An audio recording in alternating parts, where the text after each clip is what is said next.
Chapter 1201.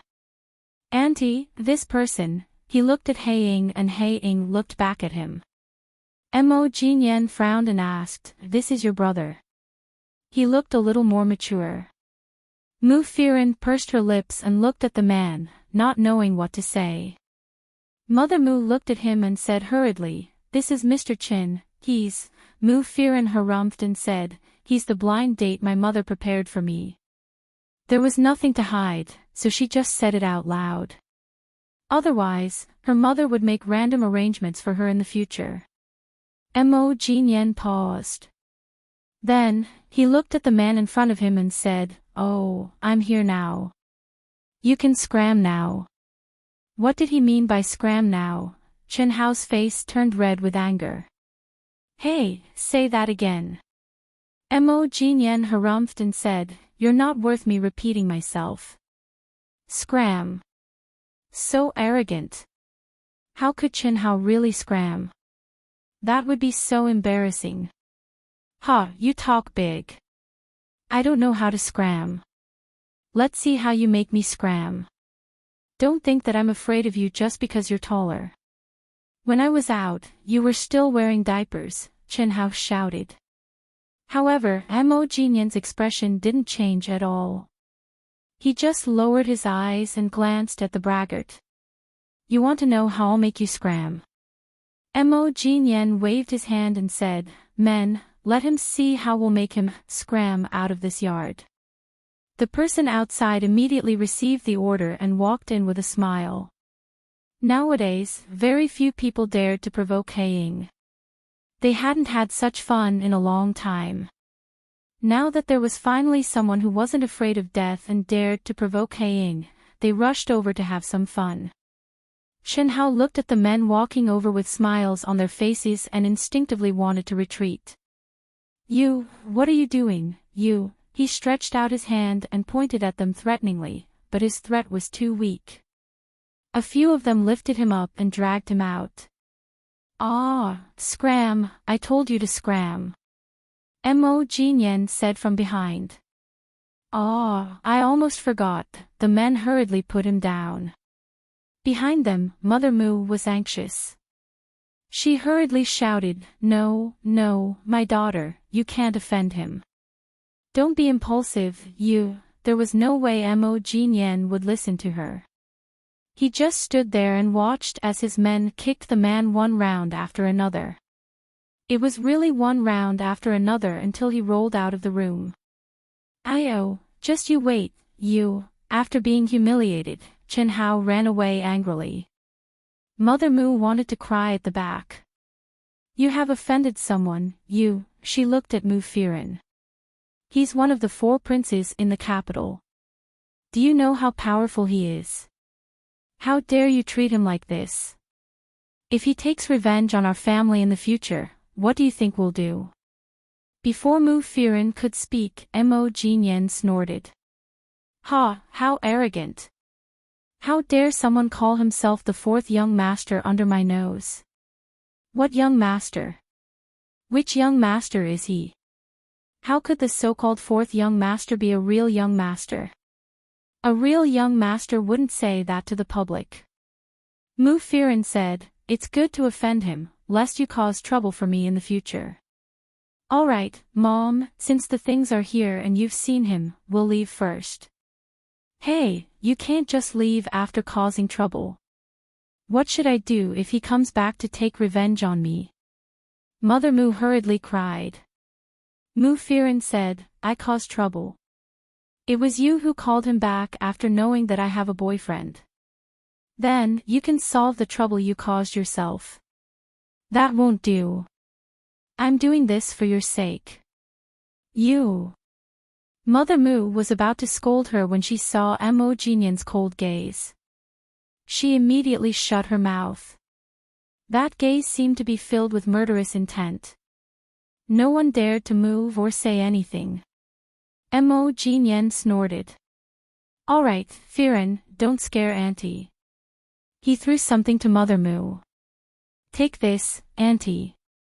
If he comes looking for me, tell him to find me here." Tell him that it's related to Firen and he'll be able to find me. Mother Moo looked down and saw that it was a golden card with the words resplendent in gold and jade written on it. What was that place? It sounded like a nightclub. Mo Jinyan only said that and didn't say anything else. He held Mu Firen's arm and walked out. Mother Moo waited until the two of them left before she slapped the sofa and cried, "This is really terrible. What's the use of leaving such a thing behind? What if someone comes looking for me? I can offend anyone, especially in such a way. They definitely won't forgive me. It's useless even if I kneel and beg for mercy." Mu Firen walked out with Mo Jinyan. She looked up and said, "I'm sorry. I asked you to come and see my house in such a mess." Mo Jinyan said, "So what? It has nothing to do with you. It's not your fault." Mu Firen sighed and said, "I've spoiled them too much. I debuted very early and became famous in my teens.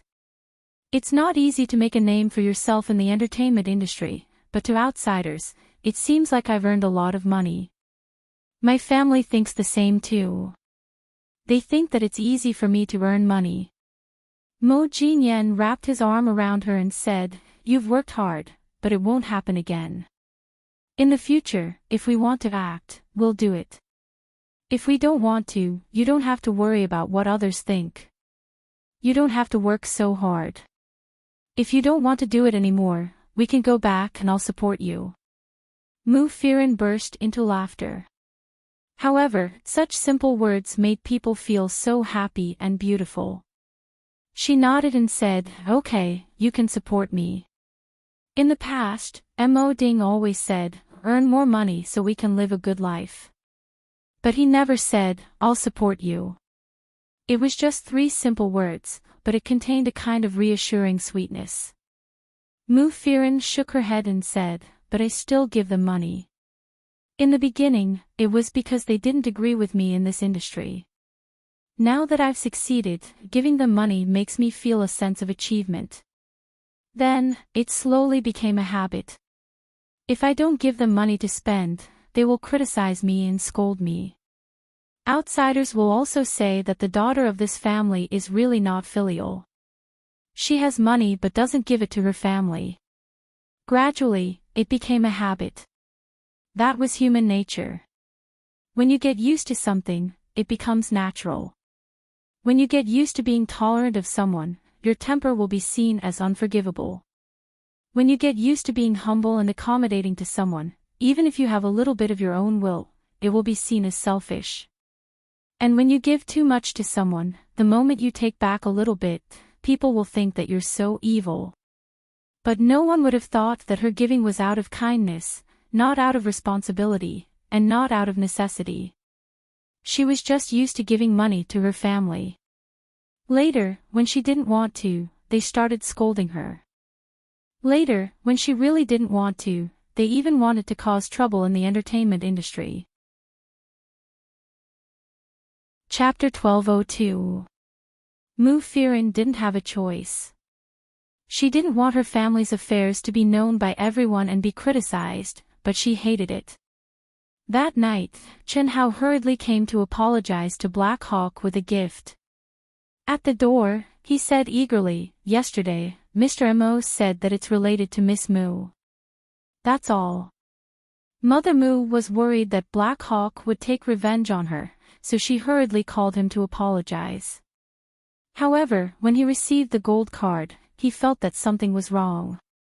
He asked someone to investigate and sure enough, that person was Black Hawk. He called himself the 4 Princes of Beijing in front of Black Hawk. He really wanted to die. These were just nicknames that outsiders happily gave them. The 4 of them were rich second-generation heirs who were good at fooling around. However, they were just ordinary second-generation heirs and were still lacking compared to the real rich. Black Hawk looked at Chen Hao from inside. Chen Hao put down the gift and looked at Black Hawk, who was sitting on the sofa with his legs crossed. "Mr. Mo, I was blind and didn't recognize you. However, I was just following my father's orders to go on a blind date. I didn't want to do anything to Miss Moo. If I had known that Miss Moo was your woman, I definitely wouldn't have embarrassed myself in front of her. Black Hawk said, "Is this a small gift?" Chen Hao looked at it and said anxiously, "Ah. We came in a hurry and didn't prepare anything. Tell me, what do you like? I'll find it for you even if I have to go to heaven or hell." "Forget it then. But I sent a lot of wine to the Moo family today, so I owe the wine merchant some. You should go and pay him back." Chen Hao hurriedly agreed, yes. When he asked around, he heard that Black Hawk suddenly said that he was going to visit his mother-in-law and that he wanted to send some wine. The wine merchant thought that it would be enough, but in the end, the wine shop was empty. The wine merchant said, "You can't do this. Some of my wine was ordered by someone else. If you empty it, I won't be able to work anymore." But Black Hawk didn't rob them and still paid them. However, he was speechless. After Chen Hao left, Mother Moo hurriedly sent someone to find out what had happened to Chen Hao. Was he still angry? Did he cause any trouble? Did he do anything to move Firen? It was all that hooligan's fault, but it had nothing to do with Firen. However, they heard that Chen Hao had come out and did not do anything to move Firen. He just went home obediently. Mother Moo felt strange. What did this mean? That man was fine. Then why didn't he take revenge on Chen Hao after offending him? The two of them reconciled just like that. Mother Moo was worried for a few days, and only calmed down when she was sure that nothing had happened. After Gu Jingyu read the script, he quickly got the hang of it. Gu Jingyu was, after all, Gu Jingyu. Even if he ran away for 2 years, when he came back with the script, he still looked like the best actor. The filming of the TV series began. Along with the release of the game, the data of the open beta was also released. The results of the open beta were very good. Not long after, it became popular on the internet. Everyone was discussing how to join the online world. Whether it was a mobile phone or a computer, they could download the game and play it as they went. The mobile game and the client-side game were the same in the background. However, the mobile game was simpler. The client-side game had its own map and missions. However, no matter where you played, the experience points and combat points were the same. Players who played online games didn't have to start all over again after playing the client-side game for a few days. This innovation gave everyone the feeling that they could play at any time, anywhere. Lin Che also started to play since she wasn't so busy. After logging on, she naturally didn't start from the beginning. Instead, she used the closed beta account that she had left behind. Because she was the boss, she opened a back door and kept it for herself. Anyway, if she did it alone, it wouldn't cause any imbalance in the game. After logging on, someone immediately noticed Lin Che. When they matched up with her, they said, "This is a closed beta account, right?" Lin Che chuckled and said, "How did you know?" "I'm an old player, okay? I didn't get a gun during the closed beta, but I know that there's something special about the closed beta accounts. The order of the numbers isn't messed up. Look at your game ID and you'll know." She looked at her ID. It was 24,680. Okay, she really hadn't noticed.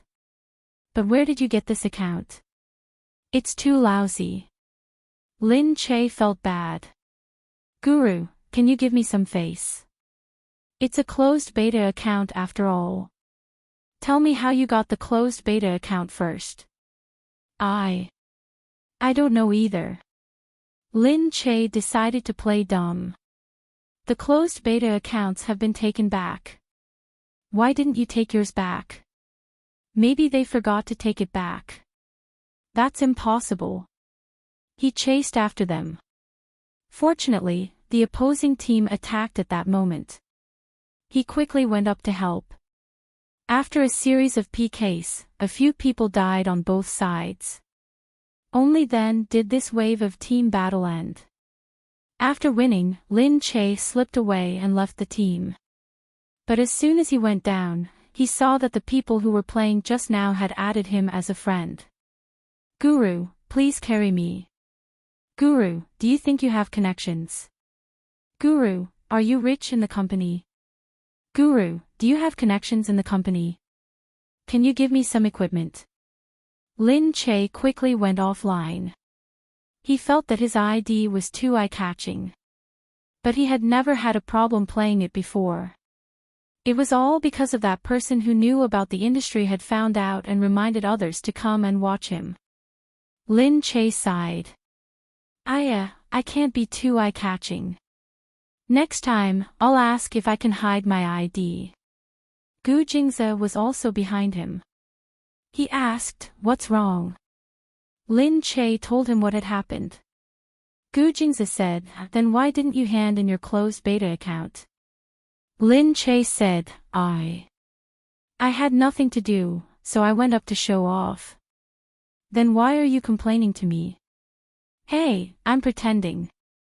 Can't you tell? When I'm complaining, I'm waiting for you to be envious. Didn't I tell you to expose me? Although it was very eye-catching, Lin Che was secretly happy. It was different from being liked by fans in the entertainment industry. Being treated as a guru in the game was a great feeling. Gu Jingze shook his head and looked at this silly woman. I hope that I won't be like you in the future. What? Lin Che went up to him and questioned him. She flipped open the folder in front of him and turned his chair around. Then, she stepped onto his lap and hugged his neck. She looked at him and said, say that again. However, at that moment, the door was suddenly pushed open. Gu Jingyu walked in casually. Lin Che, where's your script? I forgot to bring it. Let me have a look. Chapter 1203. As soon as he entered, he saw Lin Che hanging on Gu Jingze like a sloth. Fuck, Gu Jingyu exclaimed. She rubbed her eyes and turned around. Oh my eyes must be hurting. You even have a corn. Lin Che blushed and jumped down. Why did he come in without knocking? Hey, is the closed door for decoration? Why didn't you knock? Lin Che shouted. Gu Jingyu said, sis, this is the study. How would I know what you're doing in the study? Lin Che blushed again. What do you mean? We're discussing business. Humph. Gu Jingze walked down calmly. Have you paid the rent? Yes. Hey, I already said I don't want the pay. Good. The first month's rent is settled. Let's calculate the second month's. Gu Jingyu said, hey, I'm not as unscrupulous as you. Gu Jingze said, isn't it normal to pay 3 times the rent? The rent is only a few thousand a month. The rent here is a little more expensive. Is that a little more expensive? Lin Che raised his head. He still didn't understand what he was trying to do. Gu Jingze said, Lin Che's game has just been released. Since you've already starred in their film, why don't you endorse it? Gu Jingyu said, my endorsement fee is always more than 8 figures. Oh, my family's rent is always more than 9 figures. How could he bully me like this? Gu Jingyu still wanted to resist. Gu Jingze said again, oh yeah, our family is looking for a rich girl for you. I heard she's from Austria. Gu Jingyu said quickly, okay. I'll do it. It's just an endorsement. I'll do it, okay. When Lin Che heard this, he hurriedly jumped over, really? You're going to endorse our company's game? Heh, that's great. How many fangirls can we attract now? Did he want to endorse it? Lin Che turned around and looked at Gu Jingze. Although he was a little unscrupulous, business was more important. With Gu Jingyu's endorsement, the effect would be obvious. Of course, she wouldn't refuse. She glanced at Gu Jingze with a smile. She felt that he was so nice to her. As for Gu Jingyu, he just looked at the black-hearted couple with a dark face. Lin Che, you've been led astray by second brother. Lin Che wasn't this bad in the past. The next day, Gu Jingyu went to Triumph Xing to sign the contract. Everyone was surprised to hear that Gu Jingyu was going to be the spokesperson. Gu Jingyu sighed and sat there. His expression was as if he was selling himself. However, Lin Che was all smiles as he coaxed Gu Jingyu. You won't lose out either. Really, our game is very popular. You'll know once you play it. The number of players has almost broken 100 million, alright? It hasn't been long since the open beta. Gu Jingyu said, I thought that escaping from the Gu family was like escaping from a fire pit. I didn't expect that I would fall into another pit. Lin Che still felt like laughing. She turned to look for King. After what happened last time, King had become much more well-behaved.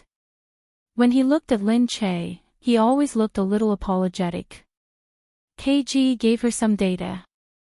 You can take a look at our data after the open beta. Lin Che said, when Gu Jingyu is going to be the spokesperson, get him a special spokesperson number. I'll ask him what name he wants to register later. We'll also get Gu Jingyu a special jacket and make it more eye-catching.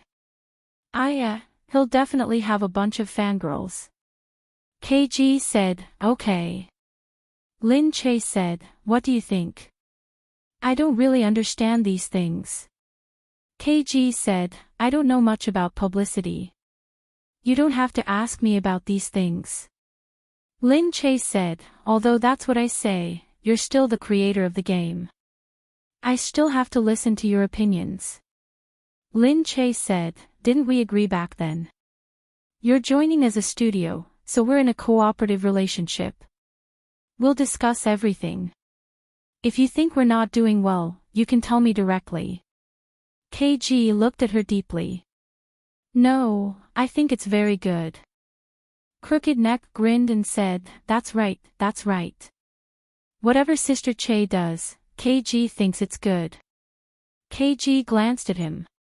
Crooked Neck hurriedly changed his words. Because Sister Che is really good. We all think she's good. Crooked Neck wasn't lying. They didn't have anything else they wanted. Now that they were able to make this game and see their studio's name imprinted on the game, they were very busy, but they also felt at ease. Lin Che had already given them the respect they had promised, and it was even better than what they had expected. Now, he would ask them about everything. This made them truly feel that they were being valued, that their opinions and rights were being valued, and that was enough. Crooked Neck said, Sister Che, there are people from school who want to intern here recently. We were just a studio at first, but now we've come to work at such a big company. Don't mention how envious everyone is. They wouldn't forget this. It was Lin Che who gave them this opportunity, allowing their studio to flourish in an instant. There are other investors who want to look for us and poach us over to make games. Lin Che's eyes widened. There are people poaching us so soon. They're not giving us any face. Crooked Neck said, then we definitely won't go. How can we be better than Sister Che? We won't go no matter how much money they give us. Moreover, they're not even giving us as much as Sister Che. How much money do we get from making a game? Who would want their dead salary? Lin Che said with a smile, good. Nice bootlicking. He was joking, but Crooked Neck was very serious when he said it. The two parties who signed the contract for the game had the copyright. They shared it, and the dividends were also divided. As long as the game was done well, the dividends would indeed be very impressive. These university students had just entered society, and they had already obtained their first pot of gold. They became rich overnight, leaving their classmates in the dust. However, they also knew that this was under the premise that the game was done well. Lin Che looked at them. At first, they came together in high spirits. Actually, they were just trying their luck. Now that they were so grateful, she felt very satisfied. She didn't lead them down the wrong path, and allowed them to be satisfied with their current results. This made her finally heave a sigh of relief. News of Gu Jingyu endorsing the game Light spread. As expected, it caused a huge uproar once again. In the game, Gu Jingyu gave himself a domineering name, Boundless Light. The game even specially created a special ID for him, and also created a set of armor for him, so that he would attract attention when he appeared in the game. At the same time, all registered players could become friends with Gu Jingyu's account in the game. However, Gu Jingyu naturally wouldn't bother with their chats. He had set up special groups. Those he knew would be in one group, and those who joined him would be in another. If someone came knocking on his door, he wouldn't receive a notification. However, once he went online, all the players would receive a notification, "Your friend, Boundless Light, is online." Chapter 1204. After he became the spokesperson, he started an activity. It was for Gu Jingyu to go online that night and participate in a team battle. He would be matched with other players. The so-called team battle meant that a few people would form a team to PK and snatch resources. Whoever won would get the resources. At night, Gu Jingyu went online while Lin Che and Gu Jingze watched from behind. They used the computer in Gu Jingze's study. Gu Jingyu had specially bought a gaming keyboard. He stretched his wrist. After playing for a few days, he was much more familiar with it. It was easy for a man to play games. He had played many games before, so he was very familiar with it. Soon, Gu Jingyu went online. Crooked Neck and the others were in his team. They had been gaming experts for a long time and they were here to experience it. Moreover, they didn't want to be matched with professionally sports players when they teamed up with Gu Jingyu. They didn't want to beat up the people they were matched with. That would be quite boring. After the match was successful, the people on the other side saw the shiny equipment. The words flashed on the computer screen. "Damn, I'm so lucky to be matched with Gu Jingyu today. Damn, what's the point of playing then?" At the same time, the live broadcast platform was also playing the match. Many fangirls had already entered the live broadcast. They were all shouting on the live broadcast platform, "Jingyu, beat up the other side. Jingyu is so handsome. Jingyu's character looks like him in real life." Lin Che looked at the comments on the screen and thought, how do they look like each other? Fangirls. There's something wrong with their eyes. The live broadcast platform's screen had already caught up. In just a short while, it was almost impossible to see what everyone was posting. However, the speed at which gifts were being sent had already flooded the screen. It could be seen that Gu Jingyu's popularity was really incomparable. He had just come back and he hadn't even released any work yet, and there were already so many people rushing over to watch him. The people on the other side looked at them. What were these fangirls doing? Were they looking forward to their deaths so much? An unconvinced person shouted, all right. Let's go and beat up Gu Jingyu." A few people immediately shouted and ran over. They grabbed Gu Jingyu, who was still developing, and started beating him up. Gu Jingyu quickly dodged. Damn. It can't be. Did I offend you? You beat me up." Lin Che saw this and quickly said, Hey. I'm broadcasting." Only then did Gu Jingyu remember that he was still in the middle of a live broadcast. Oh, cut off the inappropriate words just now. I'm not scolding anyone. I'm just saying, why did these people hit me? When everyone saw that Gu Jingyu had such a side to him, they couldn't help but exclaim in surprise. Gu Jingyu is so cute. I knew it. Although Gu Jingyu is usually cold, he's just too lazy to deal with reporters. He's so warm in person. Gu Jingyu's hands are so beautiful. In short, Gu Jingyu's poop was fragrant. Gu Jingze rolled his eyes. But at the same time, someone else noticed something else. What's going on? I heard a woman's voice. Isn't he Gu Jingyu's manager? His agent is a man. That woman's voice sounds like Lin Che's. Are the two of them together now? Heavens, I seem to have discovered some incredible secret. Moreover, someone suddenly said, why do I feel that the place where Gu Jingyu is doing the live broadcast is so luxurious? Yeah, it feels like an extraordinary place. Did you forget that Gu Jingyu's surname is Gu? He's definitely at the Gu family's villa. What a tycoon. Did Lin Che follow him to the Gu family's villa? Lin Che is so lucky. If he follows Gu Jingyu, he can go to the Gu family's villa to experience it. I heard that outsiders can't enter. It's all guarded by bodyguards. Look, Jingyu was killed again. At the side, Crooked Neck and the others were already trying their best to protect Gu Jingyu. However, later on, Crooked Neck realized that these people were really looking for Gu Jingyu everywhere. Crooked Neck and the others held the attitude of being number one in the game, so they went to the enemy's villa to rob the resources. After all, killing people wasn't the number one. Winning the game was the number one. This was a game with a bit of strategy. It didn't just let you kill people. Later on, they simply let Gu Jingyu be the bait. Gu Jingyu was surrounded, but they didn't go over to help.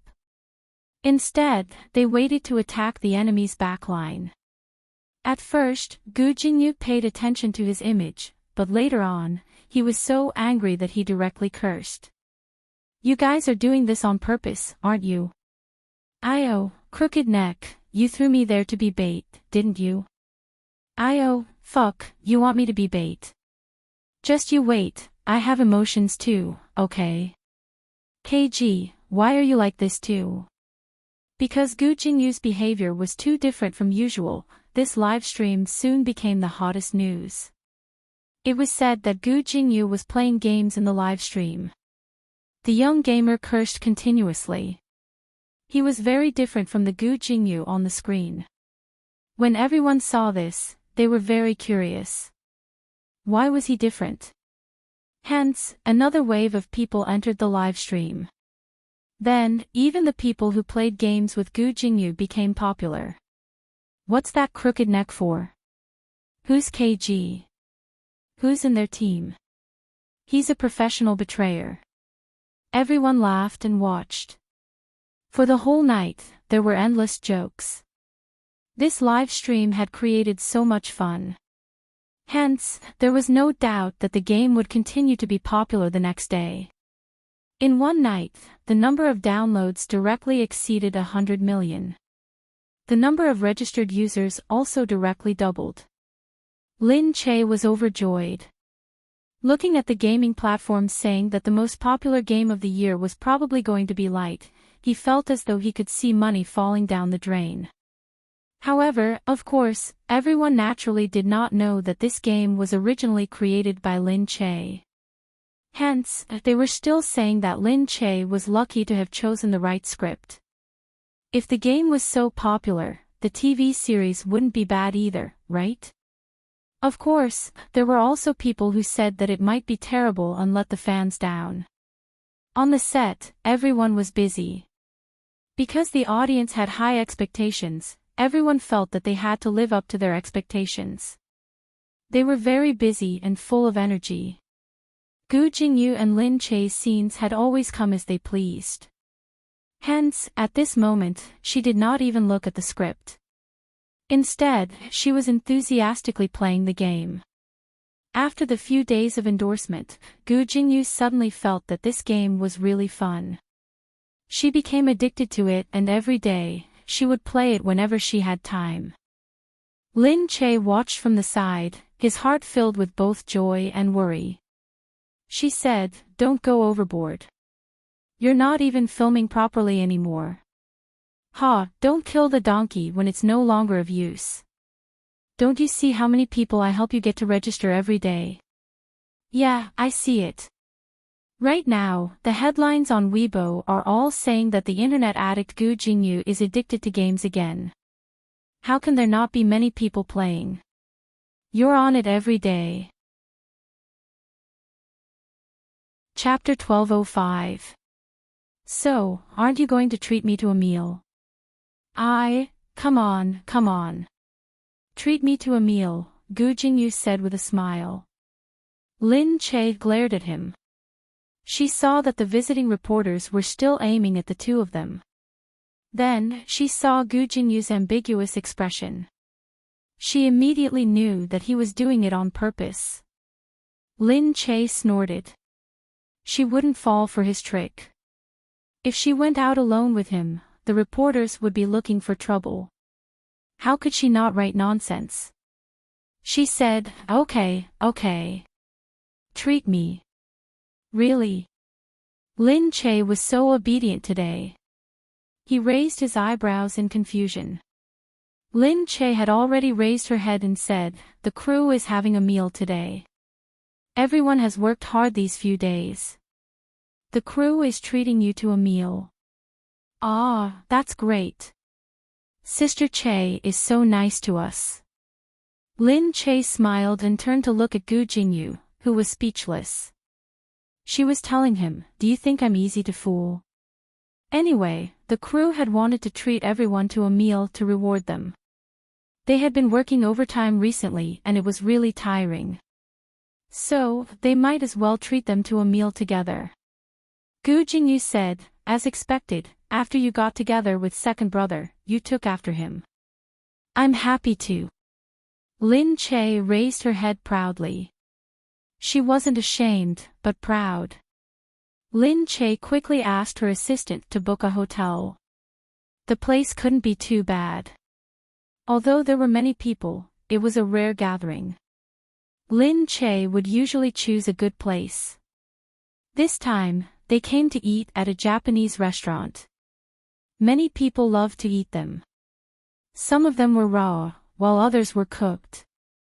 Especially the girls, they ate happily. Gu Jingyu naturally sat together with Lin Che.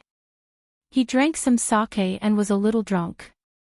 "I told you that I have good eyes. Look, I knew that you would have a bright future." "Really? Then you didn't realize that I was your second sister-in-law. Get lost." Gu Jingyu looked at Lin Che. Unfortunately, he had met her a little too late. However, he wasn't lusting after his second sister-in-law now. He had already accepted that she was his sister-in-law. Moreover, he really hoped that a girl like Lin Che could be happy. He just felt that he actually wanted a girl like that, but he just couldn't find one at the moment. Every girl that his family found for him, he felt very annoyed. Why wasn't he as lucky as his second brother to meet such a suitable girl?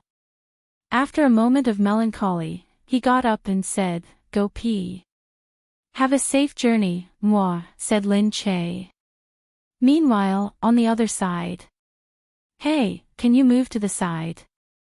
Someone's sitting here, okay?" Su Wan was just about to sit down when someone squeezed to the side. Su Wan looked at her. They were both small actors in the crew. Her scenes were slightly more than this girl's, so she was constantly pushed aside. It was just because Su Wan and Lin Che had a grudge in the past. Because of the endorsement issue, they had some history. So they secretly wondered what Lin Che was thinking. Why would he bring this woman into the cast and give her so many scenes? Someone said, "Sister Che is too magnanimous." Someone said, maybe Lin Che just wants to use her to show his magnanimity. But she's so shameless. She leached off Lin Che's popularity in the past and now she still has the nerve to come here to play roles. That's right. I've never seen such a thick-skinned person. You guys don't know, but she even snatched her own sister's boyfriend in the past and killed him. She's very famous in the circle. Soo-won felt a stab in her heart. Yes, she was the one who killed him. Soo-won thought that because of this, her family started to hate her completely. They treated the younger sister that they brought from the orphanage as their own daughter. Instead, they felt that she wasn't their own. From then on, Soo-jeon started to bully her and even framed her for the conflict with Lin Chae, making it difficult for her to move forward in the circle. Soo-won closed her eyes. However, even if they wanted to cut off all of her paths, she still had to prepare and work hard to move forward. After being pushed aside, Soo-won walked out. But she didn't expect that suddenly, she felt someone pressing down on her neck from behind. Then, she was lifted up like a little chick and her mouth was immediately covered with something. A strange fragrance made her mind muddled. Is it this woman? That's her. I didn't expect her to be so tender. Let's go. Soo-won heard someone say this and felt that something was wrong. What's wrong? What's wrong with her? What are these people doing? You guys, let me go. She said in a daze. Oh, why would we let you go? You're going to tightly clamp us in a while and not let go. Hee, little beauty, come quickly. I can't wait anymore. You guys, together, the two of them dragged her out. Who let you guys come? Soo-jeon, is it her? Snatched everything from her and framed her until she was worthless. Wasn't that enough? Hee, you don't need to know this. Serve me well and we might tell you. Ha. Soo-won wasn't convinced, she couldn't be destroyed by Soo-jeon like this. She just got a new role. Lin Chae didn't have a gap with her because of what happened in the past. At this time, she suddenly saw the wine bottle on the side. She grabbed it.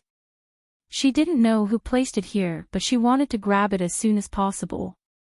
Knocking it on the ground, she quickly picked up the wine bottle and poked the person behind her. Accompanied by a scream, she finally escaped. In front of her, a figure swayed. She stumbled and caught hold of him. Save me, help me, Gu Jingyu narrowed his eyes. Save me. Soo-won was confused. She looked at his face that was getting closer. She couldn't see the expression on his face, but she could clearly see his vermilion lips. With a fatal attraction, she stood on her tiptoes and moved closer to him. Woo! Before Gu Jingyu could react, he was already pushed down by the woman.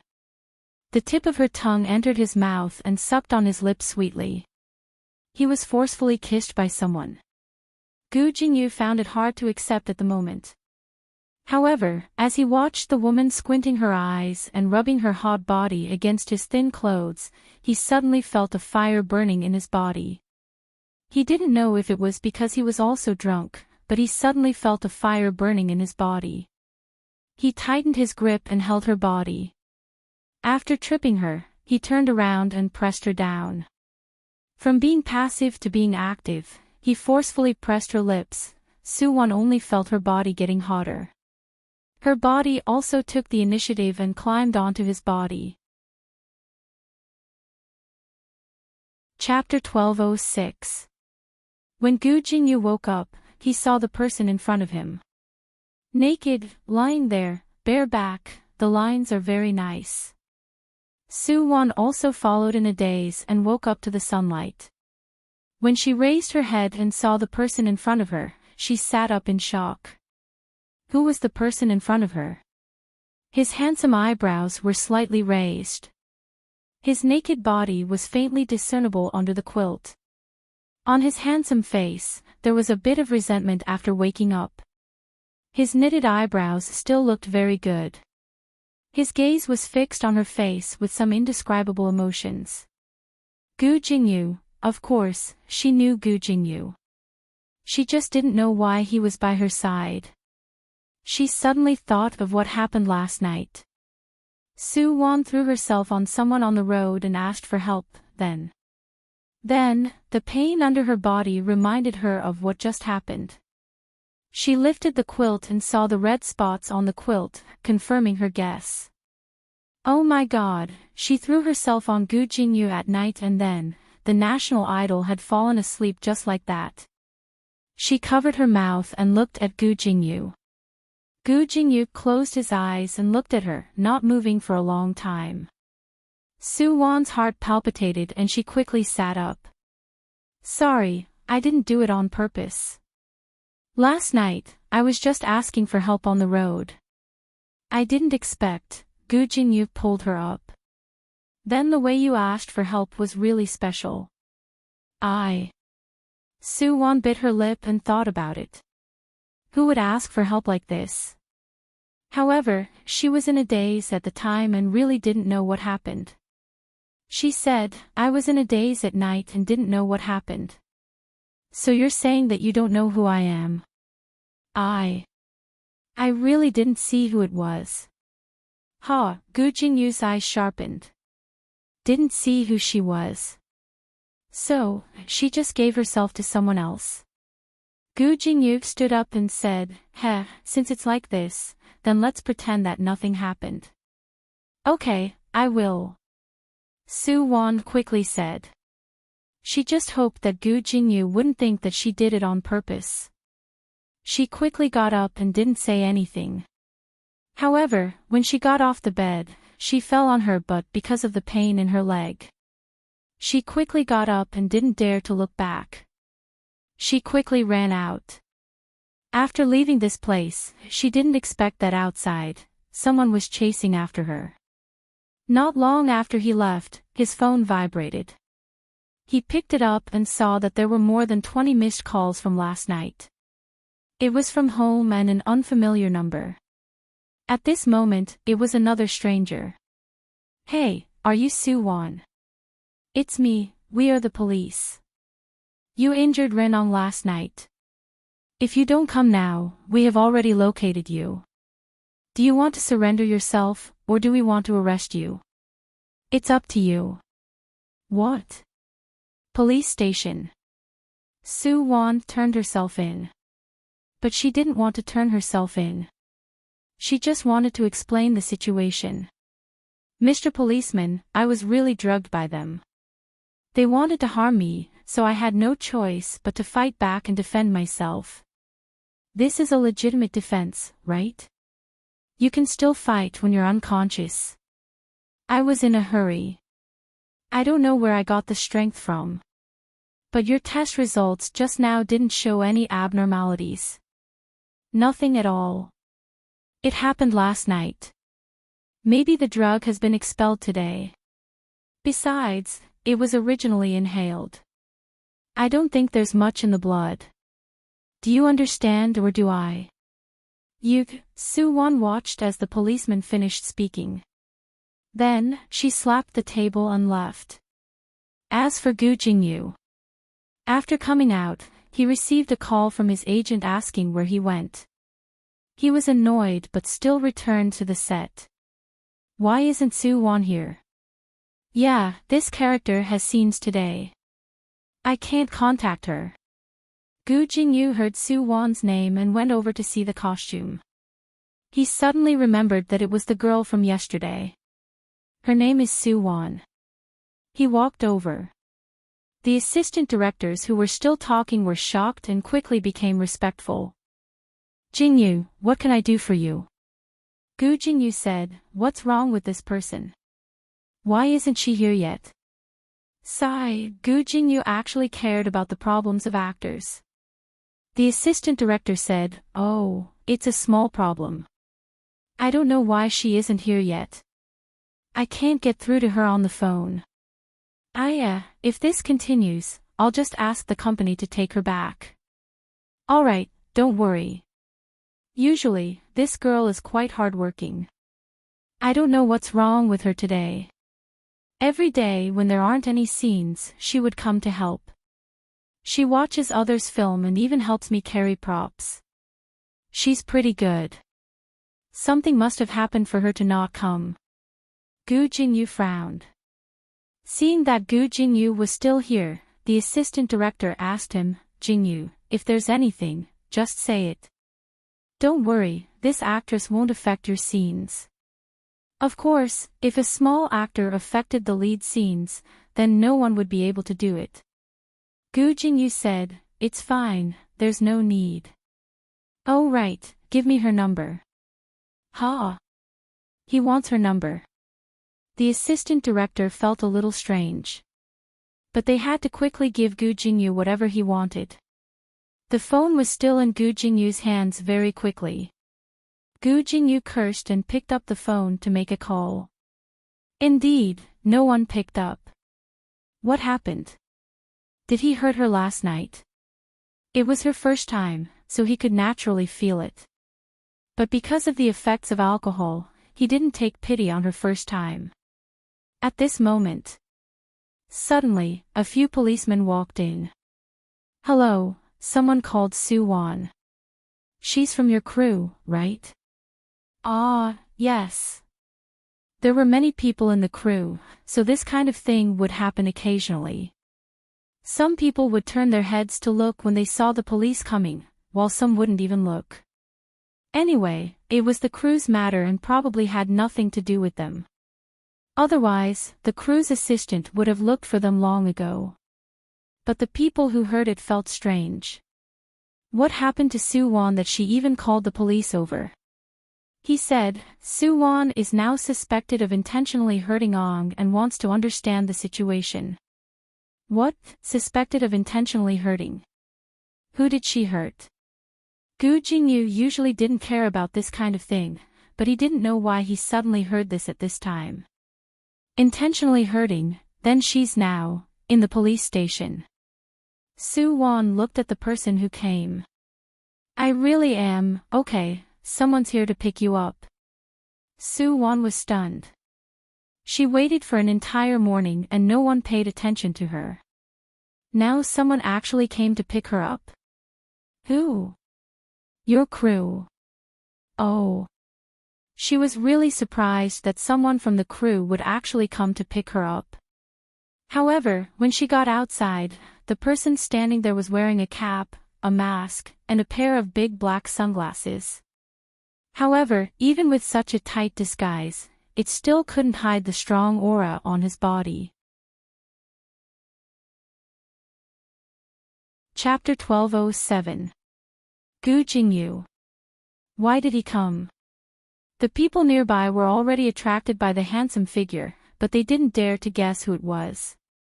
No one guessed that it was Gu Jingyu either. Because why would Gu Jingyu come to the police station himself?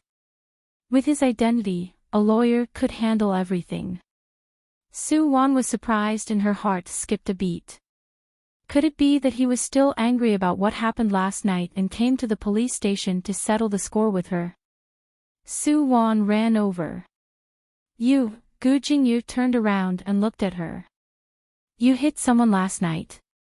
He found out that before she met him, she had injured someone's chest with a beer bottle. The injury wasn't very serious, just a superficial wound, but it still looked very scary. At this time, the person was still lying in the hospital, waiting for the police to seek justice for him. Sue Wan bit her lower lip. Yeah, it was self-defense. Why did you hit someone? He lowered his head and asked. Sue Wan said, they drugged me. He frowned. Drugged? So she was drugged last night. Why would they use this on you? Because. I think maybe my sister called them. She didn't want me to live well and now she's just getting worse. He took a breath and looked at her, not saying anything else. Let's go. Ha. Has everything been taken care of here? I'll let the lawyer handle it, he said. After that, he walked out as if he didn't want to stay here for a moment longer. Outside. After getting into Gu Jingyu's car, he looked at her. Where do you live? Sue Wan said, I still have to go to the film set. I still have scenes today. Gu Jingyu frowned. I've already applied for leave for you. Ha! Su Wan looked at him gratefully. It turned out that he wasn't that hard to get along with. Tell me, where do you live? He said impatiently. Oh. I'm still living in the school dormitory. She was still studying at the drama academy and was now a third-year student. Although the school was concerned that students could apply for leave when they went out to film and didn't have to go to class, she was still a student. He looked at her again. Looking at her smooth skin, she was indeed very small. Soon, the car arrived at the school gate. Just stop over there. There's no need to go over. What would happen if Gu Jingyu entered the school? Could he still walk in? Although many students had seen a lot of celebrities because of their part-time jobs, they hadn't seen many national idols like Gu Jingyu. It was too difficult to meet him. Therefore, many of her classmates were envious, jealous, and hated her for being able to join the production team of Glory. Someone even asked her if she had seen Gu Jingyu before. Yes, I have. Now, not only had he met her, Gu Jingyu said, not yet. No need, don't go in. She said hurriedly. He turned his head. Why? Because a lot of people inside know you. It's not good to be seen. Su Wan said. Gu Jingyu wanted to laugh. Isn't it good to be seen? Why? Am I embarrassing you?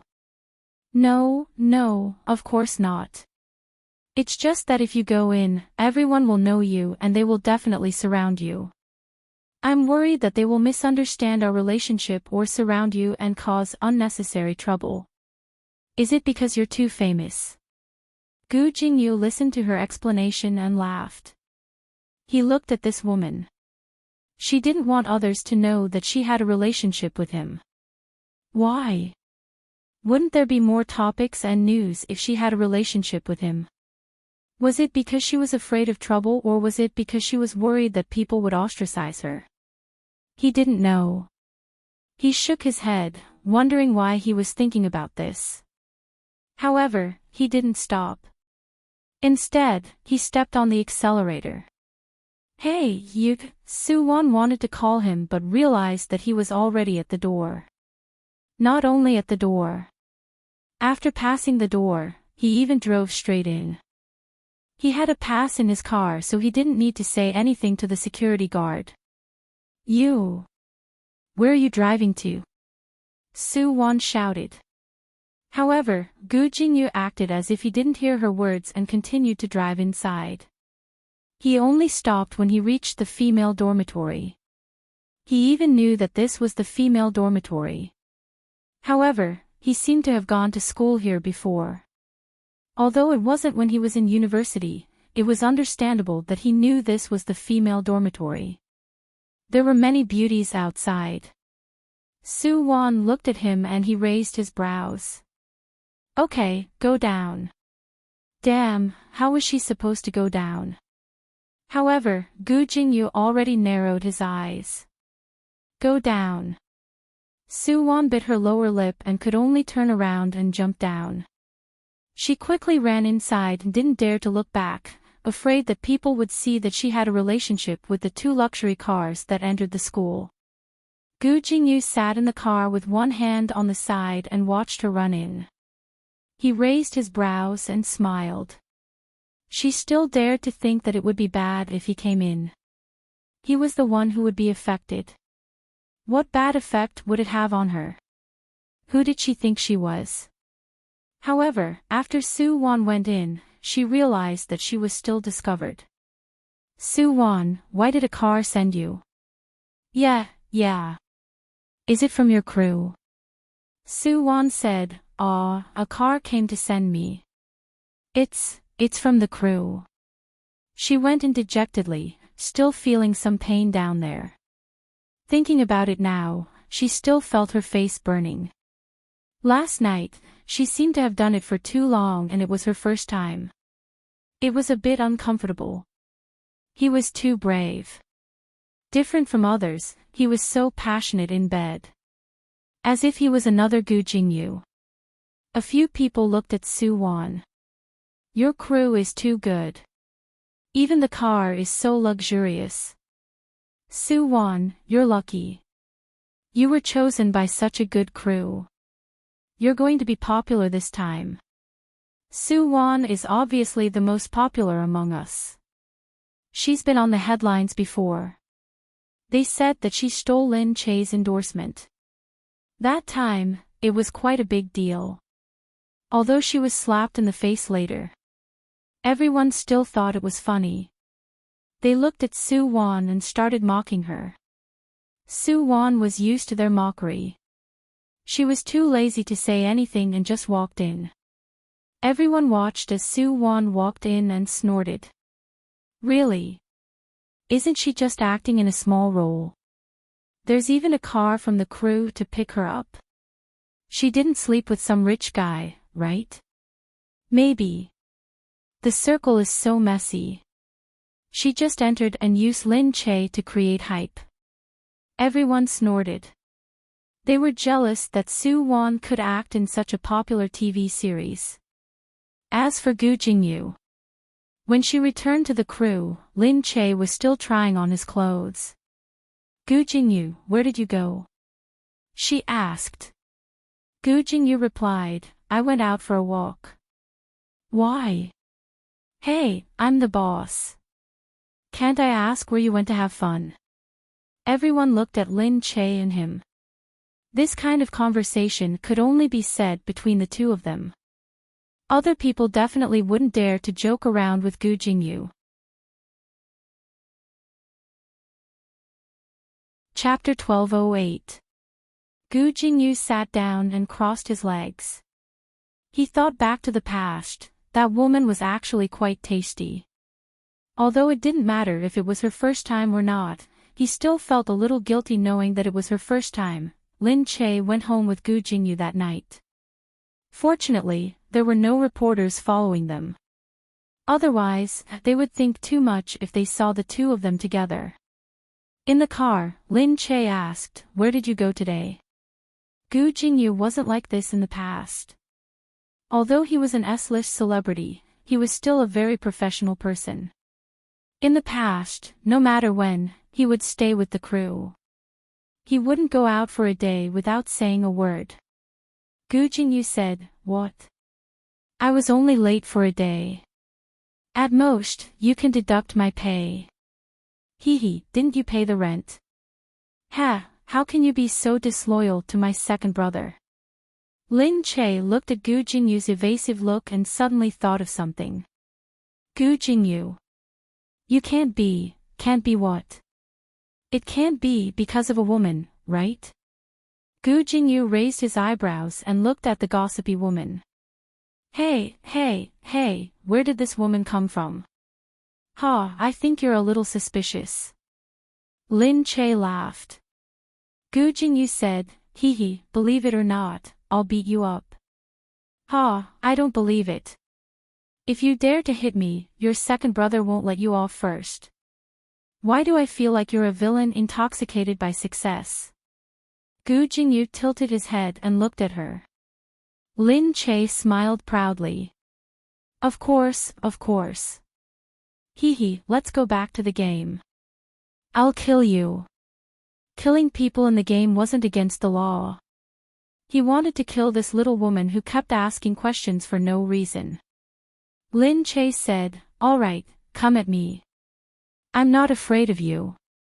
Just based on your ability in the game, during the last event, he was almost beaten up in the game.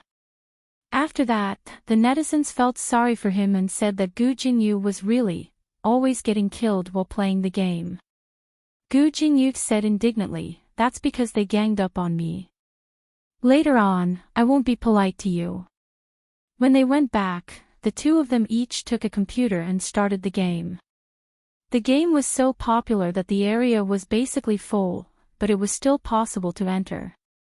As soon as Gu Jingyu came online, the entire world was shouting, Gu Jingyu is here again.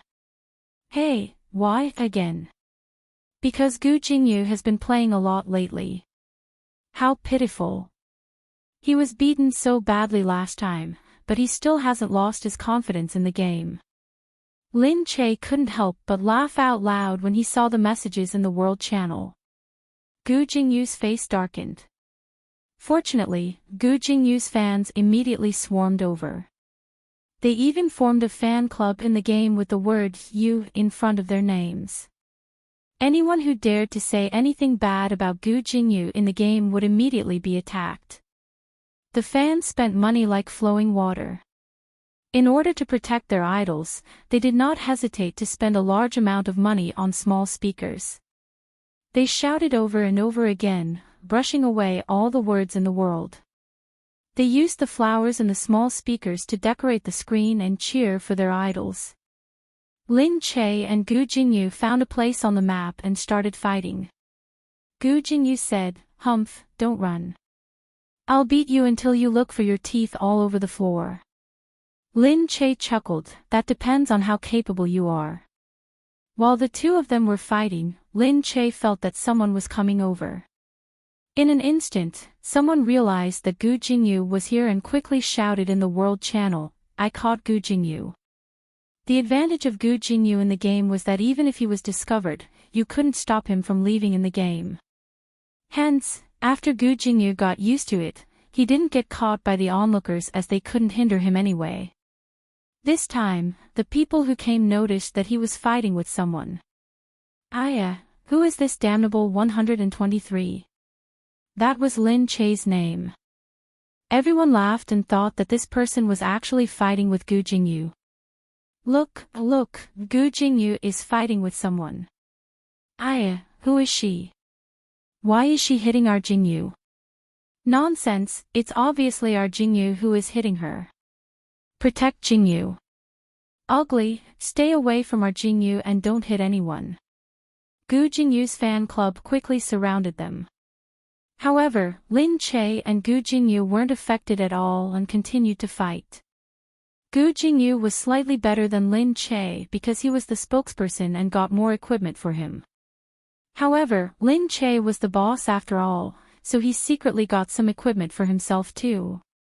Moreover, she was more wretched as she ran after hitting him. Gu Jingyu was speechless and shouted, "You only know how to run, don't you know how to fight? Come on, let's fight together." Lin Che chuckled and thought to himself, "I won't go." The people at the side became even more excited, especially when they saw that Gu Jingyu was about to be at a disadvantage. This woman is bullying our Jingyu. Don't bully him.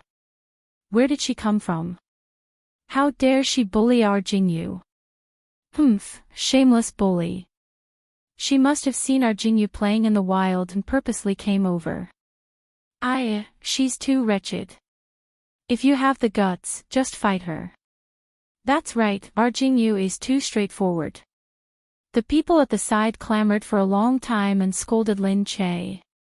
However, someone passed by and said in the World Channel, "That's enough. I think that person knows Gu Jingyu." How could that be? Someone asked. That person said, "That's an internal account. If it's not a god, then it's a tycoon. That's why there's such a closed beta account. It's actually a closed beta account that hasn't been deleted. It looks like she's a tycoon or a higher-up in the game. Don't scold her, her friend is just joking." Hearing that, everyone seemed to understand a lot. Looking at Lin Che's account, they felt even more envious. A tycoon. It's good to be a tycoon, to be able to play games with Gu Jingyu. When Gu Jingyu came in, he saw the two of them playing a game. Gu Jingyu said, "Fuck, you dare to hit me? I'll smack your butt." Lin Che laughed out loud. "You can't take it anymore, idiot. I've beaten you to a pulp, haven't I?" Gu Jingyu narrowed his eyes. "What are you doing?" Gu Jingyu said, "Second brother, stand aside. I'm going to beat Lin Che to death." Gu Jingyu chuckled and looked at the two of them. Yeah, having another person in the house was really an eyesore. Very quickly, he walked out. The two of them were still in a heated battle, so they didn't notice him.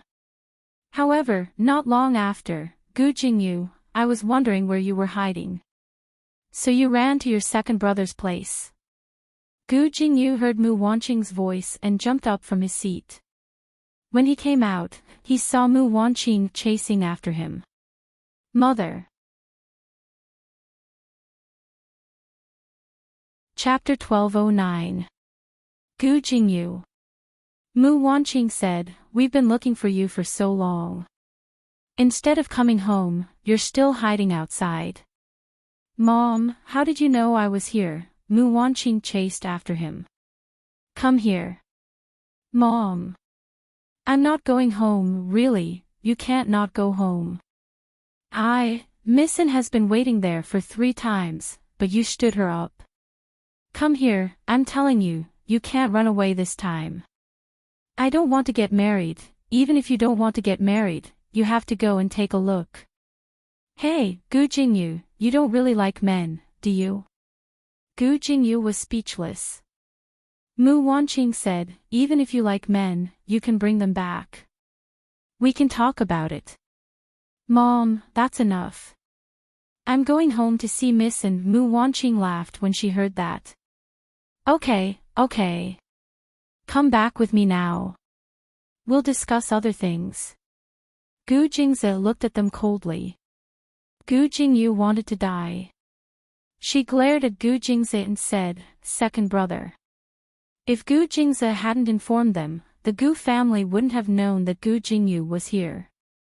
If Gu Jingzi's people didn't want to leak information, they would be impregnable unless they wanted to.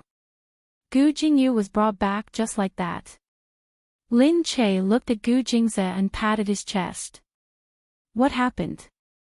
How did his family find out?" Gu Jingzi said, "Maybe he was on the news and his family found out. They won't go anywhere else. I'm the only one who will take him in. But it's good for him to go back." Lin Che sighed. How pitiful. Gu Jingzi hugged her. "All right, go back and rest." A glint flashed in his eyes. He smiled and walked in. Because Gu Jingyu was brought back, the family asked Gu Jingzi and Lin Che to bring the child back. It was said that Missin had come over for a blind date with Gu Jingyu. Gu Jingzi explained to Lin Che, Enlon and Gu Jingyu met when they were young. But Enlon was too young at that time.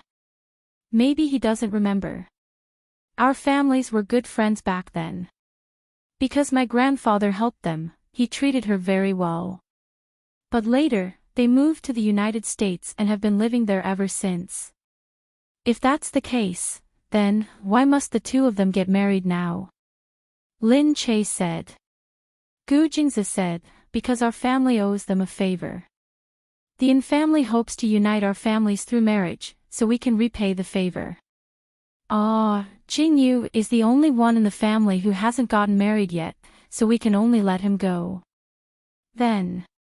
Gu Jingyu is quite pitiful. So you want me to go? Gu Jingzi looked at him. When Lin Che saw this, he hurriedly hugged him and said, "Of course not." Gu Jingzi snorted and turned his head away. She even dared to pity another man. Even if this man was his younger brother. Lin Che immediately understood the meaning behind his gaze. Whether Gu Jingzi was angry, worried, or jealous, she could tell very clearly now. For example, his current expression was definitely that of jealousy. She chuckled, hugged him, and said, "Gu Jingzi." She moved closer to him, hugged his arm with both hands, and rested her chin on his shoulder. "Look, you're already better than Gu Jingyu in everything. You're more handsome than him, taller than him, sexier than him, and more attractive than him. Now you have such a beautiful wife like me, but he has nothing and has to go on a blind date with someone he doesn't even know." How pitiful, Gu Jingzi looked at her. She was really good at flattering people. Lin Che laughed even more and said to him, "Do you think I'm right?" Gu Jingzi tapped her head. She stepped forward and gently kissed him on the lips. Unexpectedly, the car had already stopped by the side. The people below could see the two of them being intimate inside through the car window. And Lon couldn't help but say, "Who's that?" Not only did the car drive straight in, but the person inside was also so unscrupulous. Didn't the Gu family have many rules? When she came in, the family members had even warned her to pay attention to etiquette. But now, this person had no manners at all and had come in so intimately. The people beside her quickly said, "Miss, stop looking. That's the master of the Gu family, Gu Jingze." And Lon was even more surprised. "Ha, the master is always so bold. I heard that he dotes on his wife. That's why he's like this." "Is that so?" And Ran indeed saw the two of them coming down hand in hand. He looked down at Lin Che and gently adjusted her collar. His face was stern as he reprimanded her, but his eyes were full of affection. And the woman was smiling, her eyes curved into crescents, looking full of happiness. The man of the Gu family, he didn't seem to be as vicious as the rumors said. She thought that a man who was so gentle to his woman must be a good person. And Ran couldn't help but look forward to meeting Gu Jingyu. Although he had stood her up a few times, if he was such a good person, she would forgive him for his past impoliteness. Although she knew that he was a celebrity and had specially looked for his movies to watch and knew what he looked like, she had also met a lot of celebrities. In private, it was completely different. So, if she wanted to understand this person, she had to meet him in person. On the other side, Lin Che saw Missin coming in. She said, although she's from America, she looks quite old-fashioned. Gu Jingze nodded. Their family has opened an overseas Chinese town over there. They live in the overseas Chinese town all year round. More than 70% of the overseas Chinese town is owned by their family. So, sometimes, their family knows more about tradition than the people in the country. Because many of the overseas Chinese in the past have preserved many traditions. Oh, so that's how it is. 70% of the overseas Chinese town. She also knew how big an overseas Chinese town was. Not to mention other places, it was in Seattle. So many places belonged to their family. It seemed that their family's strength was not to be underestimated.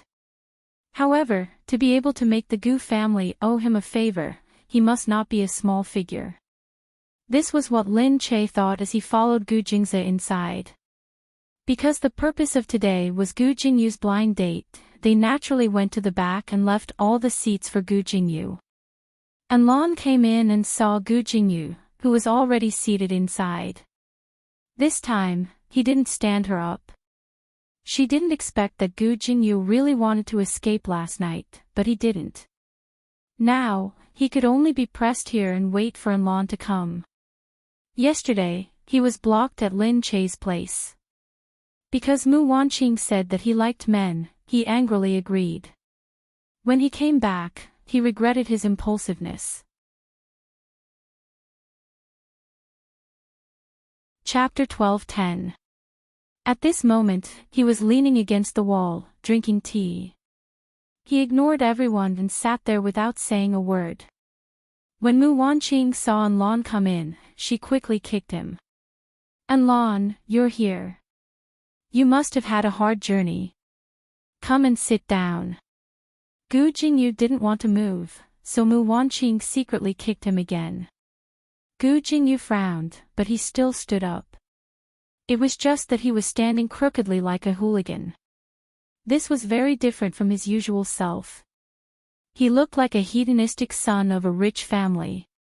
Moreover, he was the kind of hedonistic son who had been spoiled to the point of being rebellious. Although Gu Jingyu was the most rebellious child of the Gu family, he was definitely different from the hedonistic sons of other families because the Gu family's upbringing was more strict. The Gu family had their own bottom line. The kind of person who would turn the world upside down and indulge in debauchery definitely didn't exist in the Gu family. However, Gu Jingyu was the best actor after all. He had acted in all kinds of roles, so it was easy for him to act in any role. His eyes were crooked, and he put his hands in his pockets. Looking to the side, he pursed his lips and said, "This is Enlon."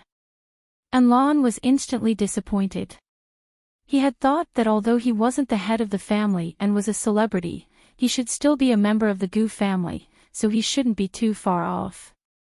However, Gu Jingze, who had just become the head of the family, gave off a mature and steady feeling, with a restrained domineering aura. But the man in front of him. Why did he look so frivolous? Enlon looked at him, unable to hide the gloominess on his face. Mu Wanqing was also extremely surprised. She pulled Gu Jingyu and said, "What are you doing?" Gu Jingyu said, "What's wrong?" He still dared to say what was wrong. It wasn't like this before. Mu Wanqing secretly pinched Gu Jingyu. "Stand still." Ouch. Gu Jingyu let out a cry. Enlon was even more surprised. Why was the Gu family's third young master? How disappointing. How could Mu Wanqing not know this son of hers? He did it on purpose. Mu Wanqing was about to continue messing with him when she saw the door open. Gu Jingze and Lin Che walked in one after another.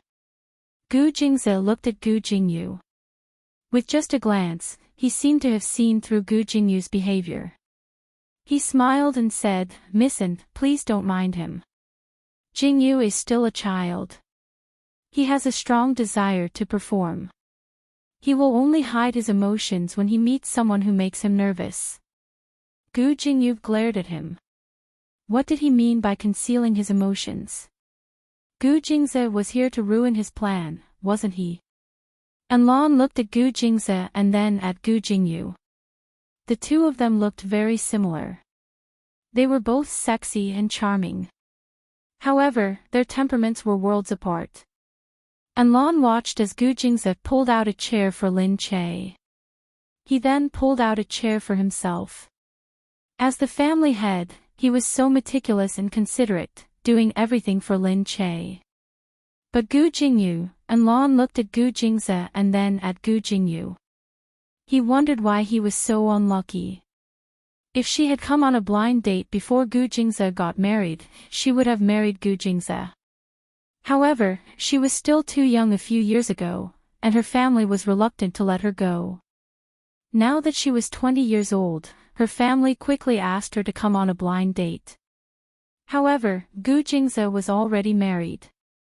Gu Jingyu was not married, but he was like this. Lin Che also looked at the girl who came on a blind date, and then looked at Gu Jingyu. This was a far cry from the glorious Gu Jingyu who attracted the attention of a large number of fangirls wherever he went. Although he was usually rebellious and arrogant, he was definitely cold and had the charm of a male lead. How did he become a hooligan now? She rolled her eyes and understood. This Gu Jingyu was really good at messing around. Lin Che looked at him and couldn't help but want to laugh. However, he couldn't laugh in front of outsiders. She held it in and couldn't help but say to Gu Jingze, "I'm going out for a walk. I'll accompany you." He was about to get up. Lin Che said, "It's okay. I'll go by myself. I'll be back soon." It was better for Gu Jingyu to stay here for a blind date. It was fine if she went out by herself. Outside, the helper looked at Lin Che and bowed slightly. A person walked over and looked at Lin Che. He lowered his head and said, "Madam, old master wants to see you." Lin Che said, "Old master?" Gu Xiande. She hadn't seen him for a long time. He had been recuperating after he fell ill. He was annoyed to see Lin Che like this, so he naturally wouldn't disturb him. He also didn't take the initiative to ask her to go over, so the two of them had been peaceful these days. She said, "Why does old master want to see me?" "Madam, I don't know.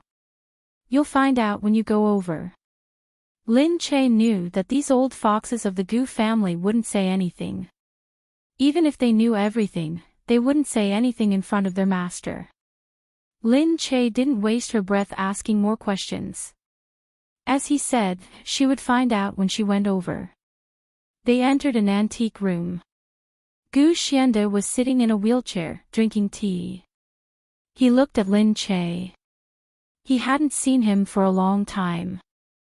There were so many wrinkles on his face that it was almost impossible to see his past appearance clearly. He looked at Lin Che.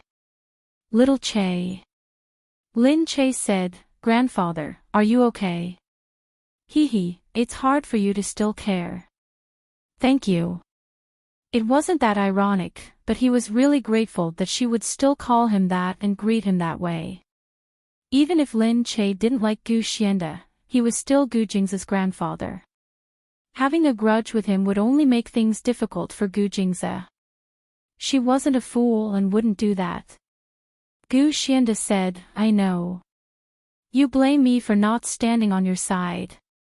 Lin Che said, "Grandfather, we stand on different sides and think differently. I can't say that I blame you. I can only say that we're not fated." Ha, what a good "not fated." He looked at Lin Che. "I called you here today because I missed you. I came to see you. Thank you, grandfather, for thinking of me. And other than the fact that you're not suitable to be the mistress and not suitable to be with Jingze, I still like you a lot." Lin Che smiled. Gu Xiande said, "But you really can't be the mistress." Lin Che said, "When you don't like someone, you always think that everything about her is bad. Grandfather, even if you've been through a lot, you're still a human, not a god. I can understand your lack of confidence in me." Ha ha ha, okay. Say whatever you want. But the Gu family is such a big place and there are so many people. You still don't know how complicated people's hearts are. Chapter 12:11. Lin Che looked at Gu Xiande. He felt that this old man had been fighting with his wits and courage all his life, and had fallen into a dead end. He suddenly felt a little pitiful. Everyone was afraid of him, but they never thought that he was actually an old man. To this day, those clan members still treated him as a highly respected elder. At the same time, this prestige did not make him any better. It made him seem like a tool that could bring them benefits. She smiled. "Grandfather, is it because people's hearts are too complicated, or is it because you think of people's hearts too complicated that they become complicated?" "I'm very simple, and my thinking is also very simple.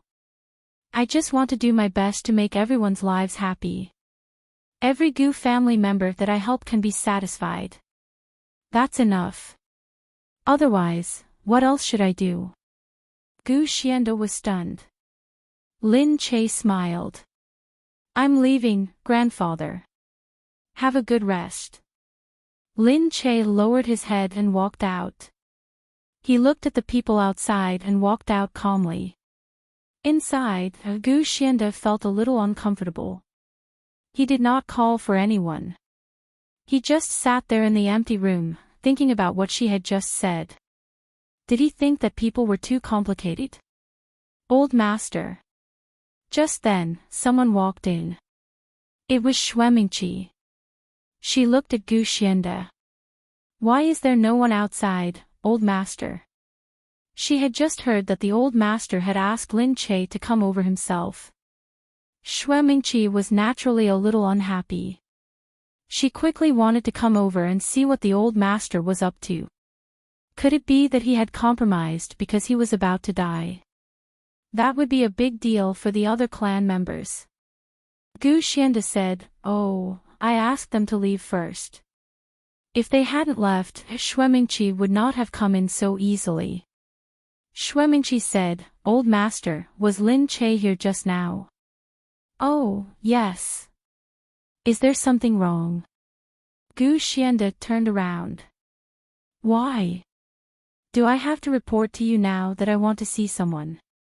Xuemingqi paused. Gu Xiande's gaze was sharp. He was old, and his eyes were a lot more muddled. However, his gaze still carried the dignity of an elder, and people who looked at him couldn't help but feel a chill in their hearts. When this old man was young, his hands were also stained with blood. Who knew how many people he had killed with his most advanced methods? Compared to him, Xue Mingqi was still too inexperienced.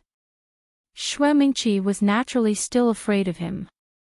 Although he didn't even have the strength to truss a chicken right now, his imposing aura caused people to feel restraining fear.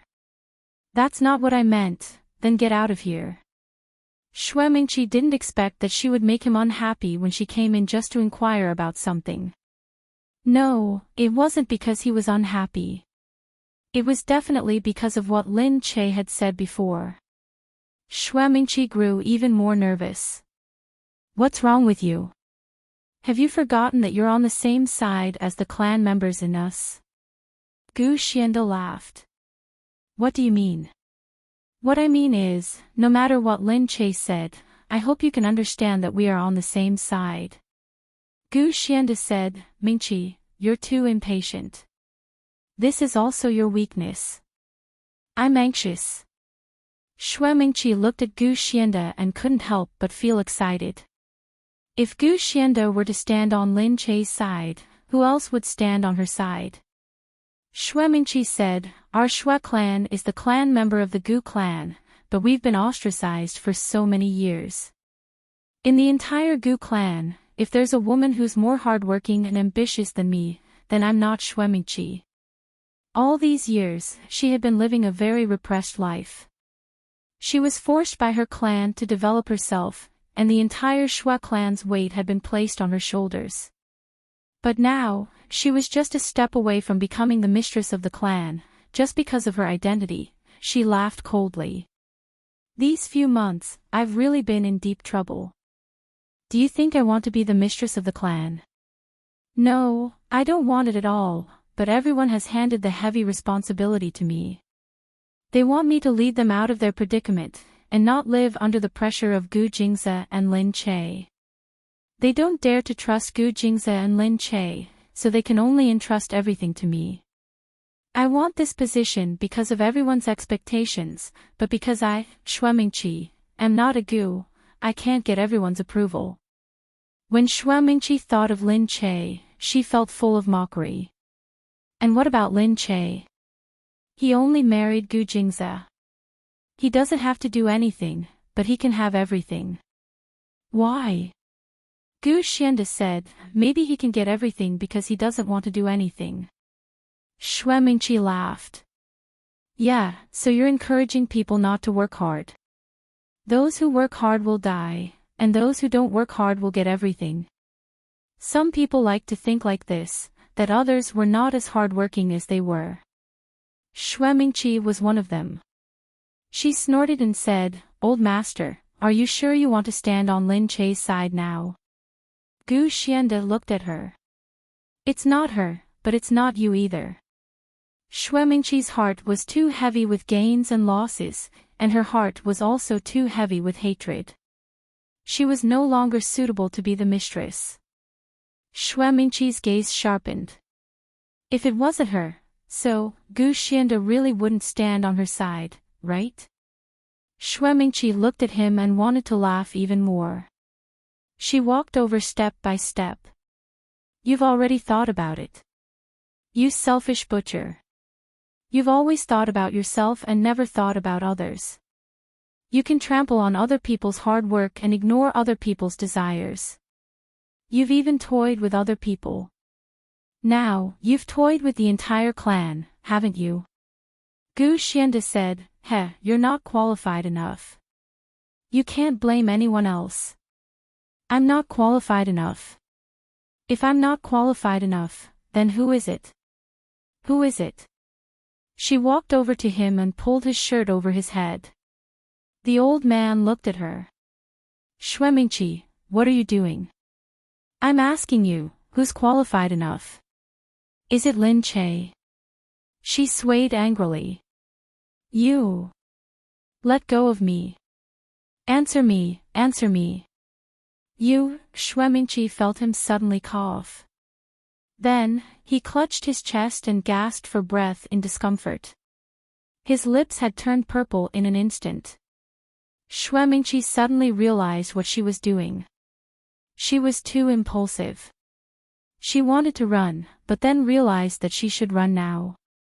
But Gu Xianda was already like this. Even if she left, Gu Xianda wouldn't let her off. She turned around and saw that Gu Xianda seemed to want to take the medicine. She walked over with a cold smile. "Where are your people, old master?" Gu Xianda only panted, his face twisted as he took out the medicine. His arms were trembling, and he couldn't take it out. Shuemingchi chuckled. "You sent them all out, right? Just because you wanted to see Lin Che and tell him some secret? It's so secretive, and no one is allowed to hear it." Shuemingchi said, "You asked for it yourself." "It's you." She forcefully hooked his wheelchair with her feet. The wheelchair fell to the ground. Cough. Cough, cough, Gu Xianda fell to the ground and panted heavily.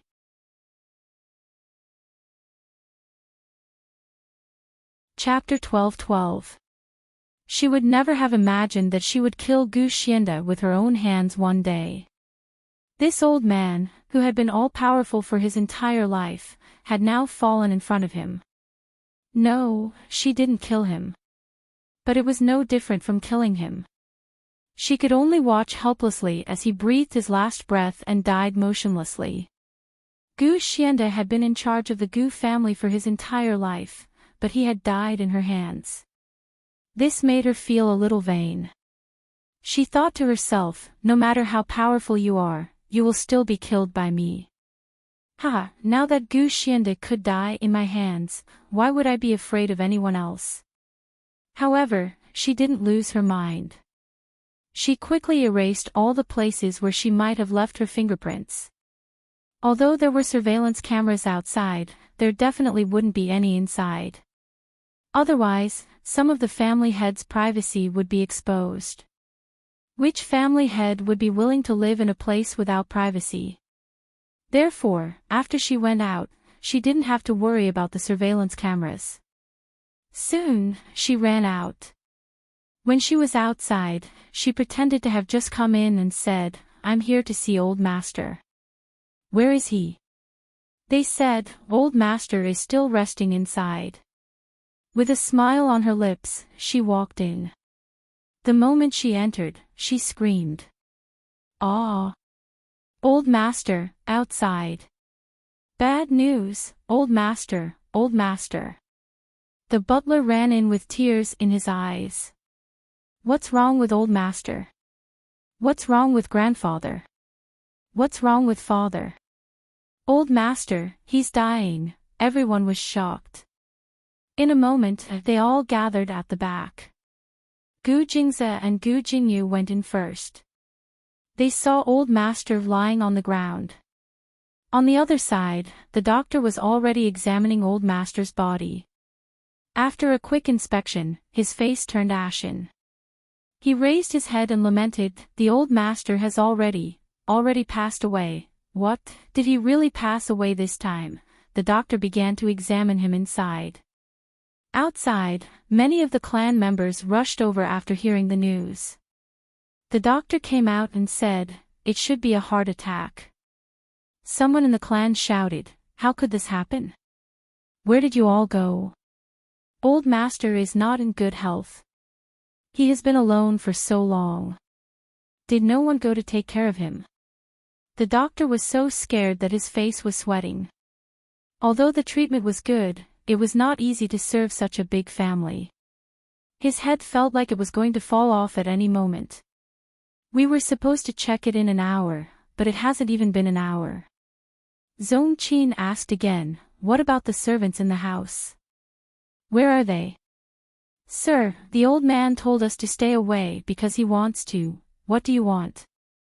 Zong Qin felt the servant's eyes twinkle and quickly asked. The servant glanced at Gu Jingze. He then turned to look at Lin Che. "Because the old man wants to see Madam." Gu Jingzi turned around. Lin Che also understood that he was in trouble. She lifted her head and looked at the person in front of her. Seeing that everyone was looking at him at once, Yi Zichen smiled. Lin Che said, "Yes, I just met old master." The relatives behind him immediately stood up. "What do you mean by meeting the old master? You should be the last person to meet the old master." "That's right. Tell me, what did you say to the old man to cause him to have a heart attack? Didn't you call for help when you saw the old man having a heart attack?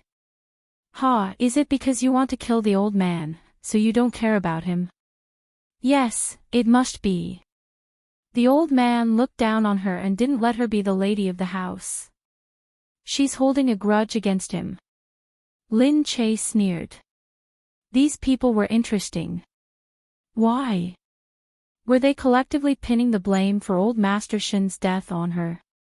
Lin Che said, "I did meet the old man just now, but we had a pleasant conversation. We didn't quarrel, and it was very peaceful. When I left, the old man was still fine." "There's no proof."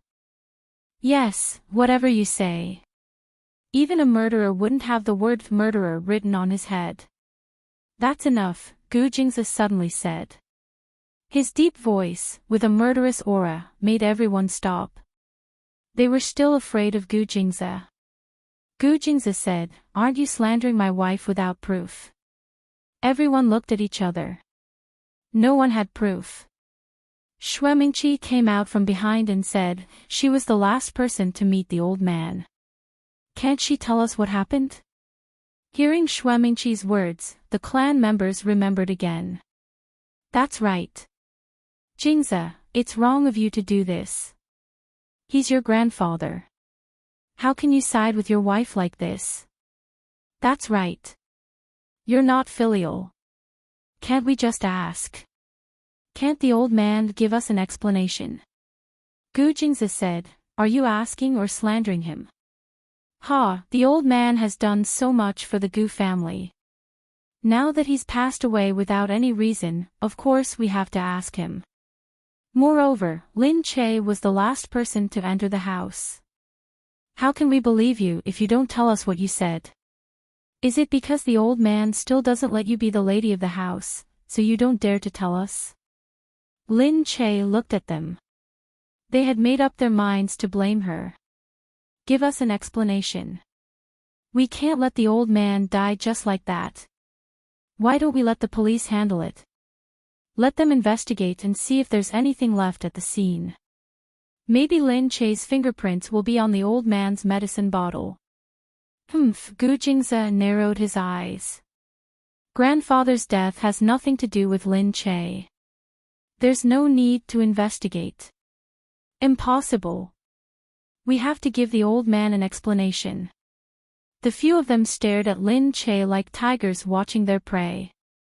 They wanted her to give them an answer. "Lin Che, don't you want to take responsibility for killing someone? Lin Che, you're hiding behind the old man. Are you afraid of being investigated?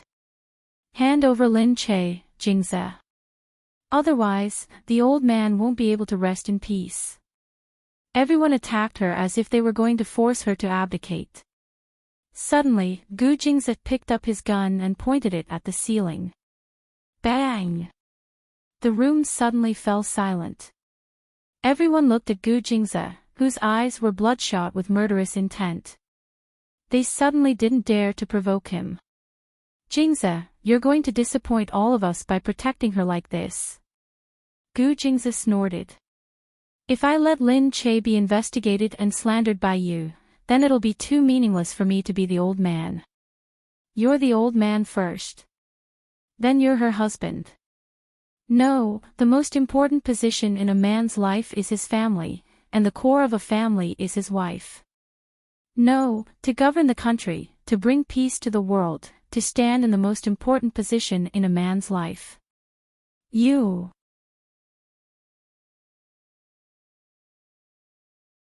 Chapter 12-13. Gu Jingzi said directly, "So, today, none of you can touch a single hair on Lin Che. How dare they, that's right. This is outrageous.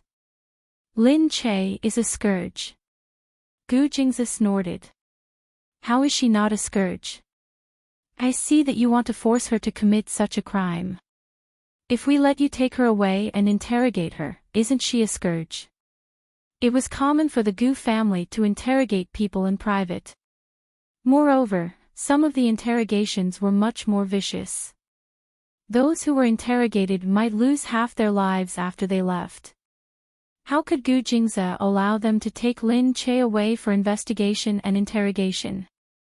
Based on how much they hated Lin Che, it was very likely that they would torture him to confess. So, even if he had to fight with them, he would not let them take Lin Che away. No, we can't let you take Lin Che away like this. The relatives disagreed and shouted. At this moment, Gu Jingyu, who had been acting frivolously just now, stopped acting. He stood at the back and listened attentively. Hearing what everyone said, he said, I think that since we don't have any evidence, let's not use numbers to oppress others.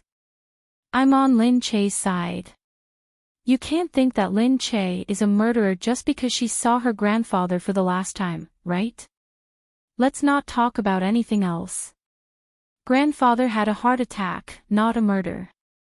Seeing that Gu Jingyu was on Lin Che's side, everyone looked at Lin Che angrily. This woman was really a scourge. The two Gu brothers had been deceived by her. A relative said, Fine, fine. If you don't let us interrogate her, then you are unfilial. Filial piety is the most important thing for us. How could you disregard your grandfather's life just to protect a woman? We don't want a family head like you. That's right. Either hand over Lin Che or hand over the position of the family head. Gu Jingze narrowed his eyes. Lin Che, let's go. He grabbed Lin Che fiercely with one hand and looked outside. I want to see who dares to block my way when I become the family head. The Gu family will listen to my orders. Whoever dares to come near will be punished according to the family rules. The group of security guards outside would definitely listen to the family head's orders first. Seeing that Gu Jingze was so tough, the others didn't give up on Lin Che. They directly pulled Lin Che through the excited crowd and walked out. Gu Jingyu also followed them out. When he was outside, he turned his head and said, You say that we are unfilial, but why don't you take a look at yourself first? When did my grandfather's life and death become your business? Everyone was stunned. Logically speaking, they were all collateral relatives. Indeed, their grandfather had died and they were the ones making the decisions. However, they were not convinced. They were definitely going to use this opportunity to find something to do. Otherwise, if the only person who supported them passed away just like that, what would they do in the future? Are you trying to drive us out of the Gu family? Gu Jingyu's relatives looked at Gu Jingyu. Gu Jingyu said, You can leave the Gu family if you want to. Who can stop you? Some people were so angry that they were about to vomit blood. Outside, because Enlon wasn't a member of the Gu family, he couldn't follow them in just now. At this moment, it seemed that the commotion outside had gotten out of hand. He looked through the window to see what was going on. He saw many people shouting in the courtyard. Outside, the Gu family's powerful security surrounded them. It seemed that the situation was urgent. Mu Wanqing came in and saw that Enlon was still there. She quickly said, Child, I'm sorry about today. Something happened at home and I can't receive you again. Enlon quickly said, No, I know. My condolences. I should have left, but I had to wait here for you to say goodbye. Okay. Child, you can leave first. I can't take care of you today. Enlon vaguely understood that Gu Jingze had protected Lin Che and left. It seemed that it had something to do with Lin Che. Gu Jingze mobilized all the security guards to ensure that the two of them could leave. Then, he ordered people to keep an eye on the clan members who were causing trouble inside and didn't allow anyone to leave. After sending Lin Che back, he came back to deal with the matter.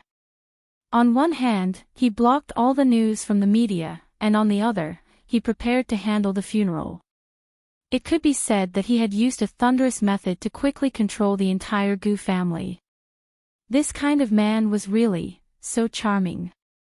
It was a pity that he was already married. However, Anlan realized that Gu Jingyu's behavior was also very unusual. He was like a completely different person from the hedonistic young master just now. Lin Che, who had protected him for a while, then unceremoniously suppressed others. From afar, his expression was serious and his expression was touching. Then what was going on just now? Was Gu Jingyu so serious to protect Lin Che? Why were they so protective of Lin Che? Who exactly was Lin Che? Lin Che quickly went back first. Gu Jingyu was worried that something would happen to her, so he rushed over. Lin Che stood at the window and looked outside. Gu Jingyu hesitated for a moment and walked over. "All right, don't worry. Second brother won't let anything happen to you." Lin Che said, "I know that he won't let anything happen to me, but I'm worried that he will let something happen to himself." Gu Jingyu chuckled. "That won't happen. Nothing has happened to those who can hurt him." "That's true, but I can see that the clansmen are very unstable. They are very agitated." Gu Jingyu said, "That's right. After all, Grandpa used to be their spiritual pillar. Because of Grandpa leading the opposition against second brother, they felt that there was still hope. Now that Grandpa suddenly passed away, of course they are very worried. They are worried that second brother will become the head of the family and no one can control him." Lin Che said, "Doesn't that mean that they might really hurt Gu Jingze? But second brother won't be hurt for no reason." Lin Che pinched his chin and thought about what had happened just now. "Are the results of Grandpa's examination out?" "Yes, it's a heart attack." "There's nothing else, right?" "Yes." "Could it really be an accident?" "But it's too much of a coincidence." "I also hope that it's an accident, but anything can happen in the Gu family," he said. "I will ask someone to check it out." Lin Che said, "There's no need. You don't have to worry too much about me. I'm thinking why I was the last person to see Grandpa. I don't seem to have said anything special to him. Why did Grandpa have a heart attack? Moreover, I can see that the medicine was beside him just now. Why didn't Grandpa take it?" "Yes. Although Grandpa's body isn't good, he still has the ability to move. Could it be that his heart attack suddenly made him unable to take the medicine? Is it certain that he won't have a heart attack if he takes the medicine?" "Nothing is absolute," Gu Jingyu said. Gu Jingyu said, "But that medicine is much better than the nitroglycerin that makes people upset. It was developed by second brother's research lab. It's purer and can slow down most heart attacks. At least, it won't kill people in a short period of time."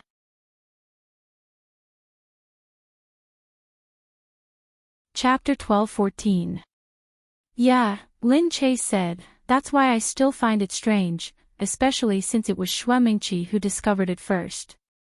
"You're right, but we still have to wait for the results of the other tests. Rest first and don't think too much." Lin Che looked at Gu Jingyu. "Thank you." "You're welcome." Lin Che was very satisfied that he was on Lin Che's side.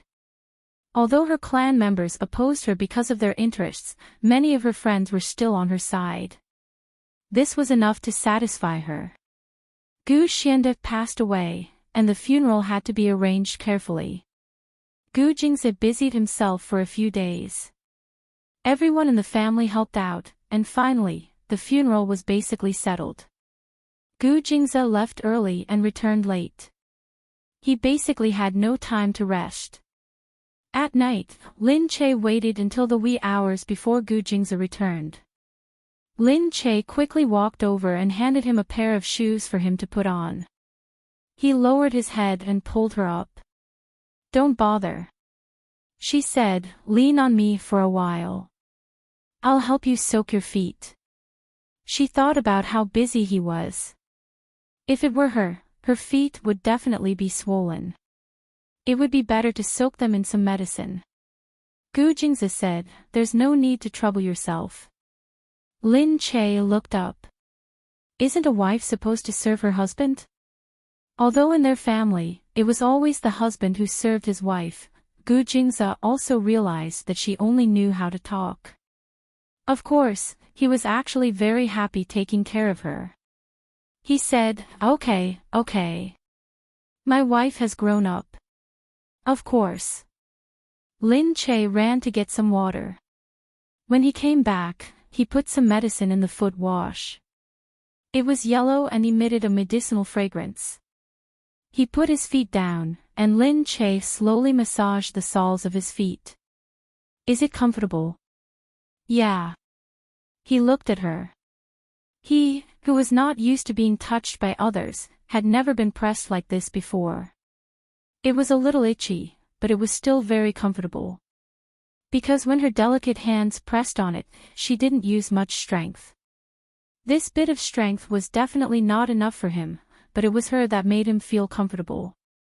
She smiled and asked him, "Is everything arranged now?" "Yeah. He'll be buried in a family cemetery." "You've been there before. There's a piece of land there for grandfather's rest. Everything has been prepared, and some relatives are coming from all over. The funeral must be huge. I don't plan to let outsiders attend the funeral in case it causes too much of a commotion. Otherwise, if people were allowed to participate, there would definitely be innumerable people." Gu Xianda was, after all, famous. There were people who admired him, people who wanted to pay their respects, people who wanted to join in the fun, and people who wanted to take the opportunity to get close to him. At that time, a shock in Country C would attract a lot of attention. The Gu family had always kept a low profile, so they definitely wouldn't like this kind of attention. Lin Che said, "Then I'll have to work hard for a while." "Yes." Lin Che's heart ached. He watched over him, letting him lean on him for a while longer and soak in the water for a while longer. But there was nothing else she could do to help him. It was not good for her to interfere with the Gu family's affairs, so she could only deal with the matters around her first. There was no need for him to worry about the affairs of the family. She only hoped that she could help him a little bit. Gu Jingzi leaned against the wall and fell asleep after a while. She looked at him. Although he always looked energetic, she could never tell that he was tired. When she looked at him like this, she could tell that he really hadn't slept well for a few days. She leaned against the wall and couldn't bear to wake him up for a while. She could only take a towel and help him wipe his hands and cheeks. Usually, if someone else touched him, he would have jumped up.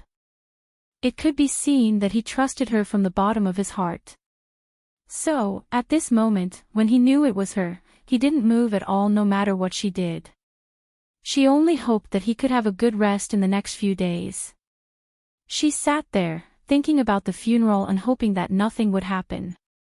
The people who attended the funeral were all relatives of the Gu family, as well as those who were close friends of the Gu family. No outsiders were allowed to come. After a few days of adjustment, the relatives finally didn't look so sad anymore. But at this time, they still pretended to cry a little, with a few drops of tears, as if they were very sad. In contrast, Gu Xianda's real relatives were very calm here. After a while, Gu Jingming arrived with Yu Minmin. The presidential guards who followed him separated the two people. When Gu Jingming walked in, the relatives stood up to welcome him. Then, Gu Jingyu also arrived and walked in with Mu Wanqing. Mu Wanqing was very sad. Although she knew that this day would come, she was still an old woman who had lived in the same courtyard for decades. Thinking about it, she still sighed. After that, Gu Jingze arrived. As he walked in with Lin Che, the clan members glared at Lin Che, their faces filled with hatred. How dare you come? Murderer! How dare you come? She was wearing a long black dress with a little white flower on her chest. She followed beside Gu Jingze, and both of them looked serious. They were just talking about it. Naturally, they didn't dare to do anything to her. Especially when the people from the Lu family came. Gu Jingyan came with Liu Beiqin, and Liu Qinyu came as well. Looking at Lin Che, the three of them came to Lin Che's side first. Looking at the three of them, the relatives shut their mouths. They knew that they wouldn't get anything good if they said bad things about Lin Che here. Today, the Gu family was a black and white canvas. After the group sat down, everyone waited silently for the funeral to begin. Although it was solemn, it wasn't that sad. After all, it was a funeral of a big family. It wouldn't be like an ordinary funeral, where people would cry for their parents. Although they were angry and sad, this place still looked solemn and dignified. The other sadness was also suppressed in a spectacular scene. When they arrived, before the official funeral began, everyone took a short break and ate something first. Lin Che and Yu Minmin sat at the back. Then, they heard someone ask, "When will it start?" "About an hour more. Not everyone is here yet. Some of them just arrived from abroad." "Ah, then let's play a game for a while." "What are you playing?" "It's Radiance. It's on my phone. Try it too." Lin Che turned around and saw that the people behind were playing Radiance. On the side, Xue Mingqi was also watching. She said, "They're all playing this game." Yes. It's quite interesting." "Is it to kill time?" Xue Mingqi said. "It's so popular. Let's see if our family can cooperate next time." They still didn't know that the founder of Radiance was in front of them. Lin Che snorted in his heart. Xue Mingqi wanted to cooperate. Forget it. She wouldn't agree even if you beat her to death.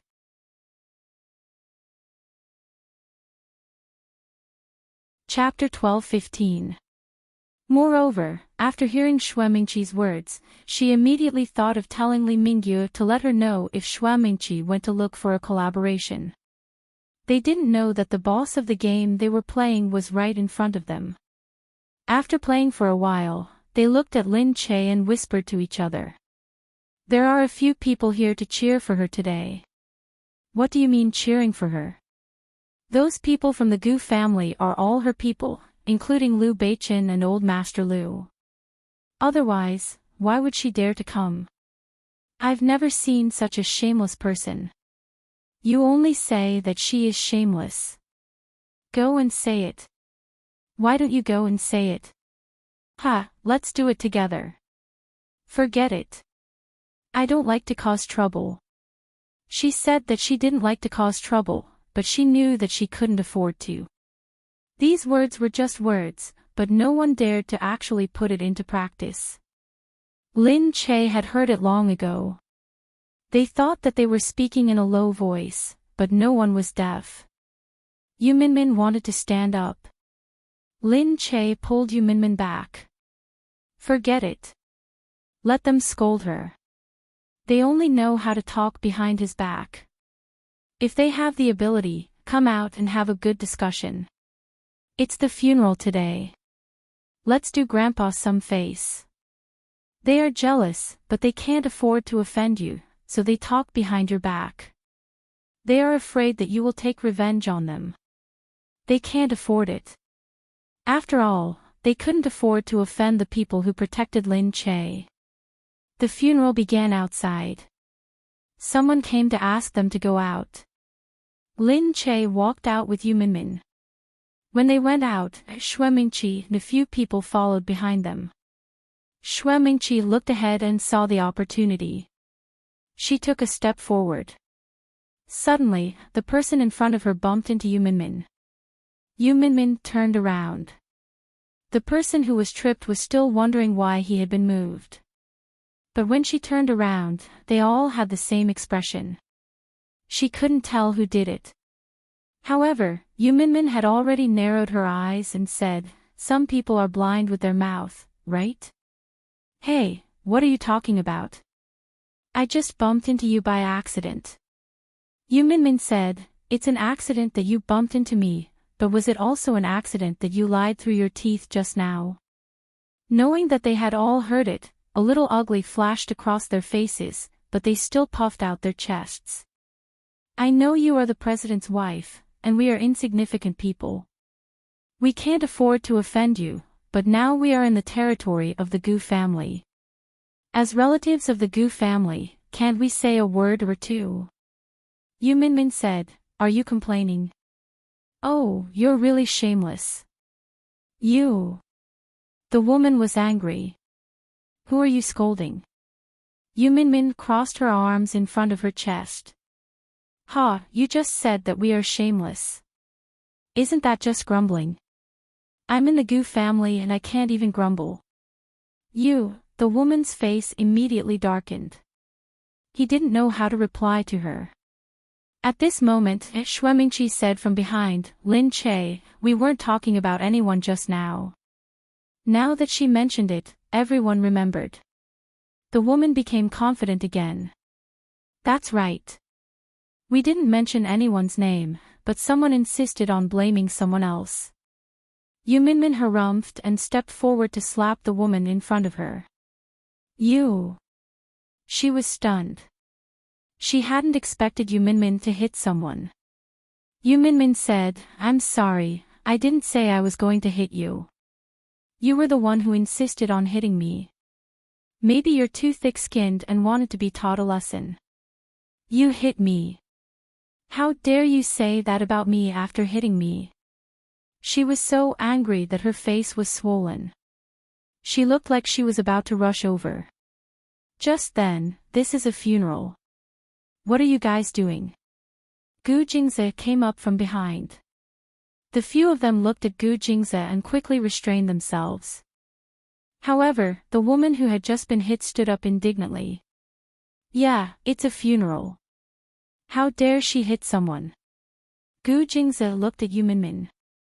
Yu Minmin said, "I didn't hit anyone. I was just swatting away a mosquito. Maybe I accidentally hit someone." "You? Who are you calling a mosquito?"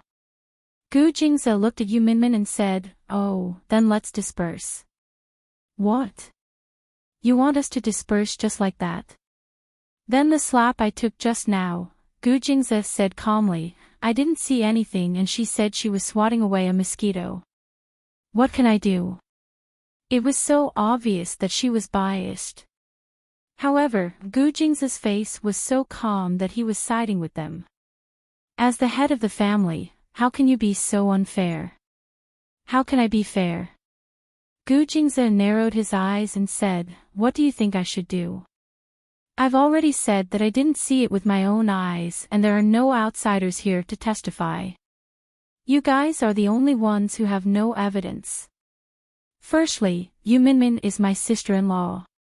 Even if I'm the head of the family, I have to respect my sister-in-law. How can I not listen to what she says? Isn't that unfilial? Being unfilial is the biggest taboo in the Gu family." She was at a loss for words. Before she could say anything else, Shuemingqi quickly pulled her back and said, all right. The head of the family is right. We really don't have any evidence. Today is the funeral. Let's not cause trouble." They also looked at Gu Jingze and Lin Che with hatred. Mumbling, they could only leave. Sometimes, status was just like that. Just because you were slightly weaker, you would not be able to be on the same level as the other party. If they were not on the same level, then they would not be on the same level. If he was the family head, then they could only stand aside. Watching Lin Che and Yu Minmin leave, they were a little unconvinced. But they were very grateful to Shuemingqi. Didn't you say that Mingqi would speak up for us? Otherwise, we wouldn't know what to do. It's okay. We're all family, Shui Mingqi said with a smile. She looked at Lin Che, who was outside. Their relationship with the family had become even more strained after Gu Xianda's death. It had basically reached a critical point. Shui Mingqi harumphed. She looked at the game in her hands and said, "This game looks pretty good." "Yeah, it's very popular." Shui Mingqi said, "My family is also planning to invest in this business. Then this will definitely be profitable. I heard that it has the most players right now." "Which company made it?" "It seems to say that it's a studio called Genesis." Shui Mingqi looked at it. She wanted to go back and study it properly. Outside, the funeral had officially begun.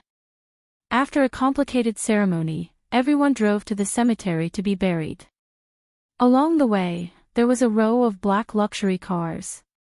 Because it was a funeral, everyone consciously drove their family's black cars to the cemetery without any discussion. The passers-by looked at the row of black cars. Not a single one of them was worth 10 million. As they drove through the streets, they looked mighty.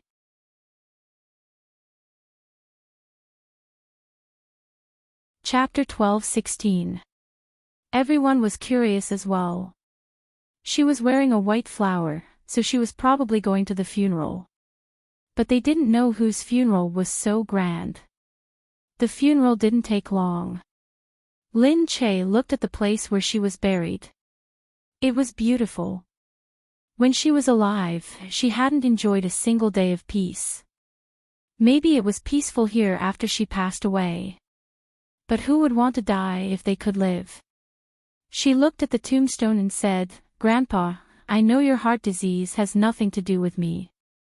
Something must have caused it, but what was it?" After the funeral, the group returned. Lin Che said, "You were so biased just now. Aren't you afraid of making the clan even more unhappy?" Gu Jingzi said, "It doesn't matter." Lin Che followed beside him. "How can it not matter?" Gu Jingzi said, "Because grandfather passed away, the relationship between the clan and the Gu family has already collapsed. They don't care about this little conflict." "Really?" Lin Che asked, surprised. "Of course. In the past, grandfather was the bridge between the clan and the main family. Now that the bridge has been broken, the main family is fine, but the clan feels that they have lost their support and will definitely hold a grudge. This is for sure. Then what should we do now? The previous head of the family has passed away. The current head of the family naturally has to let the dust settle and let everyone trust the new head of the family again. But this kind of trust can only be built after the chaos. It's impossible for them to trust the new head of the family themselves." "You're saying, violence is unavoidable?" "That's right." Lin Che wasn't as stupid as he was in the past. He didn't think about anything, so he understood what he meant. Naturally, she still had some worries in her heart. However, since this was the only way, she could only resign herself to fate. After Shui Mingqi returned, she started to investigate. What was that so-called Genesis like? It turned out to be a small studio affiliated with Kaixing Corporation. Shui Mingqi immediately got someone to contact the studio. She knew that these people were still students. Besides being busy with games, they were in school. Shui Mingqi went straight to the school to look for them. KG and Crooked Neck were outside the dormitory after class when they heard someone say, "Crooked Neck, a beautiful rich lady is looking for you." The few of them were a little puzzled. Recently, many people had come to their door. After they became popular, many people would come to discuss business. However, they really didn't have time to care about it. It was just the start of the open beta, and there were still some problems that needed to be fixed. They had to keep updating and leveling up in order to keep the game going. They couldn't wait to be used as two people, so they didn't have time to care about others. The other people in the school had long been envious of them. Although most people did not know that they were Genesis, they only knew that they had recently found a job and were very busy working with a big company.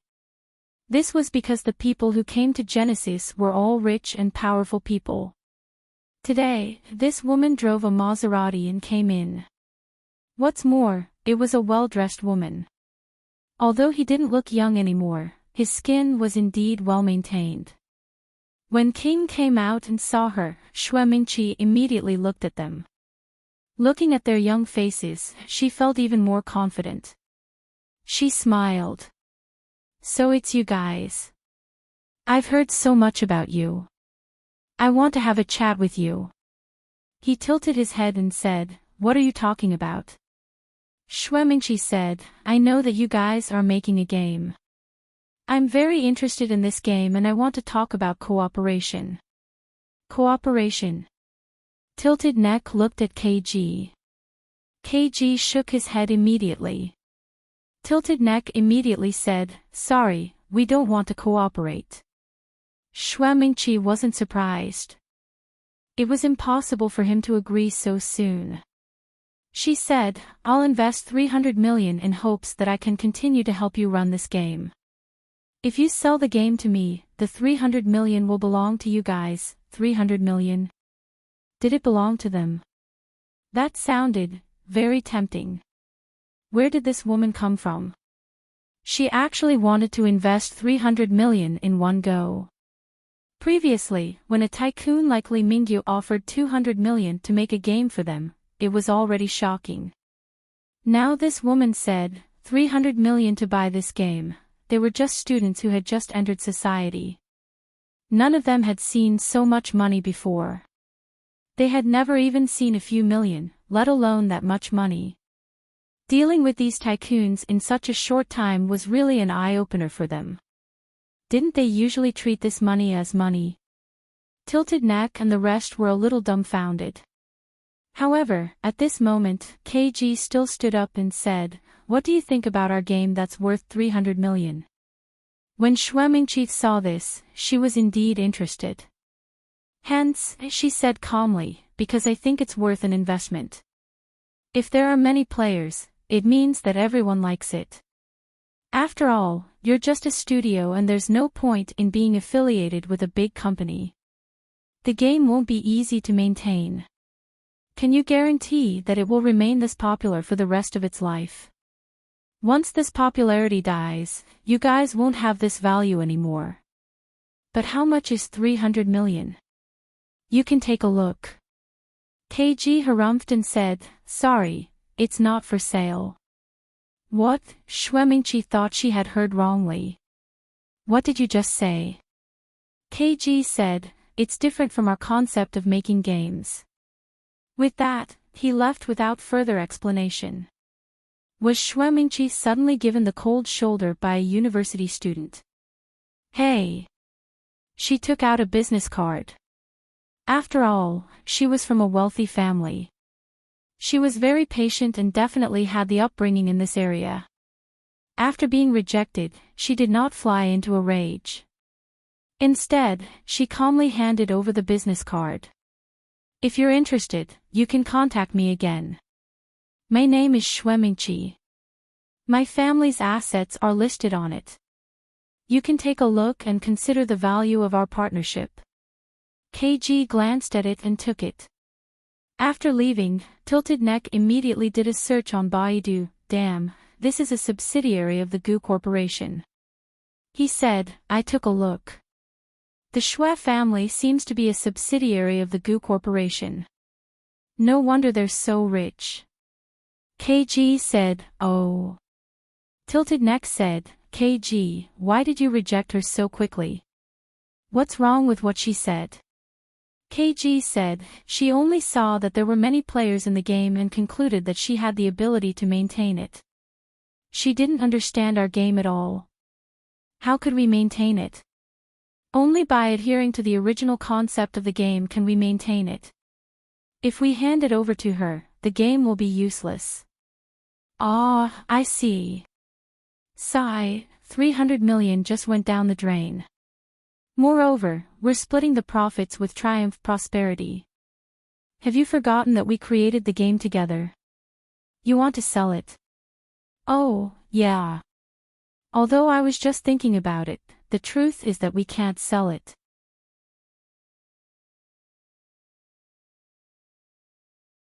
Chapter 12-17. Crooked Neck added, plus, this game is our child. We can't just leave it, right? Xue Mingqi didn't expect them to reject her outright. Xue Mingqi snorted. Do you think you'll encounter such a good opportunity again in the future? She just wanted to save trouble, so she wanted to buy a similar game. Otherwise, she wouldn't be able to develop it herself without the skills and talent. Xue Mingqi went back and started talking to people. We're going to start making a game now. Our main competitor is Radiance from Genesis. The people in the company were surprised. Are we going to challenge Radiance directly? That's right. I think it's better to wait for another 2 years. If we challenge them now, Radiance will still be popular. I'm afraid no one will be able to challenge their position for the time being. If we release another game in a year or two, Radiance will have reached its peak. There won't be any new updates or new ideas. Basically, we'll be able to surpass Radiance once the market is saturated. Xue Mingqi said, by then, I can make a game and earn money. What's the point of surpassing Radiance? What I want is this moment. Xue Mingqi urgently needed a successful project to support the Xue family's position. Now that the gaming industry was so popular, if she succeeded, she would definitely be able to make a name for herself. It would be different from other real estate industries that earned money quietly. Hence, she wanted to do it now.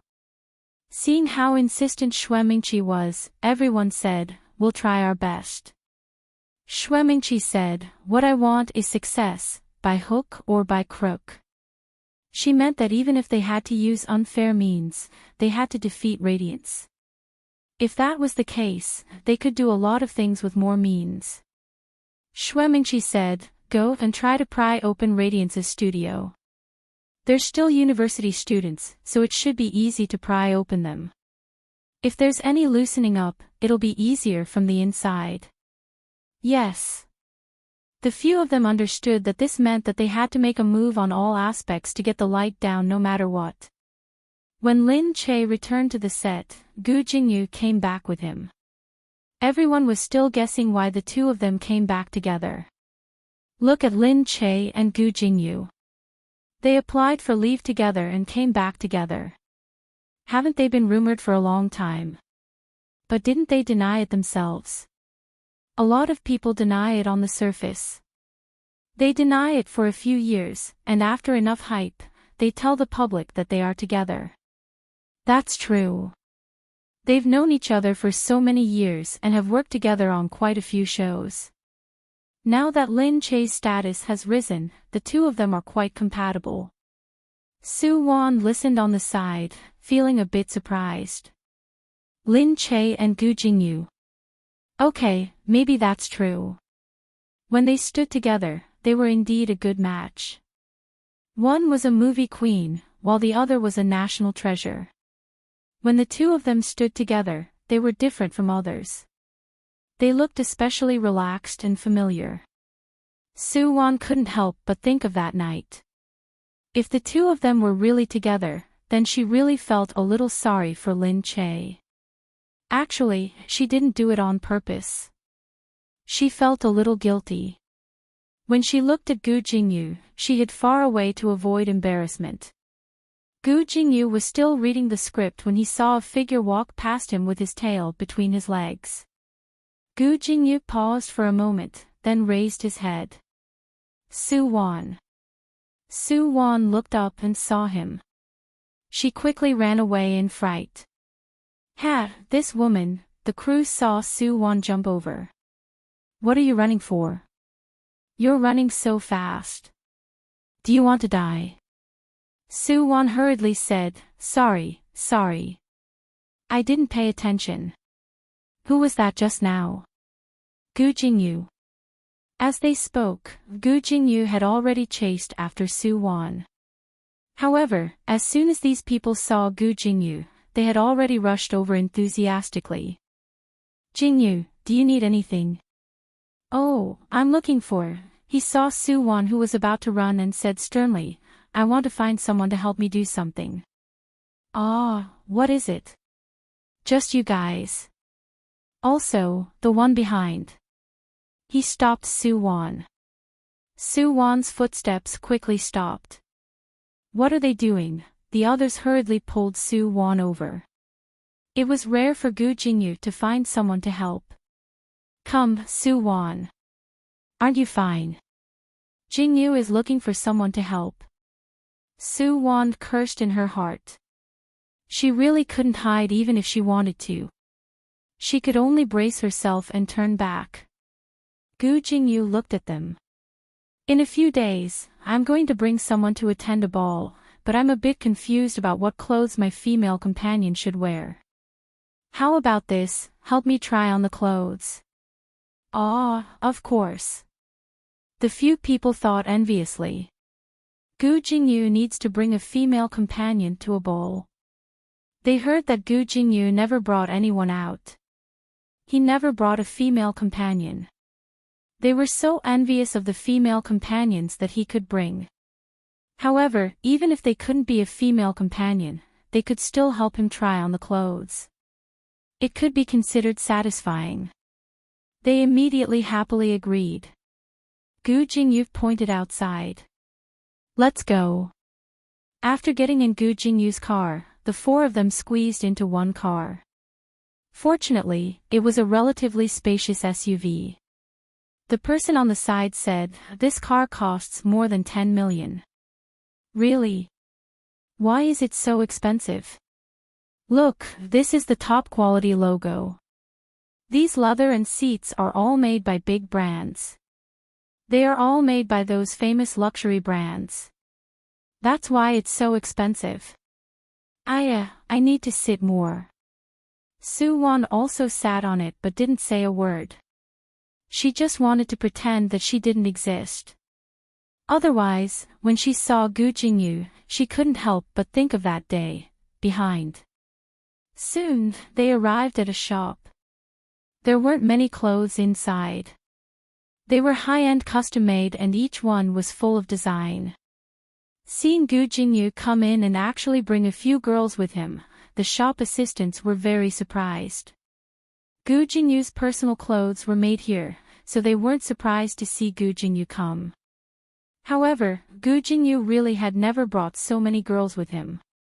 But why did he bring so many at once? Gu Jingyu directly ordered, I want them to help me try on the clothes and choose the clothes for my female companion. Ah, okay. Strange. He had a female companion. Why didn't he bring her to try on the clothes? However, rich people had a lot of hobbies. Maybe his female companion's identity was special and she didn't want to show her face. So they didn't ask much. The girls were extremely excited. This place looked high-end from afar. They had just entered the entertainment industry and had never been to such a good place.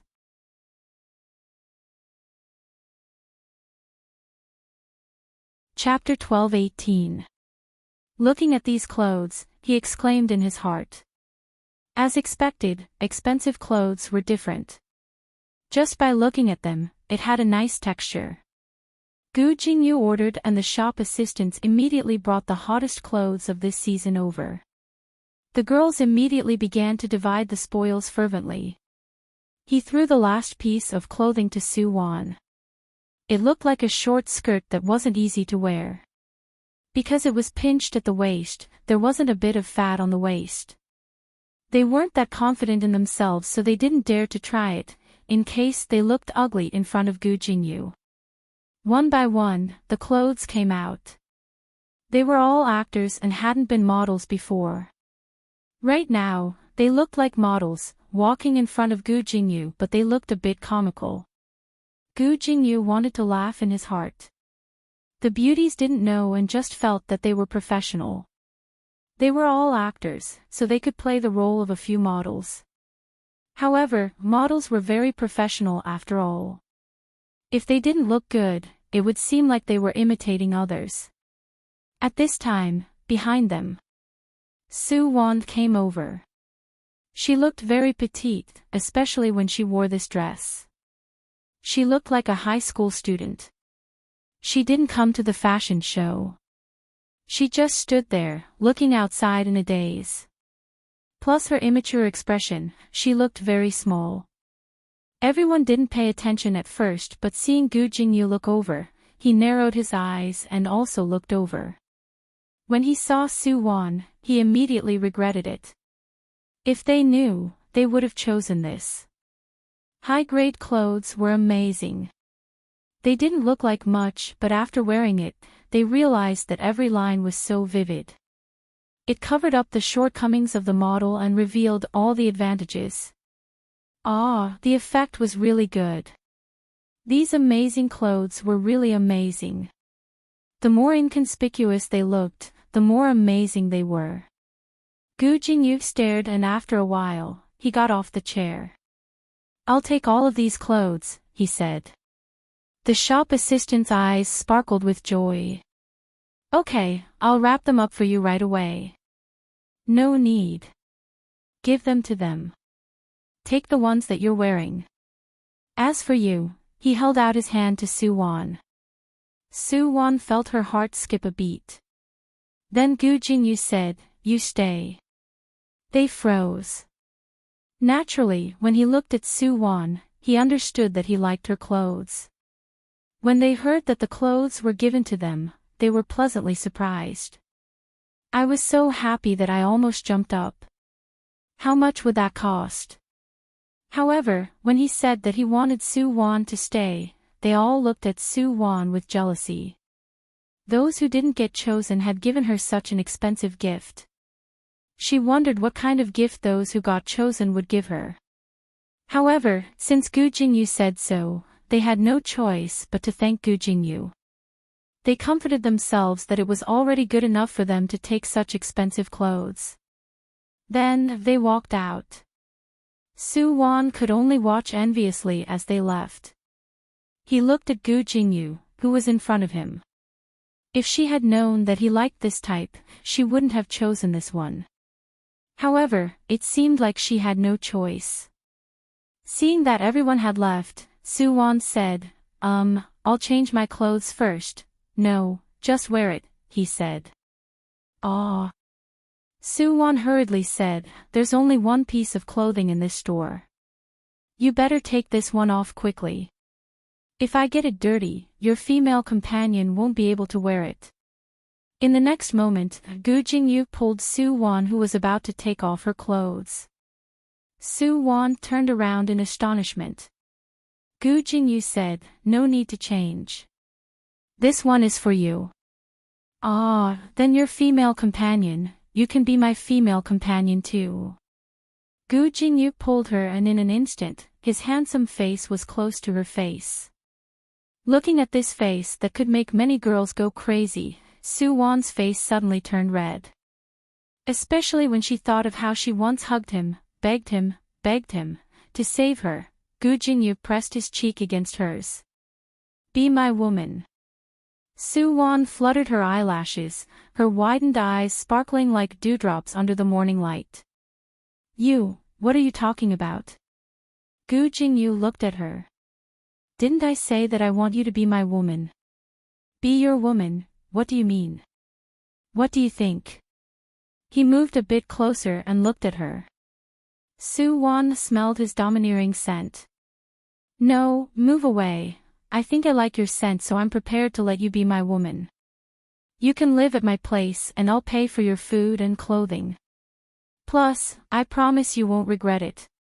So it was like this, was Gu Jingyu trying to sleep with her? Sue Won looked at Gu Jingyu. He could sleep with so many women. Why did he choose her? Plus, didn't he have something with Lin Che, but don't you have another woman you like? Why are you doing this? Gu Jingyu frowned and looked at her but didn't explain anything. What does this have to do with you being my woman? Su Wan knew that rich people had a lot of women. But Lin Che was such a good person, of course not. She pushed Gu Jingyu away. This isn't right. Are you saying that you want me to be your mistress? Are you saying, keep me as your mistress? I don't agree. After Su Wan finished speaking, she turned around and walked out. The shop assistant didn't dare to stop her.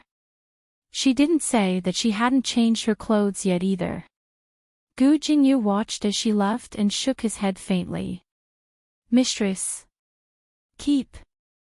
But speaking of which, that seemed to be the case. He slipped his hands into his pockets and said to the shop assistant, swipe my card. When Su Wan got into the car, she remembered that the clothes she was wearing were Gu Jingyu's. But it was too late for her to go back now. She could only take the car back to the dormitory. She wanted to change and then send him back. Unfortunately, the clothes she changed out of were still in the shop. She only wore it a few times. What a pity, she returned to the dormitory. Everyone looked at her. Wow, Su Wan, you're rich. These clothes are really expensive. Ha! Su Wan was astonished. She looked down at her clothes but it didn't seem like much. This is a new style that came out 2 days ago. Their clothes are all unique. Yeah. I even walked past their display window and saw it. This looks very ordinary, but it said that it's the most meaningful clothes for shaping the human body. Su Wan said, this, how much is it? It seems to be more than 100,000. Su Wan felt that she should hurry and send the clothes back. She quickly took them off and smoothed her clothes. She wanted to find Gu Jingyu's number but remembered that it was impossible for her to have his number. And not many people in the crew would have it.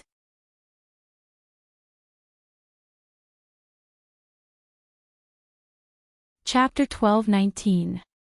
The people in the dormitory felt strange. They didn't know why Su Wan suddenly had this dress. Could it be that someone had infiltrated her in the industry? Though they despised her, they were also thinking that maybe she was going to become famous. Someone had already infiltrated her. She wouldn't be the first one to become famous out of the 4 in the dormitory, right? After Gu Jingyu became more and more engrossed in filming, he basically returned to his previous state. Lin Che and he had a good understanding of each other. The two of them could basically finish filming in one take. Occasionally, there would be a problem but they would just discuss it and it would be over. Lin Che also sincerely felt that he could learn a lot from filming with a professional actor like Gu Jingyu. Plus, filming was really comfortable. The drama was about to finish filming so they could take advantage of the time when the game was at its peak. Then, the game and the drama could promote each other. This was a win-win situation. Now that the game's open beta was about to end and the official listing was about to begin, everyone started to get busier. At night, Lin Che saw that Gu Jingyu was a bit absent-minded. He looked at him and asked, "What's wrong? Is there something wrong? What are you thinking about today?" Gu Jingyu said, "Nothing, there's definitely something."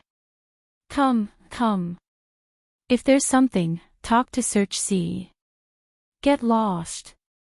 Gu Jingyu really couldn't stand her acting like a sister-in-law. She was clearly younger than him. Lin Che said, "Is there something on your mind?" "That's enough. Little one, you want to lecture me? Hee, you're still a sister-in-law. Hee, if you say it again, I'll call second brother over for everyone to see." The two of them were fooling around when the floor manager hurried over. Seeing the two of them laughing, she didn't dare to disturb them. But it was really urgent. After hesitating for a moment, she still walked over and said awkwardly, "Sister Che, there's something." Lin Che turned around. "What is it?" "Just now, the crew of Haunting had a conflict with our scene. They're making a fuss outside, asking us to change locations. Haunting was a supernatural drama. They were currently filming in a film city, so they would bump into it a few times during filming. Coincidentally, Xing Hui was the one who was filming Hook the Soul, and the female lead was Wu Yufei. Last time, their TV series was overshadowed by Lin Che's web series. It was because their TV series production was too crude, so this time, Xing Hui spent a huge sum of money on it. They wanted to salvage their reputation and change the public's impression of them. But this time, they actually met here. As Lin Che was the producer, he had to ask about these small matters. She would take care of things that the floor supervisor could not handle. Because the other party was quite tough, the floor supervisor was also very helpless.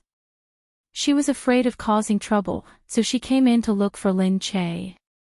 This was one of the troublesome things for Lin Che, who was both the producer and the main lead. She was always on the set as both a producer and an actress. When it was time to film, she had to be an actress.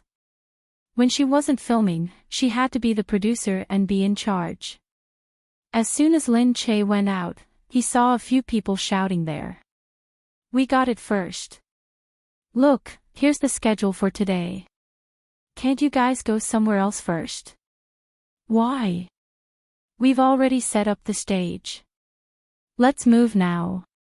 "Who told you not to watch the time? The schedule they gave us is different from yours." "I don't care. Go look for them." There were many filming studios in Film City. It was the peak season now, and there were more than 20 studios filming in one go. Film City officials had arranged the filming locations for each production crew, but with so many people, the arrangements were a little messy. As a result, the schedule they arranged for them clashed. This was supposed to be because of Film City, but they couldn't do anything about it. They could only persuade them to go somewhere else first. Who would have thought that these two companies wouldn't budge, neither giving in to the other? When Lin Che came out, they were still arguing.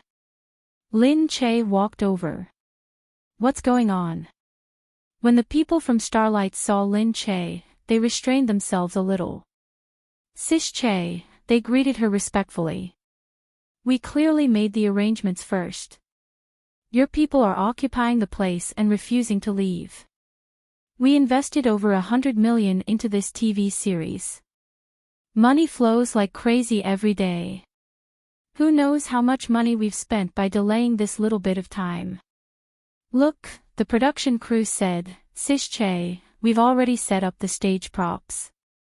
"Look, it took a lot of time and effort to set up the stage props. It would take even more time and effort to remove them.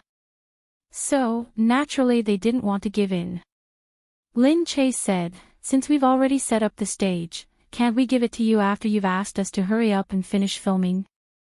The time we've spent here is more than enough for us to film, right?" That can't be right, Sis Che.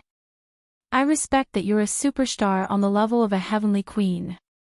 We can't afford to offend you, but you can't bully people like this." Although he didn't say it out loud, it was written all over his face.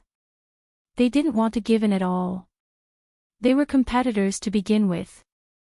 Now that they were arranged to be in the same place, it was truly a small world for enemies. Why should they give in modestly? The production crew said, "How are we bullying you? We're victims too. Isn't it bullying?" "That's right. You guys are amazing. You have the producers and whatnot. We're at the bottom of the industry, and we don't dare to offend anyone. We have our pride, all right. We can't let others step over us so easily, right?" Ha! They sounded as if they were the ones who had suffered a huge grievance. They had also received the notice that they were going to shoot here today. Why should they move aside? Suddenly, someone shouted, "Isn't it just a prop? We'll dismantle it for you." "That's right. If you find it troublesome, we'll help you dismantle it." "Hey, what are you guys doing? What are you guys doing? Just like that, the two sides started arguing. The other side impulsively wanted to dismantle the prop. Naturally, Lin Che's side didn't want to give way. Just like that, the two sides seemed like they were going to fight. Behind them, the actors didn't know what happened. They just saw that there seemed to be a fight outside. Someone said, they seem to be from Starlight. Wow, then aren't they archenemies with Sis Che? The girls looked at Su Wan behind them. Yesterday, when they went out together, she got something good. She didn't tell them what she got when she came back. It must have been something valuable, but she didn't dare to tell them. They were jealous, but Su Wan was so cold and didn't tell them. They looked at each other and immediately understood each other's intentions.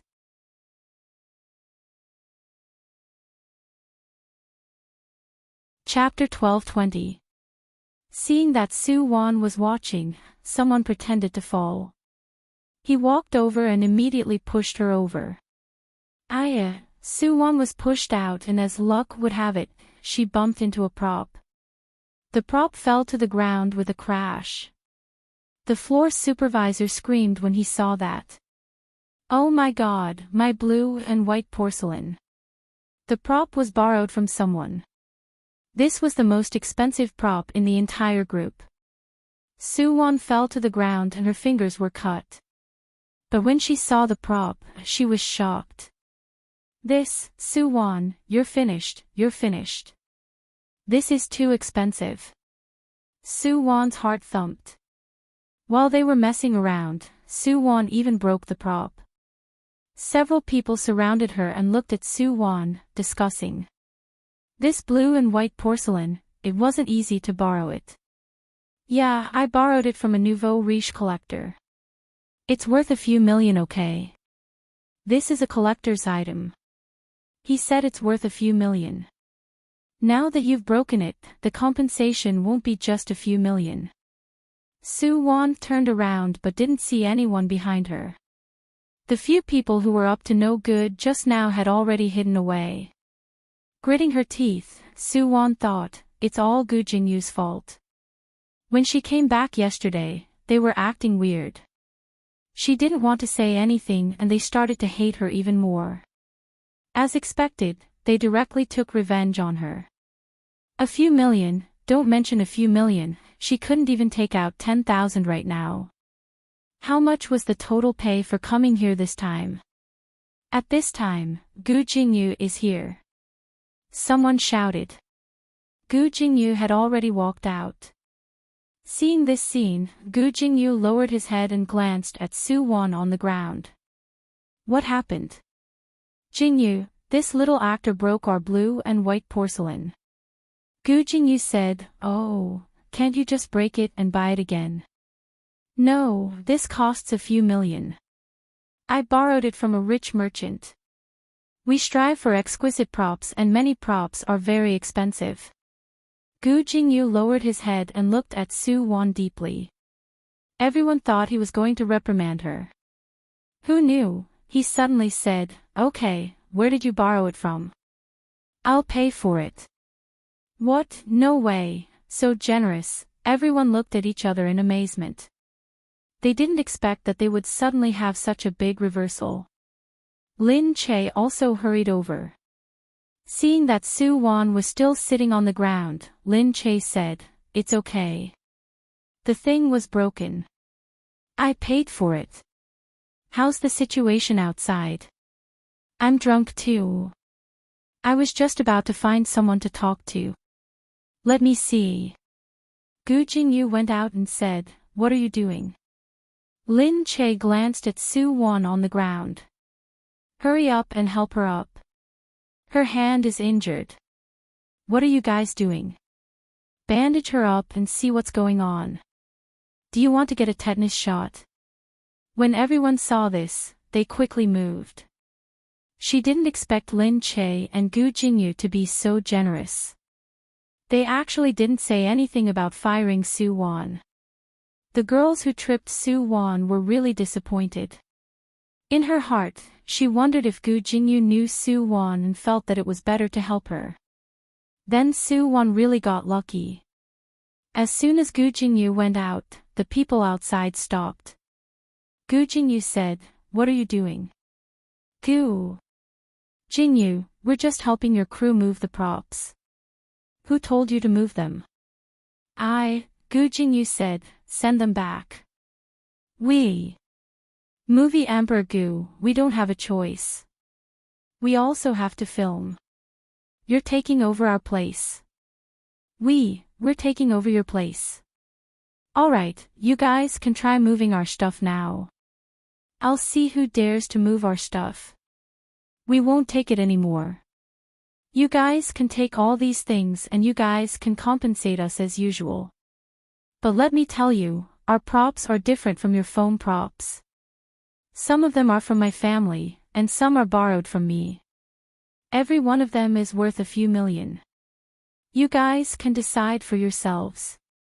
What? If someone else said this, they would definitely think that they were bragging. However, it was a different story when it came from Gu Jingyu's mouth. How could Gu Jingyu's family be fake? They looked at each other and then at the exquisite props in their hands. Suddenly, they felt their bodies become heavy. They hurriedly said, okay, we'll put them back. Put them back for movie Emperor Gu's sake." Sigh. At this moment, Lin Che walked over from behind and looked at them. "You take them away and put them back just like that. What do you take us for?" The few of them were stunned again. Lin Che said straightforwardly, "We don't want the things anymore. You just have to pay us." They had encountered a scammer. Moreover, it was a big one. And it was a direct one. "Sister Che, you can't bully us like this. We just moved them a little. We didn't break anything." Lin Che said, "Yes, we're bullying you. Otherwise, you'd think that we're easy to bully. Since we're moving them away, let them be. We don't want the things that others have touched. You can leave. I'll calculate the money and transfer it to Starlight's finance department." "Hey, don't, Sister Che. We were wrong, okay?" Gu Jingyu looked at Lin Che and said to the few of them, "Didn't you say that you were so generous just now? You said that you'd help us move them and didn't care if we agreed or not. It seems like the industry now is really different from what I knew. You can ignore seniority and step on me no matter who it is. How could we dare? How could we dare? Please spare us. We're small characters, we're just trying to make a living for our families." They didn't know that they would be so tough all of a sudden. They thought that with Lin Che here, a woman would be easy to bully. Who knew? Now, not only was Gu Jingyu not easy to bully, but Lin Che was also so overbearing, not letting them put them down. Lin Che and Gu Jingyu looked at the few of them. Lin Che said directly, "Anyway, you can take them away. We're busy filming something else. I'll go in first. I don't know how much money we need in an hour. You guys are filming too. You should know that it's not worth it for us to waste our investment money on something like this." After saying that, Lin Che waved his hand and let them leave. Gu Jingyu glanced at them, harumphed, and followed them in. The people outside were really dumbfounded. They hurriedly begged for mercy. "Everyone, help us put in some good words for Sister Che. We're really..." The stage supervisor thought that they were amazing. They were begging for mercy just like that. Lin Che and Gu Jingyu were the ones who were unyielding here. Su Wan watched from there, feeling really envious inside. It wasn't like other people's jealousy. She actually didn't like to be jealous of others because she always felt that people could improve and succeed through their own hard work. Therefore, she didn't like to be jealous of others. Looking at Lin Che, she just thought that it would be great if she could be like this one day and not be bullied by anyone.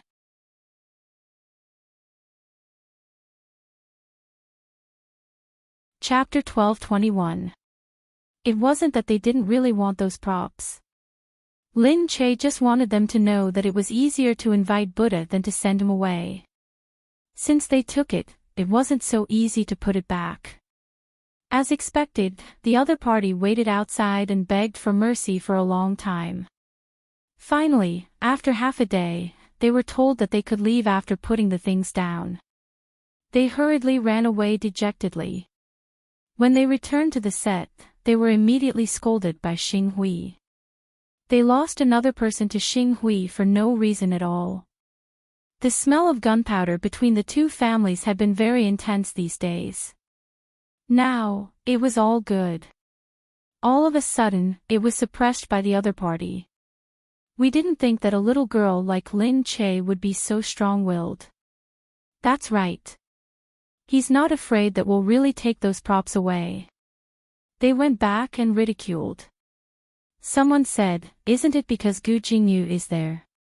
You guys too, choosing to find trouble when Gu Jingyu is there. Who dares to offend Gu Jingyu? In short, they were given the cold shoulder this time.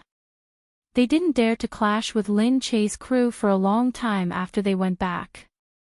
Su Wan looked at Gu Jingyu from the outside. She thought about it and felt melancholy. Gu Jingyu's assistant was watching. Seeing Su Wan come, he wanted to chase her away. Don't walk around here. Jingyu is inside. I don't see him. Everyone in the crew should know that Gu Jingyu didn't like to talk to people. When he didn't take the initiative, it was useless for anyone to come and talk to him.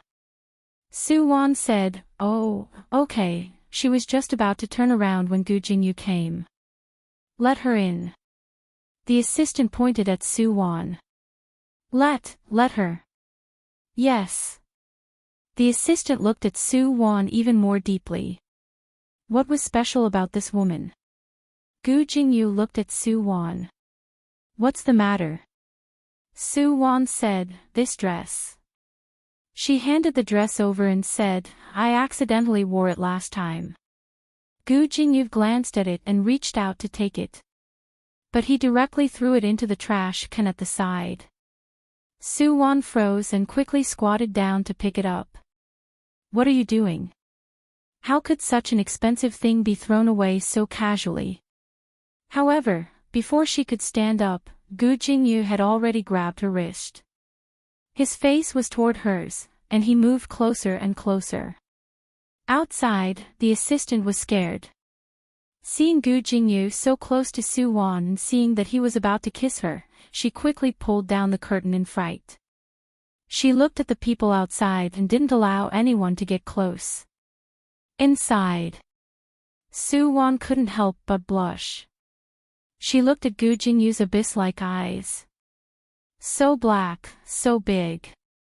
It made people feel like they were going to be trapped inside. She took a deep breath and felt that she was short of oxygen.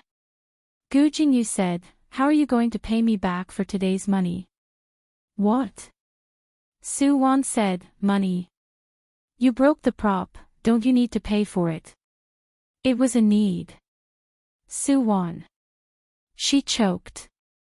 She knew that it was a large sum of money, and she definitely couldn't pay it back. Now Gu Jingyu was paying for her, but she couldn't let Gu Jingyu pay without paying it back. She looked at Gu Jingyu and said, well, why don't I work for you and pay you back slowly? Sorry, I don't have much patience for thousands of dollars a month, he said. Then I don't want money, but you have to stay with me for 100 days. Su Wan said, you did it on purpose. Gu Jingyu was also very calm. Just pretend that I did it on purpose. But now you owe me money, so I have no choice. Otherwise. He directly got closer to her. Otherwise, I will announce to the public that you begged me to save you. When that time comes, guess if you will die miserably. Su Wan's face was deathly pale. Gu Jingyu said, 100 days. Do as you see fit. If you agree, I will let you move over tonight. Otherwise, I will announce it to the public now. Gu Jingyu said and was about to walk out. Sigh. Su Wan hurriedly pulled him. Don't go. So, do you agree? Gu Jingyu turned around and asked. Su Wan just looked at him. She wanted to say no. Could she? But I have someone else I like in my heart. Don't you care? Gu Jingyu heard this and snorted in his heart. Like someone else. Very good, he said. 100 days later, you can find the person you like, but right now, you are only mine. Then can you promise that after 100 days, you won't care about me anymore? Gu Jingyu nodded. Do you think I will still care about you after 100 days? Su Wan knew that she was thinking too much. She nodded. Okay, I agree. Gu Jingyu also had someone he liked, but rich people were probably all like this. She was a little disgusted, but how could she dare to let others know about her relationship with Gu Jingyu? If they knew, she was afraid that she would not be able to survive in this circle for the rest of her life. She hadn't even graduated from Drama Academy yet. How could she be willing to give up and walk another path? Gu Jingyu's expression finally softened. He looked at her and said, I'll pick you up at the dormitory tonight. Ah. No need. Tell me the address and I'll go over. I said I'll pick you up, so I'll pick you up. Just wait. Su Wan knew that she was in no position to say anything, so she could only keep her mouth shut. KG's entire team was busy. The game ended and the open beta officially started. They only breathed a sigh of relief before immediately starting the next round of work. Everyone went to a gathering at night. They found a good restaurant outside and ate and drank to their heart's content. It was considered a day off and they would continue working tomorrow. Triumph Xing assigned them some more staff and their own studio was also preparing to hire a few more staff to help deal with other trivial matters. The industry started so quickly and at such a high starting point, it made the university students feel lightheaded and incredulous for a moment. They drank until they were in a mess. Everyone prepared to go back. Some of them had families in B City, so they prepared to go home directly. The others went back to their dormitories. Chen Hui and Crooked Neck were both from B City, but Crooked Neck was too lazy to go home. Chen Hui took the subway back alone. Although he had a net worth now and after the game went online, he didn't have much savings. Plus, he didn't have time to care about other things and he didn't have a car yet. He took the subway back to his house. Before he went upstairs, he suddenly saw a dazzling blue Maserati sports car parked by the side. His eyes lit up and Chen Hui sighed in his heart. When would he be able to buy one? At this moment, he saw a person silently walk out from behind. Is the car beautiful? Chen Hui drank a little and jumped in fright. He turned around and asked, You? Who are you? The person who came was a woman wearing work clothes. If you like it, you can have the car.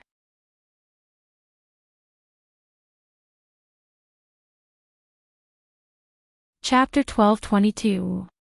What? Chen Hui was stunned for a moment. She grinned and said, I know that you guys are making a game. I also know that you've earned some money from the game, but you have to know that the game belongs to KG and it has nothing to do with you. You've only helped out a little. You don't get as much dividends as KG and your status is not as high as KG's. Even some of your reputation has been taken away by Crooked Neck. He's the same as you, he hasn't done anything. It's only because he's good with words and has a good relationship with KG that he has more than you in everything. Chen Hui's heart tightened. You don't have to come here and sow discord. I won't fall for your trick. Well, I also know that it's all empty talk. However, we never do empty talk. I can tell you that we are under the banner of the Gu family. You can go and ask how big the Gu family is. What can compare to the Gu family? Our boss is a member of the Goo family. This is our biggest guarantee. I'll give all of this to you now. This is just the beginning. In the future, the more we get, the more you'll get. Not only this car, but also this. She handed him a set of keys. The house is in Ansha district. It's the one in front. You can see it. It's a high-end district. Chen Hui's eyes widened. That district, it was a newly built high-end district. It was much better than these districts. In a place like B City where every inch of land was worth its weight in gold, such a large district with such a beautiful landscape and such a good school district was destined to be worth a lot. Chen Hui looked at the place he was living in. He had been living in B City for a long time. This was a crooked old building. It had been saying that it would be demolished, but it had been delayed for a few years and no one had come to demolish it. Even now, there was no market for it. It was depressing. He was rich now, but he was still living in such a run-down place. It was even more unfair. And the district in front of him. 80,000 yuan per square meter. With his current money, it would take him a few years to be able to afford it. A few years. How far would that be? This thing, in his eyes, was really too tempting. But, KG and the rest, he looked at the person in front of him, and his heart was filled with endless melancholy. The woman in front of him said, "We're not asking you to sell the game to us. You don't have the ability to do so. We just want you to cooperate with us when necessary. It won't be difficult, and it'll definitely be easy. If you've thought it through, take this." The key, just like that, was placed in his palm. He lowered his head and looked at it. Suddenly, his heart seemed to fill up. Lin Che, on the other hand, was playing with his child at home while watching the game. The interface was open, but she didn't go to play it. Gu Jingze was reading a book beside her.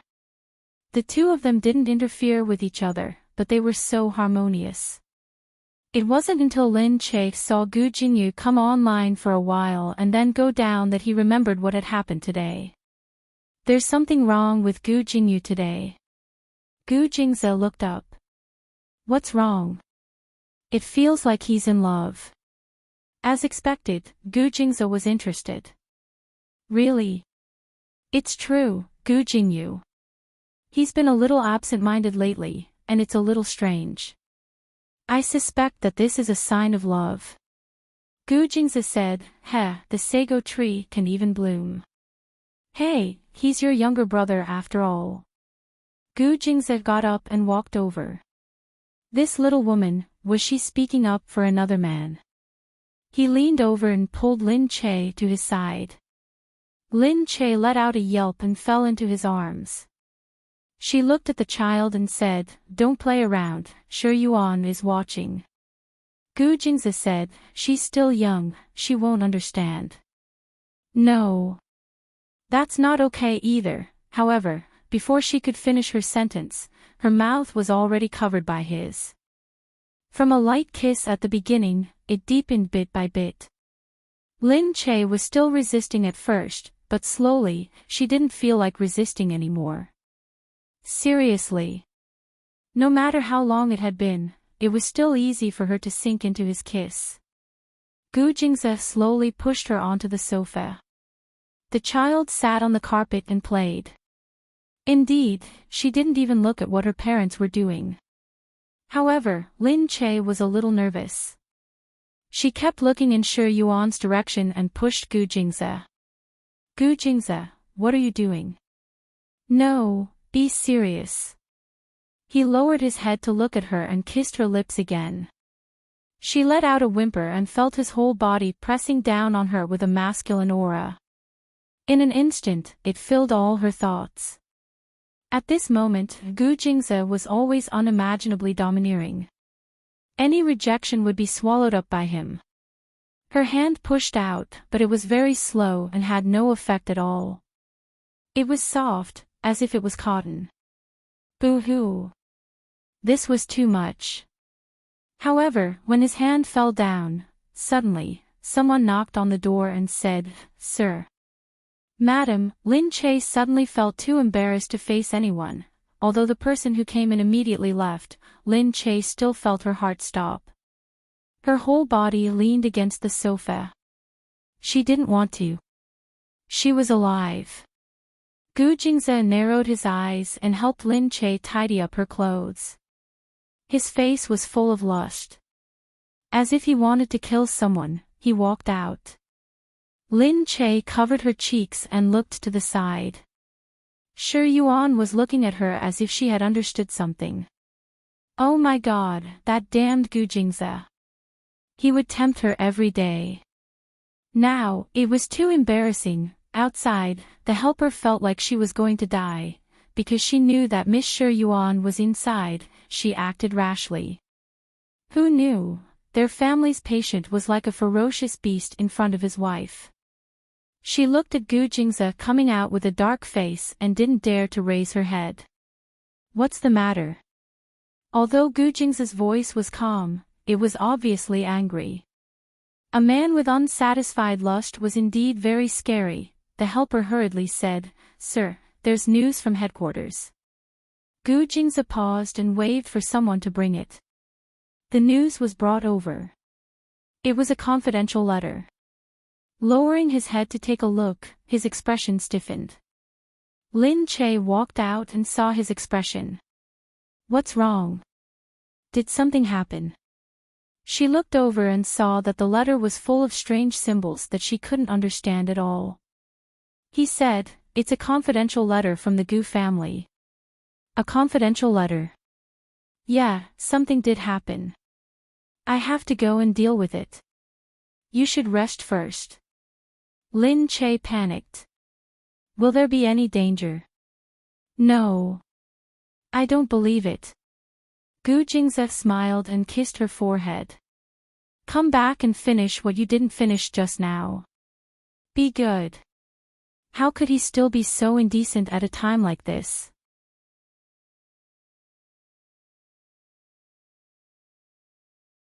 Chapter 12:23. In the secret room of the Gu family's headquarters. After Gu Jingze went in, all the solemn people stood up one after another. How long has he been missing? He threw his clothes onto the chair, his chiseled face cold. According to the servants, old Master Gu went out to play mahjong with someone and didn't come back. A group of mahjong players also said that he didn't go. Gu Qigong was missing. And now, no one knew where Gu Qigong was. Gu Jingze looked at the people in the secret room. Everyone who knows about this today is in this room. You are all my trusted subordinates. Even if you are scattered in different areas of the Gu family, you are all my people. You should know what to do with the outside world.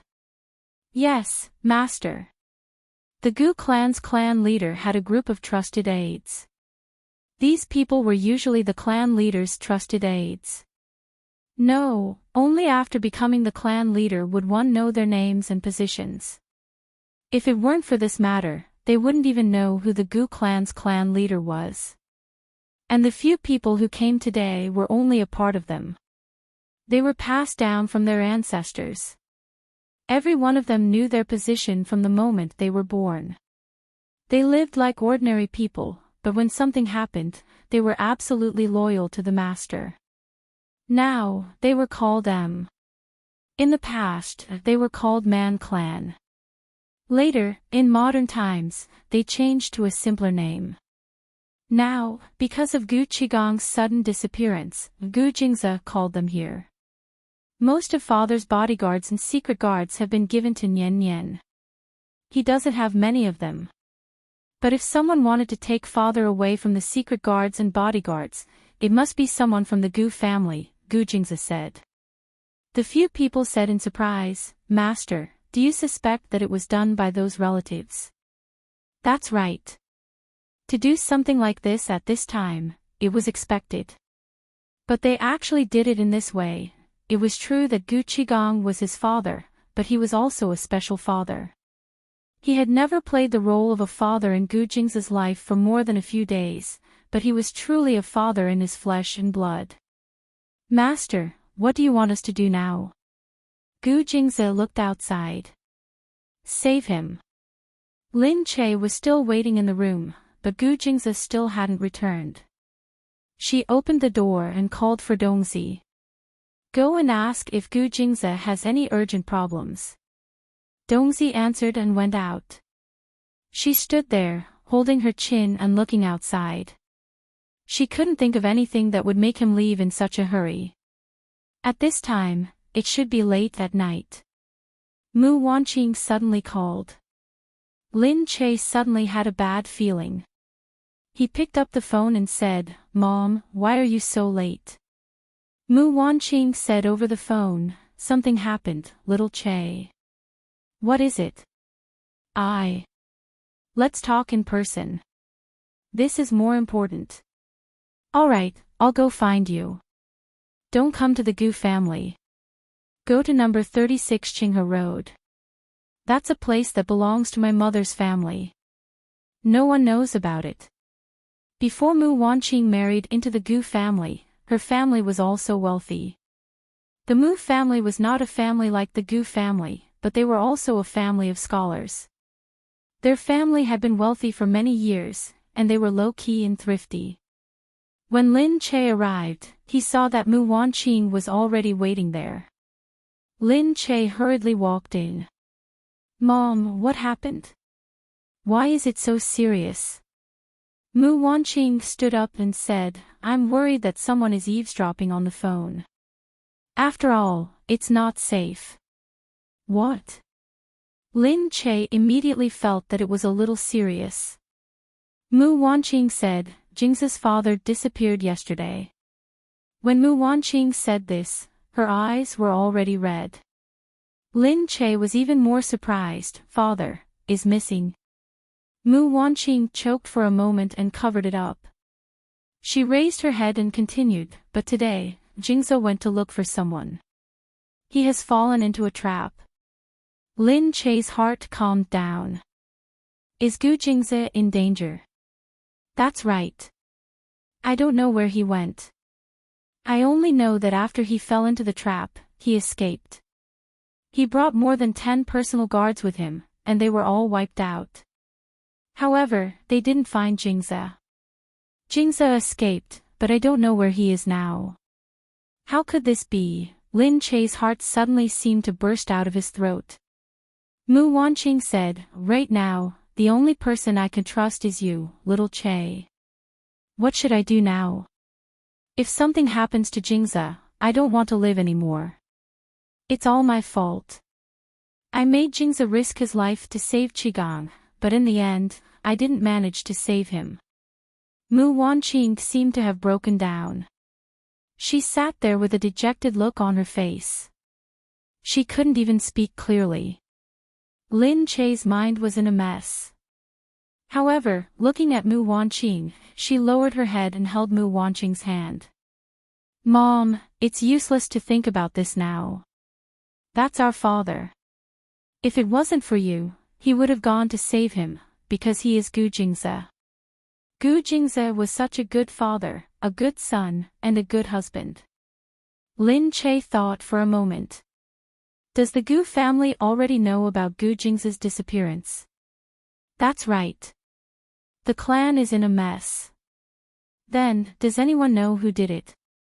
I don't know, Lin Che said. To be able to be familiar with the Gu family's movements and to be able to make Gu Jingze fall into a trap, I suspect that it was done by the Gu family's clan. Mu Wanqing raised her head. Then what should we do now? Mom, we have to go back to the Gu family. Although Gu Jingze has disappeared, you are still the Gu family's madam. I'll go back with you. Mu Wanqing looked at Lin Che. Yes, she was still the Gu family's madam. She couldn't lose her backbone. Lin Che went out and said, Dongzi, inform all the bodyguards to gather. We'll go back first and then go to the Gu family. At this time, even if she was forced to do something beyond her ability, she had to stand up. Back at the Gu family. Lin Che looked at the people who had been gathered at the door. I know that you are all Gu Jingze's bodyguards. Now, Gu Jingze is in danger, and we don't know if he is dead or alive. However, he is not dead yet. He is still looking for his way back. You have to wait for him to come back with me, and help him protect his territory before he comes back. Everyone looked at Lin Che. There was a hint of awe on their solemn faces. If it were anyone else, they wouldn't have believed it. However, they knew what Lin Che meant to their master. Lin Che was no ordinary person. He was Gu Jingze's most trusted and loved person. Therefore, in the past so many years, they had actually treated Lin Che as a newcomer and loved him very much. Lin Che had always been a good person. Slowly, many people were subtly attracted to him, attracted by his personality and charm. Moreover, it was at this moment. Everyone said in unison, "We will follow your orders." Lin Che's expression turned cold.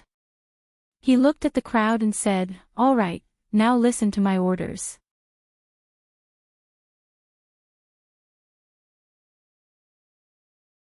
Chapter 12:24. The Gu family. The clan members were still waiting in the central room. For a moment, it was noisy. Gu Xianda was gone, Gu Jingze was gone, and even Mu Wanqing was not there. Everyone was talking about their own things. It was like a market. These local tycoons were used to such things, but at this moment, they were like uncles and aunties, gossiping about what they knew. I heard that he's dead. How could he be dead? His body hasn't been found. It said that he went to a secret factory outside and was controlled by chemical weapons. Otherwise, how could those bodyguards die so quickly? But Gu Jingze is smart. He immediately realized that something was wrong and escaped. Then he's fine. Maybe there's a problem. But now that he's missing, who knows what the problem is? Then who's in charge of the Gu family now? There's no one to take care of things here. At this moment, Xue Mingqi had already lost her patience. Seeing that no one in front of her was going to speak, the room was in a mess. The servants on the side began to talk uncontrollably. Xue Mingqi said in a low voice, "The patriarch is not here, and the madam is not here either. What should we do?" "That's right. Didn't the president come? Even if he comes, he is not the patriarch. He can't manage so many things. Moreover, if he participates, it will have a greater impact on him. If people know, I'm afraid it will affect his position on the president's side. He must think more about it." Xue Mingqi hesitated for a moment. Then, as if there was no other way, she sighed and suddenly stood up. Everyone was sitting there talking. Suddenly, they saw someone stand up and walk towards the carved chair that the patriarch used to sit on. Everyone turned to look at the source of the sound. Xue Mingqi stood there, facing the people below. When everyone saw that it was her, they gradually stopped talking, as if they were aware of it. Xue Mingqi cleared her throat, then said, "The Gu clan has never been in such chaos for many years. Right now, perhaps the heavens are testing our Gu clan to see if we can unite as one and overcome this crisis together. Perhaps you have never experienced such a thing before, but our Xue clan has been in chaos for many years. I know that if we can unite as one at a time like this, our relationship will be even better in the future. Because of this experience, we will be closer to each other. So, I hope that everyone can face this together, and not suspect each other." Everyone looked at each other with a look of agreement on their faces. Xue Mingqi said, "Now that the patriarch and madam are not here, we still can't panic. We should find a way to save ourselves, I think," she said slowly. She stood there, looking at all the clan members looking at her. Thinking about how she stood in the position where the patriarch and matriarch used to stand, that feeling of being able to command others, really made one's heart swell. The feeling of everyone following her lead was simply too good. He was like an emperor, standing above everyone else. This feeling was just too great. But at this moment, all of a sudden, there was a commotion outside. All of a sudden, everyone saw a row of security guards standing outside the courtyard. Someone looked at the uniformed security guards and exclaimed, "Those are not Gu Jing's security guards." What? Is he back? Really? Everyone immediately looked over, leaving Xue Mingqi, who had yet to finish her words, behind. Xue Mingqi was stunned. She glared at the security guards angrily. She saw that there were indeed a lot of people surrounding the Gu clan's old mansion. They were orderly, gradually filling up the positions of the guards. Just as everyone was feeling puzzled, Lin Che walked out from the back. She glanced at the crowd and ignored their disappointed, unconvinced, or resentful gazes. She stepped into the hall and stood at the very front. The bodyguards behind her also stood behind her, following her from a distance. Lin Che glanced at the people below and said to them, "Don't worry, even if Gu Jingze is not here now, we will not fall. The things he left behind are still here, and the rules he set are still there. You can continue with what you were doing before. I have already arranged for someone to take over from the headquarters, so you don't have to worry. Just carry on with your daily life. There is no need to gather here. Worry will only cause us to make more mistakes. Now, you can go back on your own. If there is anything you want to know, you can ask me at the headquarters." Lin Che came in and gave the order without hesitation. As soon as he finished speaking, everyone's discussion became even louder. Why is she here? That's right. What does she mean by this? Is she going to take charge now? Why should she be here? She shouldn't be the one to take over if something happened to Jingze. That's right. Her surname is not Gu. She is an outsider. How dare she control us? Xue Mingqi hadn't enjoyed much when she saw Lin Che coming in like a bolt of lightning. She was so angry that she choked. Lin Che could understand everyone's doubts. After they discussed for a while, she smiled slowly and said, "You can tell me directly if there is anything you want to say." Hearing her words, someone asked directly, "What right do you have to take over the headquarters?" Lin Che said, "Gu Jingze is my husband. He is missing. What's wrong with me taking over? Do you know what's in the headquarters? You can take over." Lin Che said, "The headquarters has everything Gu Jingze left behind, including his trusted aides and subordinates. I believe that the Gu family has gathered all the capable people and has never kept any useless people. Even if Gu Jingze is not here, they will be able to support the Gu family." Ha, what a joke. So you are saying that you will not do anything and just watch? That's right. Ha ha ha, you are so naive. Oh. I am naive. Then tell me, if I cannot take over, will you take over? We will elect our own people to take over. Mistress has been elected in the past, so I won't say anything. Since when do we have to rely on you to elect a clan head? Lin Che's gaze suddenly sharpened. The person looked as if he had been struck by lightning. His face turned pale and his voice became weaker. It's not like the Gu family doesn't have any descendants. We need you to help us find a head of the family. It's not like my husband doesn't have any children. We need you to help us find a child. Not only my husband, but even without him, there's still my eldest brother and Gu Jingyu. They're still alive. Since when was it your turn to elect a head of the family? The Gu family's clan head had always been passed down from father to son, son to grandson. The previous generation's clan head made the decision. The next generation's clan head was not someone they could just elect.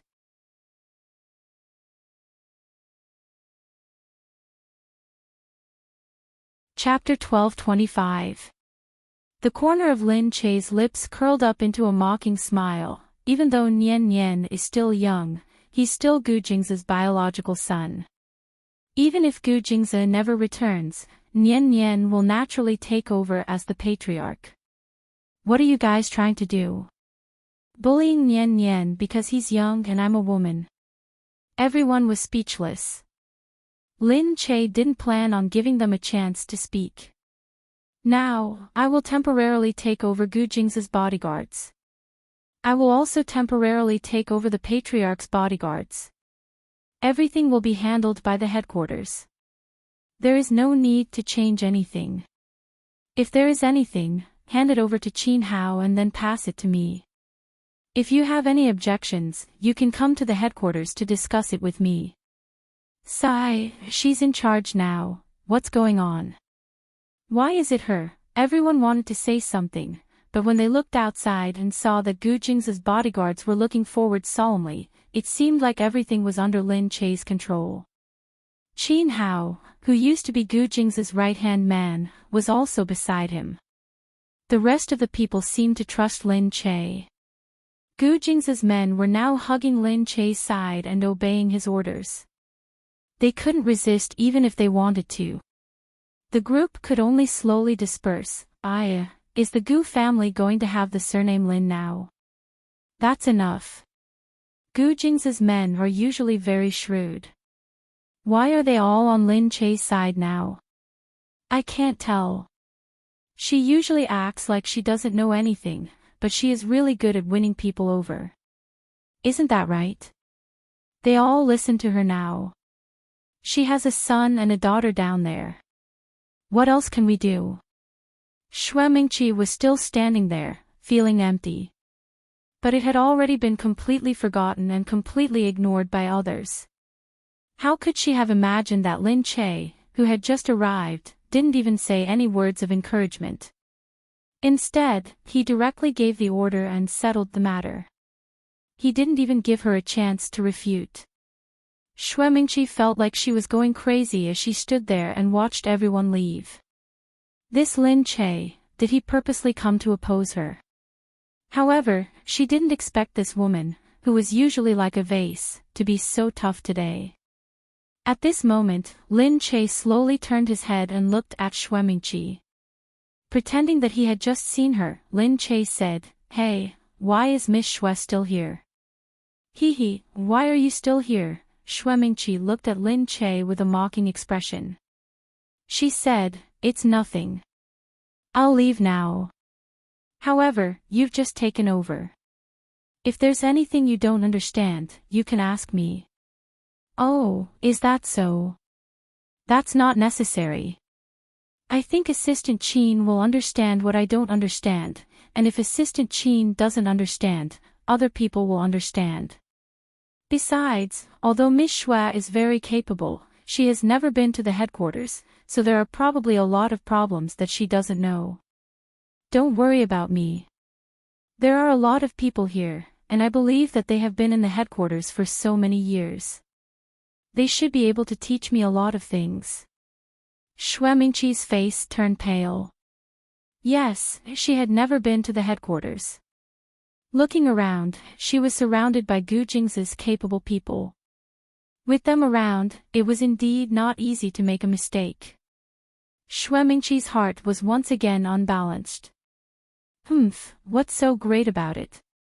Isn't it just because Gu Jing's built a good foundation for you? However, the helpless thing was that these people actually had to listen to the commands of an actress who knew nothing.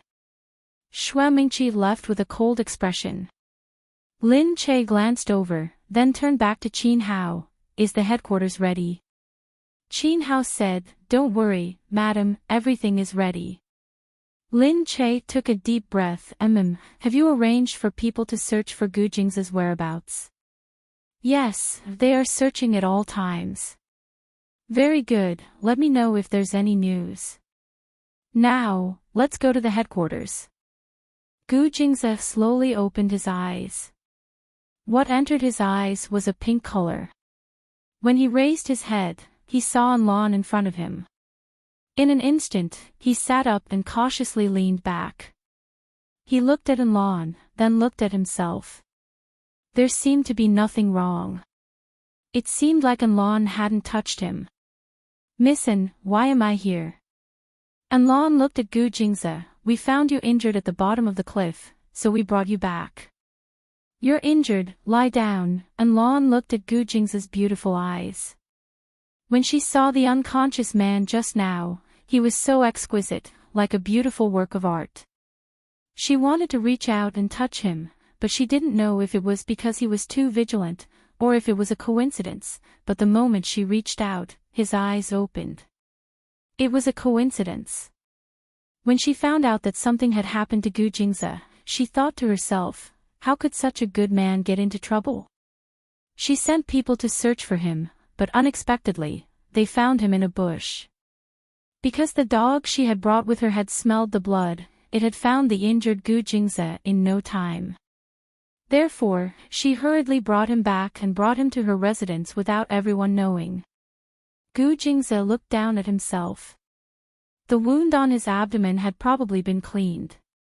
He had lost a lot of blood and felt a little uncomfortable.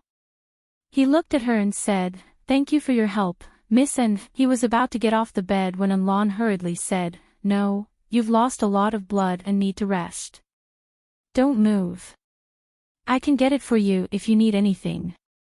"No, it's just that there are a lot of things to do at home, I have to hurry back," and Lan's expression turned cold, looking a little aggrieved. "You're going back already?" Gu Jingzi looked at her. "What else can I do?" And Lan narrowed her eyes and bit her lip. "I definitely won't let you go." Gu Jingzi said, "I have a wife and a child at home. I'm worried about them." "I don't care. Since you're here, you have to rest well. This is my place.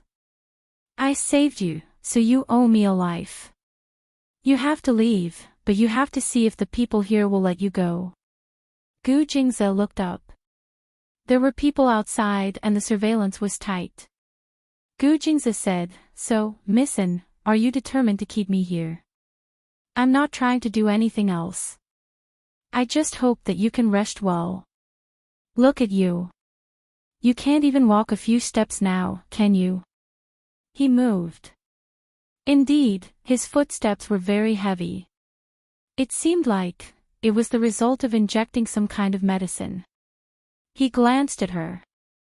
She had given him a special drug, which was why he had such an outcome. This was because he had used a lot of medicine and he had developed a resistance to most of them. Now that the medicine was so effective, it couldn't be any ordinary medicine.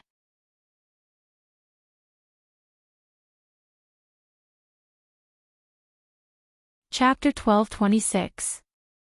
It seemed like she would have to put in some effort to leave this place. It was Lin Che's first time at the so-called headquarters. The headquarters was not the Gu's building, where Gu Jingzi worked. It was more like a palace. After entering, he found that the settings inside were very special. There were a lot of security measures, and they all looked very high-end. Qin Hao followed Lin Che from the side and carefully explained to her, "This place has a history of more than 100 years, so the architectural characteristics are somewhat Gothic in the past. Back then, this was the place where foreigners lived. It was also at that time that we built our headquarters here. However, the interior has been completely renovated. From the outside, this area looked like an ordinary coffee shop, but it was too big." Lin Che might have passed by this place in the past and seen people taking wedding photos here with the building as the background. She thought that this must be a special building that was used as a hotel in the past, but was now useless after being protected. She didn't expect it to be the headquarters of the Gus. "Madam, look, the glass here is bulletproof. It can withstand a large degree of attack. Some artillery fire can't even penetrate it. The upper floor is the normal operation area of the headquarters. Below, there is a secret room for the master of the family. Now that President Gu is not here, you can use it." Lin Che looked at Qin Hao and said, "Assistant Qin, thank you for trusting me and telling me all this. Qin Hao said, Madam, President Gu has absolute trust in you, so we have absolute trust in you too. President Gu has instructed us to hand over everything to you if anything happens at home. Lin Che looked at him and said, You mean Gu Jingze has instructed us in the past? Qin Hao nodded. To others, I don't know. But to me, he told me directly that he could give you all these. President Gu has no secrets from you, so I won't keep any secrets from you either. Lin Che's heart skipped a beat. Qin Hao said, Also, look at the people who follow President Gu. They all trust you. You can rest assured that you have the ability to gain their trust and you will be able to bear their trust. You won't let President Gu down. Lin Che was a little nervous, but it wasn't the time for her to be nervous. She nodded and said to Qin Hao, I will try my best. She said, You still can't find Gu Jingze. Qin Hao said, With President Gu's intelligence, even if he wanted to hide it, he would hide it very well. We might not be able to find him easily. However, there is no bad news at the moment, which means that President Gu is really hiding. I think you can rest assured. Was it really possible? How could Lin Che really be at ease? However, after hearing his words, her heart did feel a little comforted. She took a deep breath and felt that she still had a lot of things to do. At this time, she really couldn't just be sad. The other side. Gu Jingyu couldn't pick up Su Wan because something happened at home. But he still let the driver go to Su Wan's place. Su Wan was still in the dormitory when she received a call. The driver said respectfully, Miss Su, Mr. Gu asked me to pick you up. Su Wan said, Pick me up. Now, where are you? He's already downstairs. Su Wan saw that she hadn't tidied up yet, so she could only hurry and tidy up. Her roommates came back and saw her packing her luggage. No way, you're moving out. Yes, I might not be able to stay here in the near future. That car downstairs isn't here to pick you up, is it? Which is it? Then it seems like it's really here to pick you up. The people in the dormitory looked at her and their faces immediately turned contemptuous, but they still pretended to be envious. Really, did you get a boyfriend? We really envy you too much. You got a boyfriend so quickly and you're going to be together soon. Yeah, the car is so good. Your boyfriend must be very rich. How could Su Wan not hear the sarcasm? She didn't care about them and casually packed up and said, I'm leaving first. She carried her things and hurried out. The people in the dormitory snorted. He must be a kept woman. I saw it. The driver is an old man. I'm so envious, jealous, and hateful. In the future, he might be a rising star in the film and television industry. Who told you not to find a man? I'm not that shameless, okay? Besides, I can't sleep with that kind of old man. There were many beauties in the school who moved out after being kept. They were already used to it. Who told there to be many beauties here? There were also many rich people who stared at this place and specially looked for women to keep. After Su Wan got off, she directly followed the car and left. When she arrived, she saw that it was a villa with a single courtyard.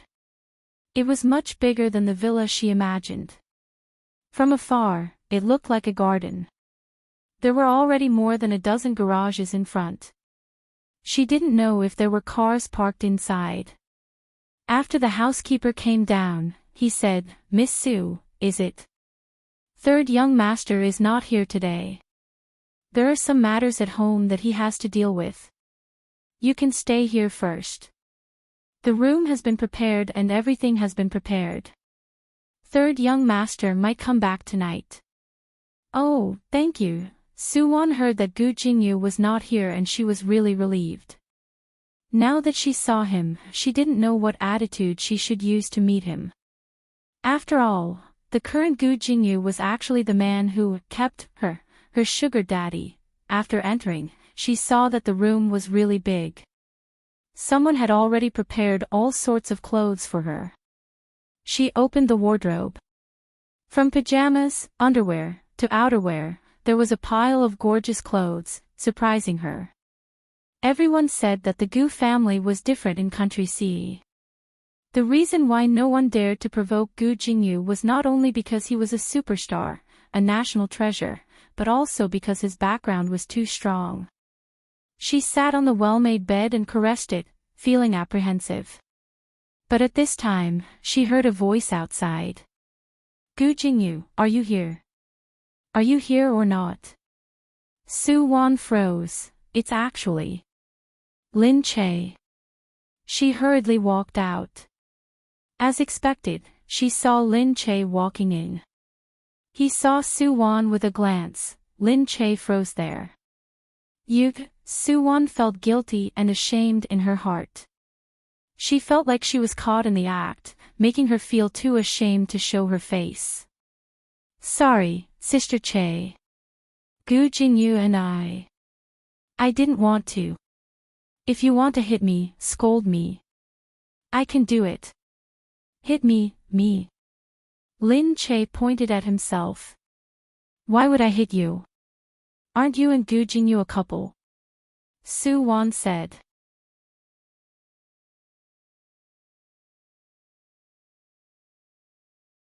Chapter 12:27. What boyfriend and girlfriend? Lin Che looked at Su Wan. Seeing her like this, he seemed to have suddenly understood something. He suddenly pointed at her. Ah, you're with Gu Jingyu. Su Wan was even more embarrassed. She lowered her head and said, I'm sorry. I know. This is a problem that corrupts morals. I don't deserve to be forgiven. I will leave.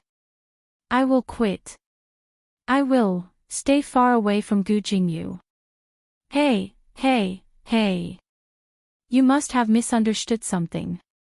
Lin Che was speechless. There's nothing between me and Gu Jingyu. Do you think we're together? Su Wan froze. She was just feeling guilty and now she was full of doubts. Are you not? As expected, Lin Che looked at her. You're mistaken. We're not together. We're just relatives. We're also very good friends. Are you his girlfriend? I was wondering why he's been distracted recently. So it's because of you. Absent-minded? That's impossible. How could he be distracted because of her? She knew that Lin Che must have misunderstood, but Su Wan didn't know how to explain. We're not boyfriend and girlfriend either. She lowered her head and said. Then she heard someone coming from outside. Lin Che, you're looking for me. Gu Jingyu came back. Gu Jingyu came in and saw the two women standing together. He paused inexplicably. Then he looked deeply at Su Wan and said to Lin Che, let's go out and talk. Lin Che also looked and said, oh. Okay. Outside. Gu Jingyu said, I just went to the headquarters. They said you've left. Lin Che sighed. I don't know what to do, but I need your support right now. Gu Jingyu said, of course I will always support you. Although I've scared the clan members away, I believe that the person who killed Gu Jingza must still be inside. And my father's whereabouts haven't been found yet. They didn't expect that I would take over Gu Jingza's people and they were willing to follow my orders. They were a little scared for a while. When they go back, they will regroup and come again. Gu Jingyu said, then what do you want? I want your bodyguard. Mine. Gu Jingyu said, okay, I'll give it to you. Lin Che's eyes moved. You have to think about it carefully. Those are your bodyguards. If you hand them over to me now, what are you going to do? If I don't handle them well and there are casualties, it will be irreversible. When that time comes, it will be your loss. Gu Jingyu looked at her and said, since second brother trusts you so much, how can I not trust you? Go ahead and do it. Tell me what you want to do. I'll always be on your side. Exactly. At this time, Black Hawk also walked in from behind. When Lin Che saw that the Black Hawk had actually come, he was a little surprised. Why are you? Haiying said, I went to the Gu family's headquarters to look for you. Did they say that you came to look for Gu Jingyu? Gu Jingyu looked at the Black Hawk and said to Lin Che, what's more, you have so many people backing you up, so what are you afraid of? The Black Hawk said, you too. How could you hide it from me? After this incident, Lin Che still hadn't told the Black Hawk because, after all, the Black Hawk wasn't a member of the Gu family. She was also a little worried that if other people knew that she had told the Black Hawk, they would falsely accuse her of colluding with the Black Hawk. Lin Che looked at him and said, then who told you? Yen Yen, he said. Lin Che suddenly understood. She had actually forgotten about Yen Yen. Lin Che said, with your help, of course I feel very good. Thank you. The Black Hawk said, as an older brother, it's only right for me to help my younger sister. Let's go, I'll take you to eat first. Looking at you, I can tell that you haven't eaten yet. She was indeed so busy that she had even forgotten to eat. But at this time, she didn't feel very hungry. Gu Jingyu looked at her and also said, that's right. Then let's go eat together. I haven't eaten yet either. It's okay. You guys go eat.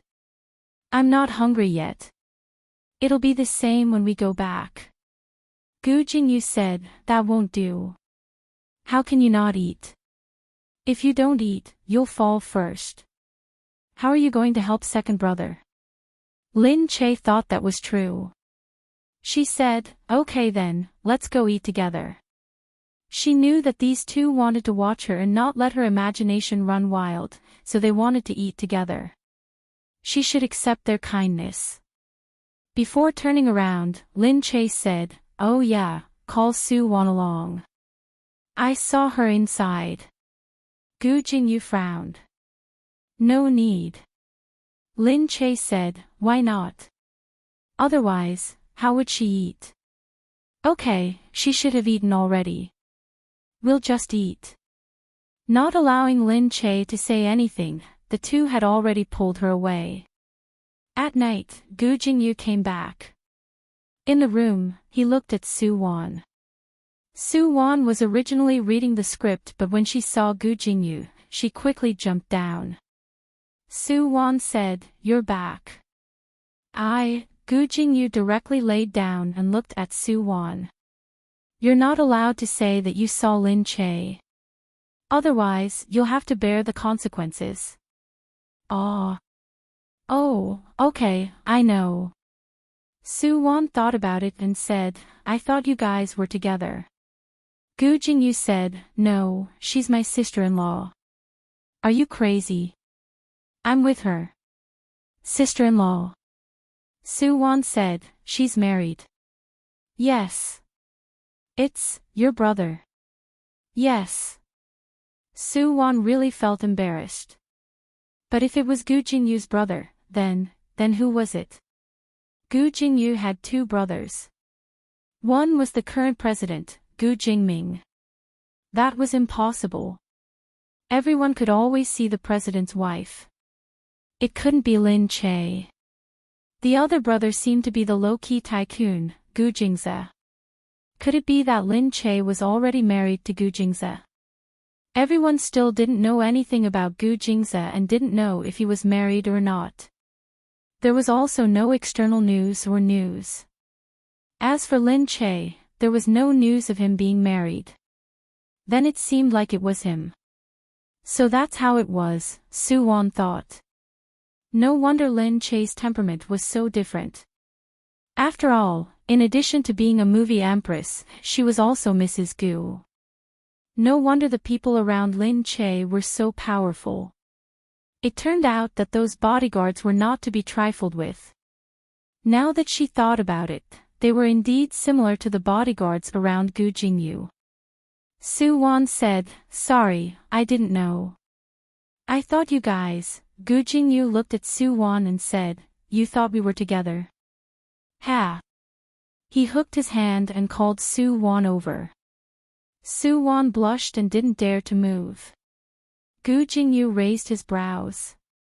"You're blushing now. Why didn't you blush when you asked me to save you that day?" Gu Jingyu pulled her over and pressed her down on the bed. He looked at Su-won. "Don't worry. As long as you don't do anything to make things difficult for me during this period, such as having contact with other men for no reason, I won't do anything to you. I'm not a beast. You don't have to be so afraid of me." He looked at Su-won. Her cheeks were red and it really made people daydream. He wanted to ravage her. She said, "Okay, then it's a deal. After 100 days, what about 100 days?" She was already thinking about leaving him after 100 days.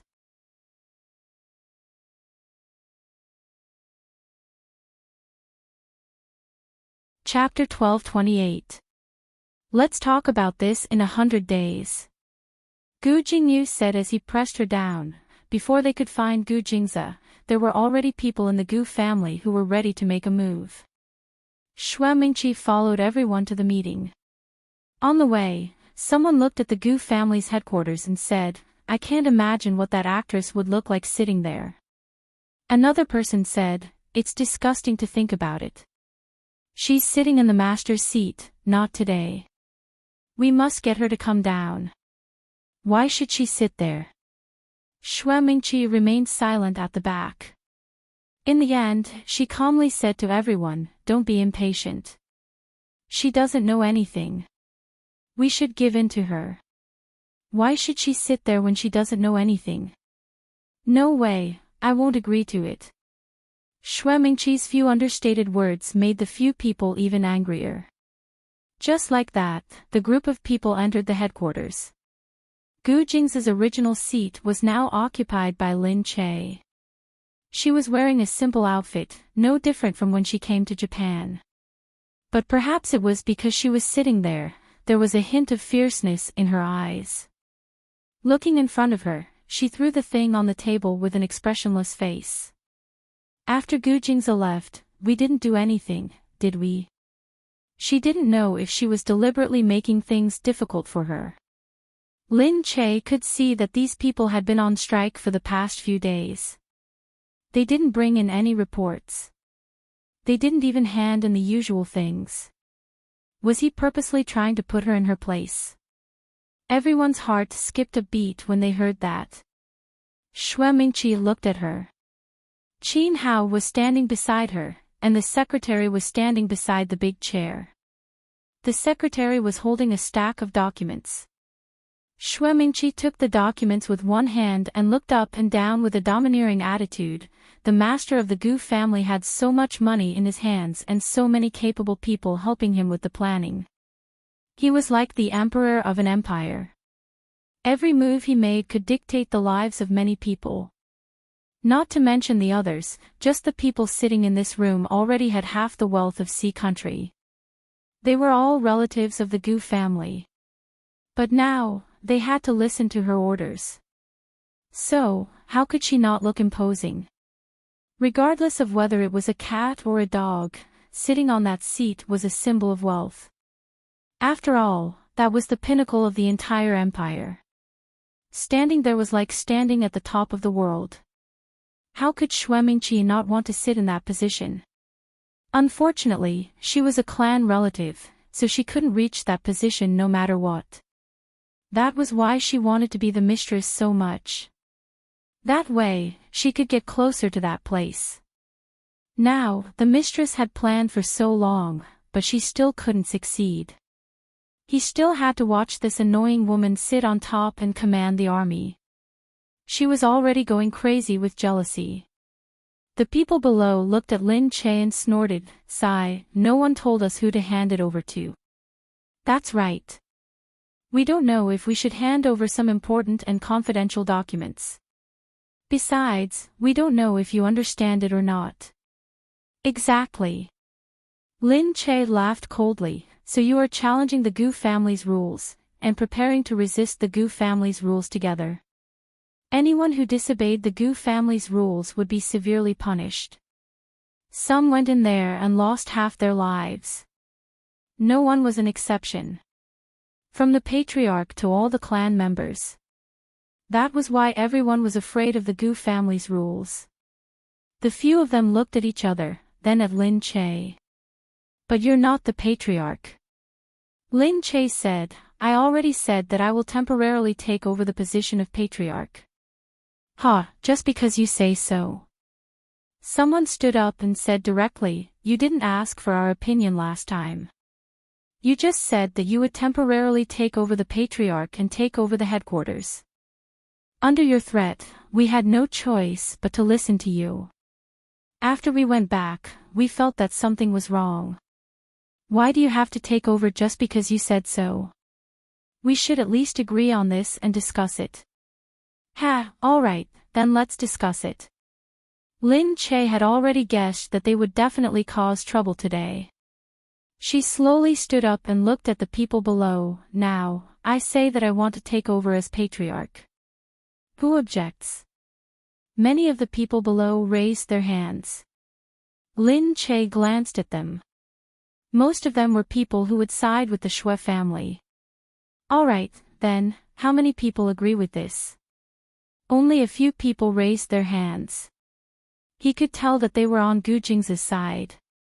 There were also some who thought that it would be better for them to take over the Shui family instead of her. Shui Mingqi had already curled her lips slightly. Looking at these people, she secretly moved to a better seat. She seemed to be very happy to watch the show. At this moment. I agree. Gu Jingyu suddenly walked in from behind. Everyone looked at him. He was here to cause trouble again, I agree too. However, Gu Jingming also walked in after him. He seemed very calm as he walked in with large strides. Oh, it's so lively here today. Just nice, I'll join in on the fun. Black Eagle followed behind. When everyone saw that Black Eagle had actually entered the headquarters, they all stood up immediately. Lin Che, what do you mean by this? You let an outsider into the Gu family's headquarters? Lin Che looked at them, then at Black Eagle. I didn't let them come here, Black Eagle said. That's right. It wasn't Lin Che who asked me to come here, but I also know the location of the Gu family's headquarters because Gu Jingza brought me here. They were still afraid of Black Eagle. This person had always been cruel and merciless. Who knew what he would do to hurt them? Lin Che didn't dare to touch them, but Black Eagle might not. Black Eagle said, it was Gu Jingza who trusted me and brought me here. It has nothing to do with Lin Che. Who doesn't know that she is your sister? How can you not be here because of her? Oh, so you know that she is my sister, and now you still want to bully my sister in front of me, right? What did he mean? What was he trying to do? Black Eagle tilted his head and said, I'm on Lin Che's side. Lin Che and Gu Jingza are husband and wife. It doesn't matter who is the head of the family. They discussed it between themselves. Now that Gu Jingza's people have absolute trust in Lin Che, do you think it's up to you not to trust him? Why should an outsider like you care about these things? Someone stood up and shouted. At this moment, Gu Jingyu also said from behind, oh, Black Eagle is an outsider. I can't be an outsider too, can I? I also agree that Lin Che should be the temporary head of the family.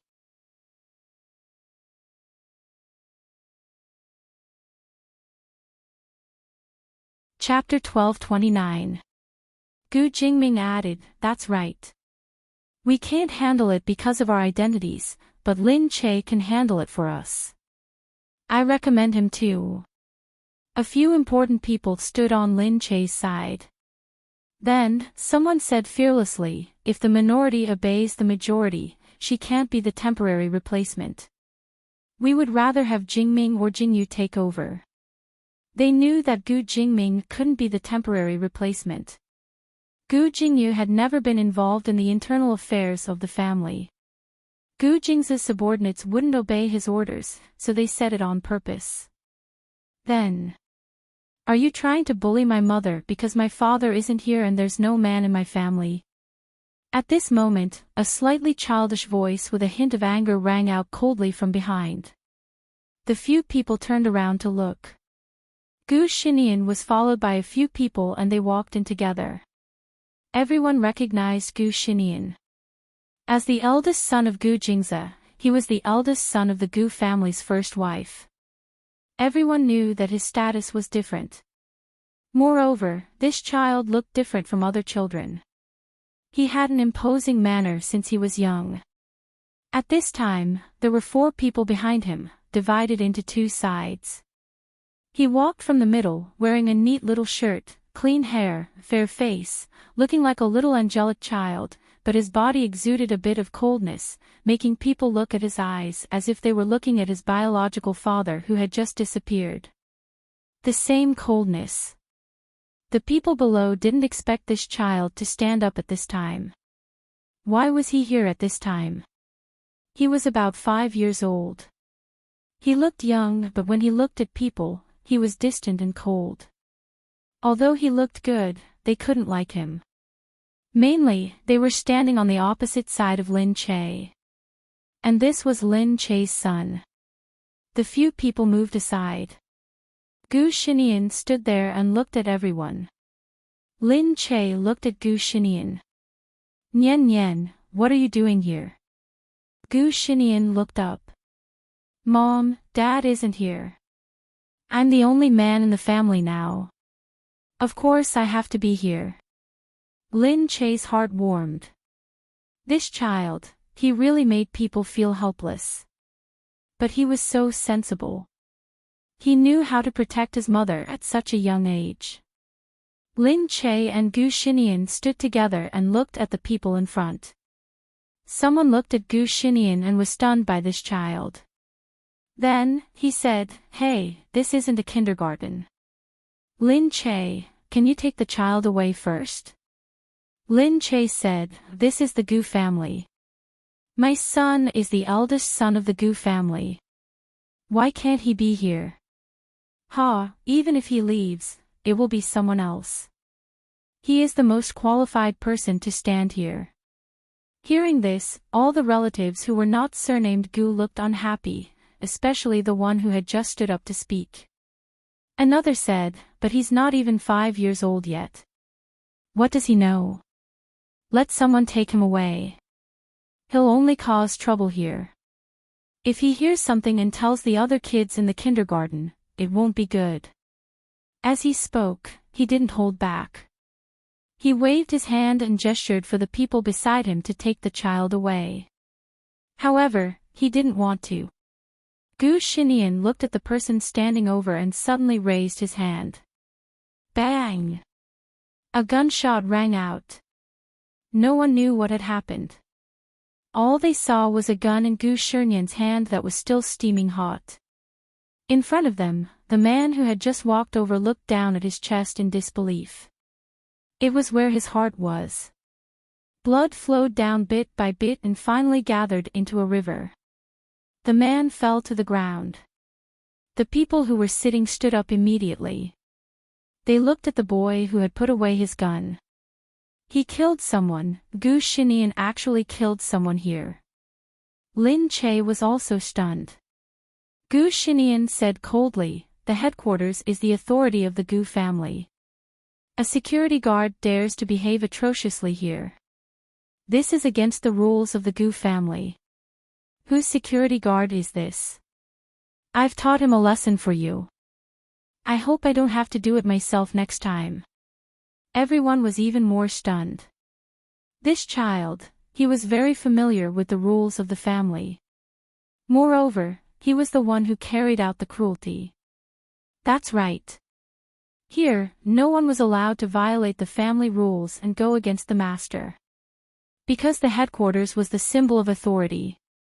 Lin Che didn't react at first. But this wasn't the time to be conflicted. She looked at the shocked faces in front of her and pursed her lips. Who else wants to say anything? How could you do this? Lin Che, how did you educate your child? How could you kill someone? This is one of my family members. You killed someone without giving me an explanation. The people below were going to be in chaos again. But at this moment, Gu Xinian suddenly waved his hand. The people behind him immediately raised their guns. The machine guns in their hands were aimed at the people in front of them. The clansmen were instantly angered. Someone said directly, "All right, are you going to kill someone? Are you going to suppress them with violence? Go on, did we not bring guns or what?" The people below immediately raised their guns. The two sides were facing each other directly. But at this moment, Black Eagle snorted and said directly, "All right, then let's be direct. Let's see who has more guns and whose marksmanship is better." All of a sudden, the Black Hawk's people behind them were also fully armed. The whole room was filled with the smell of gunpowder. The tense atmosphere was almost sucking them dry. Lin Che gritted her teeth and looked at everyone. On the other side, the clansmen of the Gu family were also looking at the people opposite them. Needless to say, Gu Shinian's people and Gu Jing's people were the elites of the elites. The most powerful people in the Gu family were all on his side. As for Black Eagle's people, although they didn't have enough training, they were trained on the battlefield outside.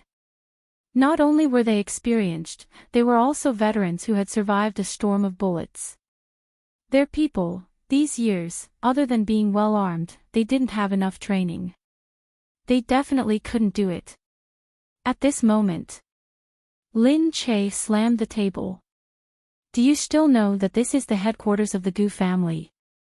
The group of people looked at Lin Che.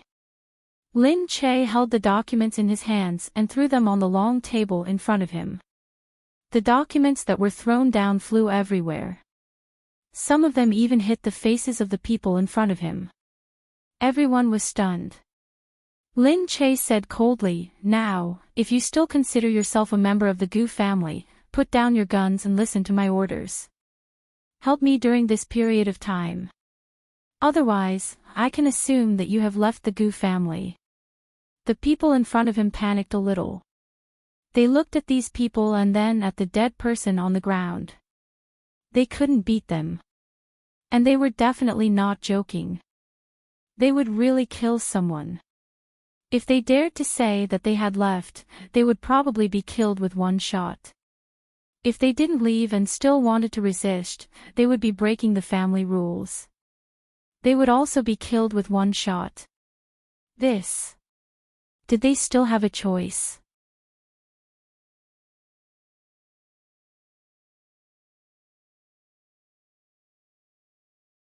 Chapter 12:30. The few of them slowly lost their morale. They could only wave their hands dejectedly and ask the others to put down their guns. Then, they slowly sat down and picked up the documents in front of them to read. In an instant, the outcome was decided. Xue Mingqi looked at these people and then at Lin Che. Although she didn't have many supporters, every one of them was strong. Not to mention, her son, Xue Mingqi looked at the child angrily. Who was this person? How could he be so ruthless at such a young age? However, she had to admit that if she wasn't ruthless at this time, she wouldn't be able to do anything. Lin Che finally dealt with these matters. When he looked at Gu Xinian again, Lin Che said, "Nian Nian, you." Gu Xinian looked up at Lin Che. "Mom, don't worry about me. Dad isn't here, I will protect you." Lin Che's eyes were already wet. "Dummy, I should be protecting you. Mom, women are meant to be protected. As a man, how can I stand behind a woman?" Lin Che was amused by him. He looked at him and thought of something. "Why did you come here?" Gu Xinian looked at Haiying. "Uncle told me." Lin Che had a bad feeling about this. You were the one who taught him what to do just now. Thinking back, that scene just now was a bit like He Ying's style. He Ying chuckled. No. How could that be? Lin Che bit his lip. He Ying said, besides, he will become the family head sooner or later. Let's experiment in advance. Lin Che also knew that Gu Xinian might walk this path sooner or later, but now, however, this was a critical period and Lin Che had no other choice. She just felt sorry for this child. She looked down at Gu Xinian. This was the only man in the family and he was really protecting her and Shi Yuan. He Ying carried Gu Xinian. Alright, let's go back first. He Ying looked at him. Good marksmanship just now. Almost. I wanted to hit the head, but he's too tall and I was worried that I wouldn't be able to hit him. Yeah, that's right. Hitting the head isn't good because there's a problem with strength. It might pierce through the head and brain juice will come out. TSK, it's too dirty. Lin Che brought Gu Xinian back, while Black Hawk sent the two of them back before heading back. Mu Firen heaved a sigh of relief when she saw He Ying. How is it? Is Lin Che alright? Black Hawk said, don't worry, it's fine. That's good. Mu Firen was very worried. Now that Lin Che had encountered such a big problem, it would be very difficult for her to deal with it alone. The Gu clan was not an ordinary clan.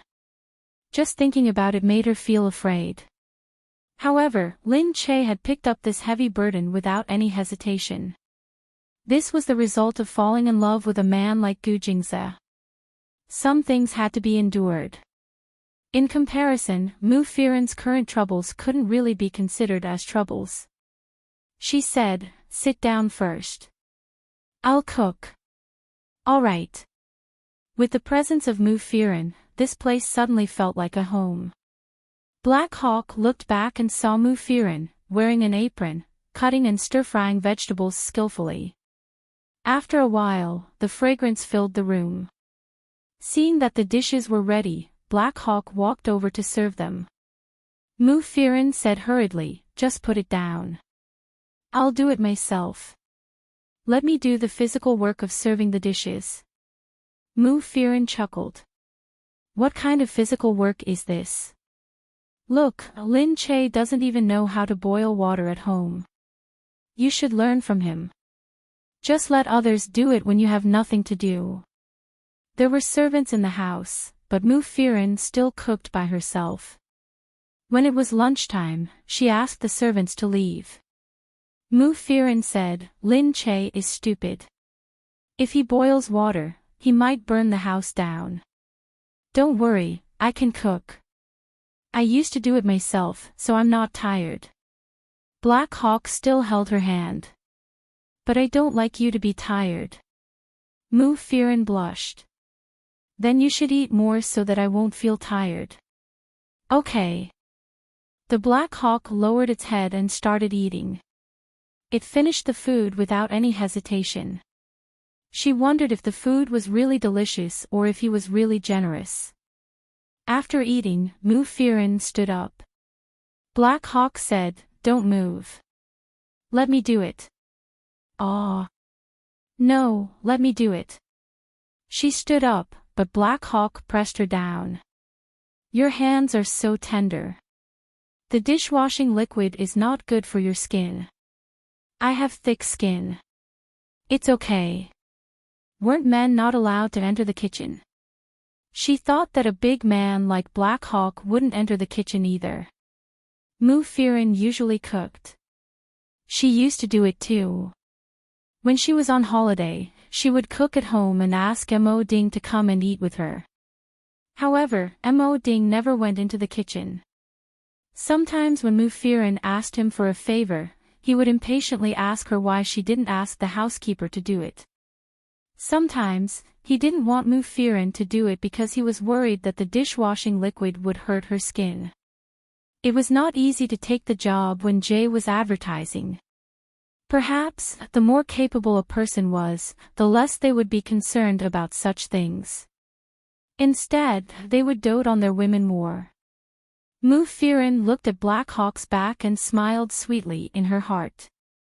When Black Hawk was done, he looked at the time and said, "Rest at home. I'll go pick up Yunyun." I'll go pick her up. You've been busy all day. It's okay. I won't be tired if I drive there. Besides, I haven't seen Yunyun for a day. I'll go pick her up. Mu Firen thought that he was really acting like a father now. The more she thought about it, the more she found it unbelievable that Black Hawk could do such a good job. How could she meet such a good man? Just then, Mu Firen's phone rang. It was her mother. She said, "I heard that you're with a rich man." Mu Firen said speechlessly, "A rich man this time? Not a hooligan anymore?" "Oh, Mom, I didn't know last time. If you had told me that you were with a rich man, I wouldn't have been worried that you would be cheated." Mu Firen asked curiously, "Why?" "Rich people won't lie to me, but poor people will lie to me. That rich man doesn't want anything from you. Why would he cheat you?" Mu Firen was really speechless. Was there nothing else that people could want from her other than her money? She said, "Mom, where did you hear all this?" "Someone said that you drive a luxury car every day. You change your appearance every day and live in a big villa that's even bigger than yours. Is it the person who came to our house the other day? What does he do? What company does he own? He's so rich." Mu Firen said, "Oh, I don't know that either." "Oh, you can't not know. Tell me his name and I'll help you look it up. There are many people who pretend to be rich nowadays but are actually liars."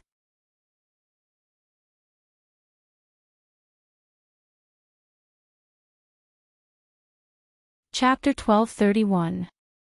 Mu Firen said, "That's not necessary. I'm going to hang up now."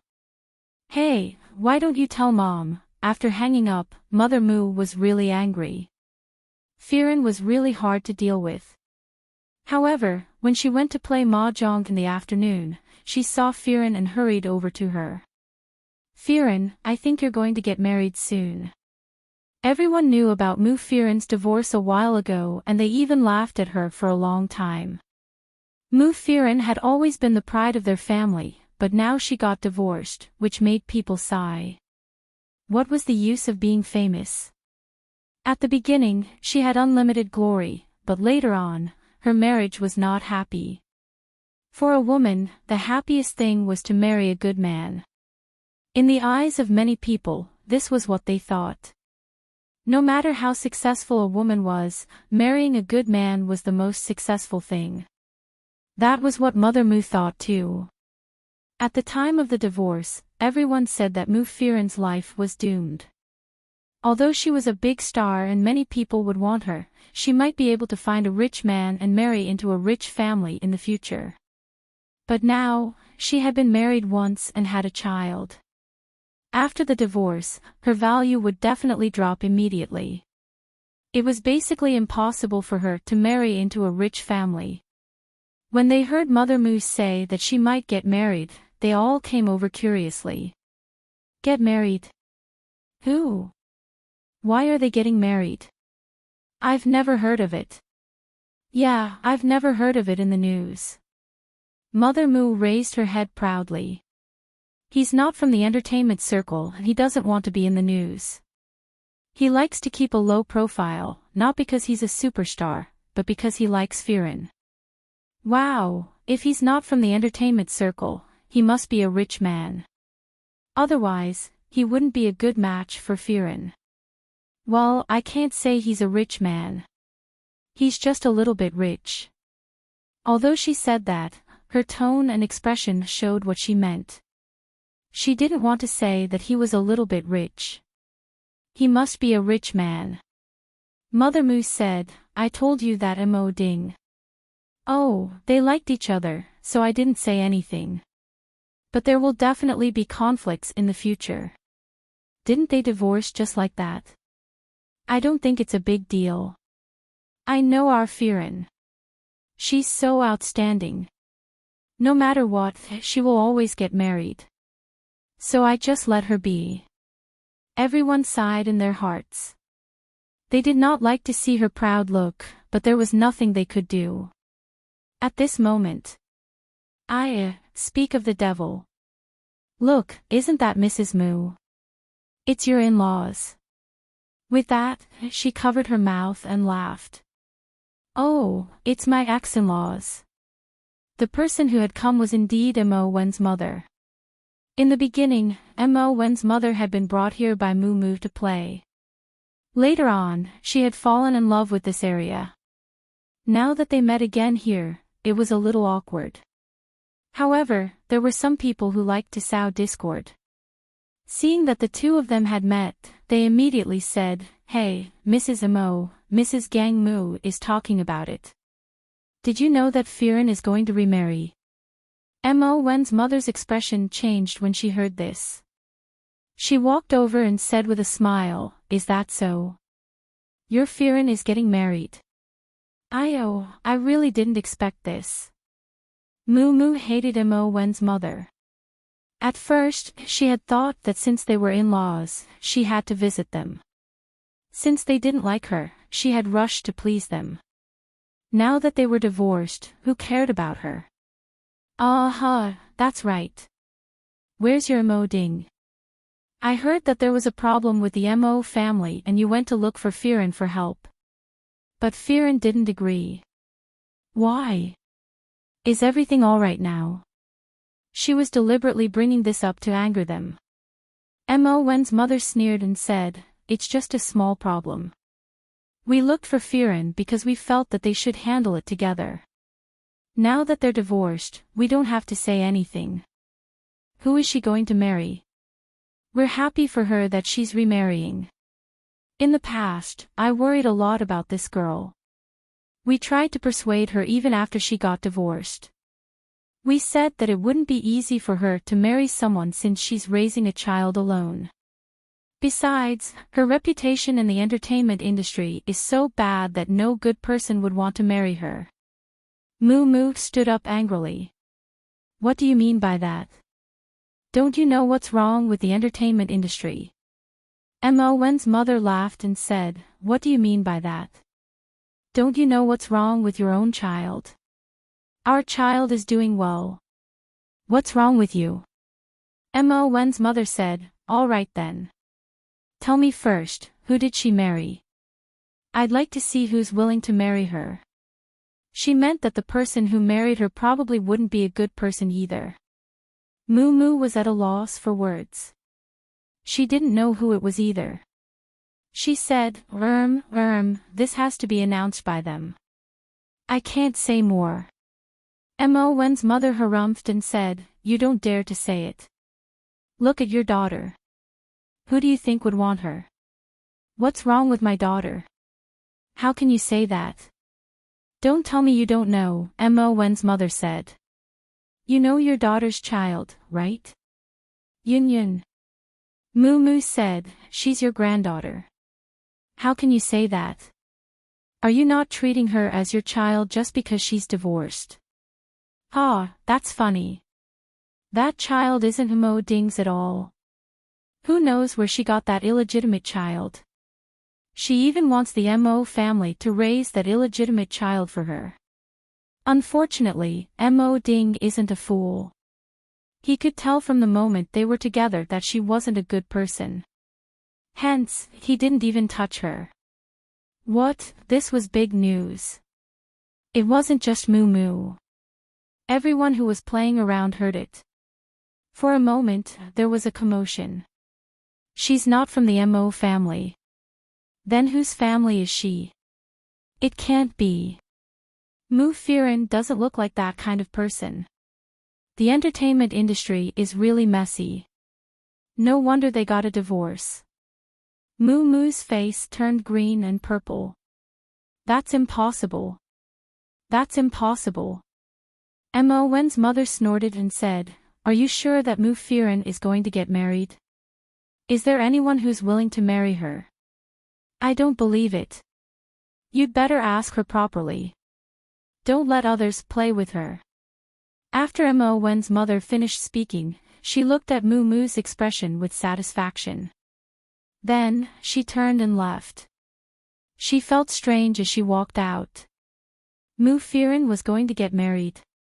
Was it true? Was she really going to get married? How could she possibly get married? However, looking at Mu Mu, she couldn't tell if she was boasting or not. She had never heard that Mu Firen was going to get married. In that case, after they got married, Mu Firen's belongings would be given to someone else. She couldn't take it lying down. Her son obviously had a share of the money and the house. Now, they were going to be given to someone else for nothing. After she went back, she felt even more indignant. Suddenly, she thought of that child. Yun Yun. Legally speaking, Yun Yun was still Mo Ding's child because that was the case from the moment she was born.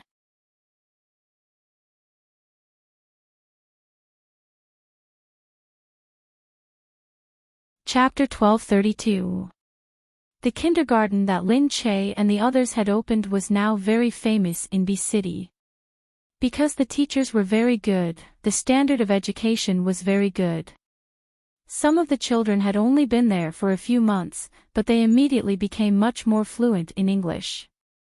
There were many words that the parents did not know, but the children knew. There were many foreign teachers in the kindergarten. In the kindergarten, the teachers and children all spoke in English.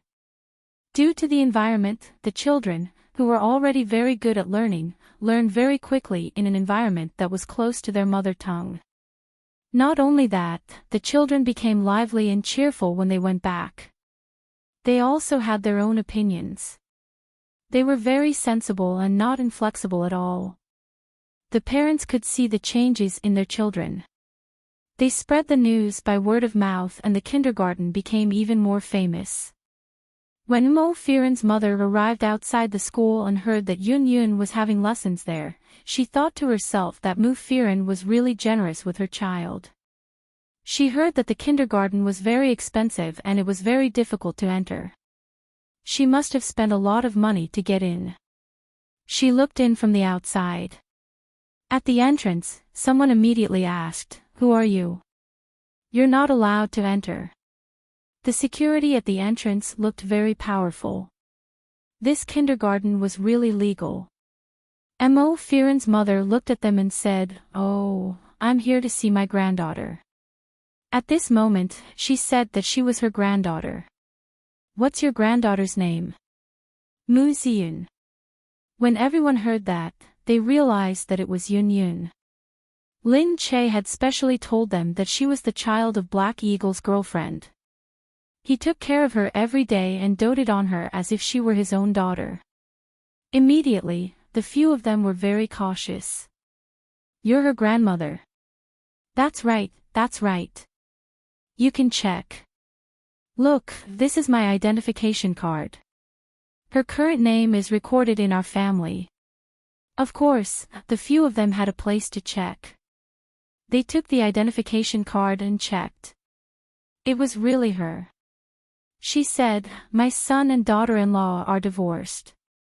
I haven't seen her in a long time. Let me see her." The few of them said, "You can, but you have to meet her inside."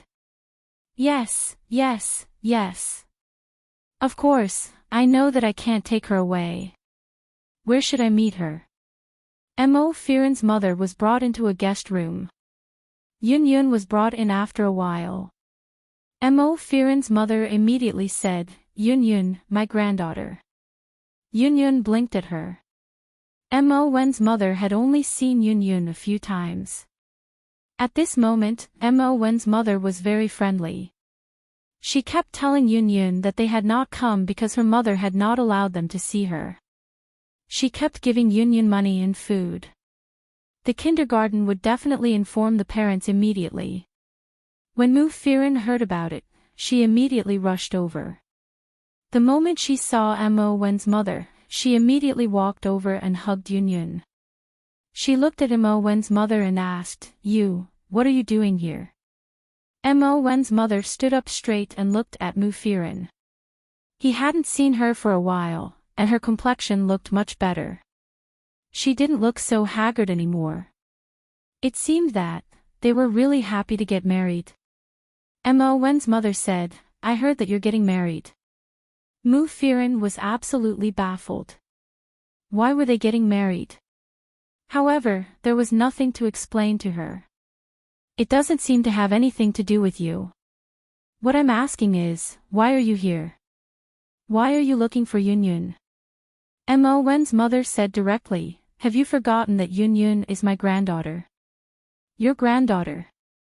You should know that she has nothing to do with the Mo family.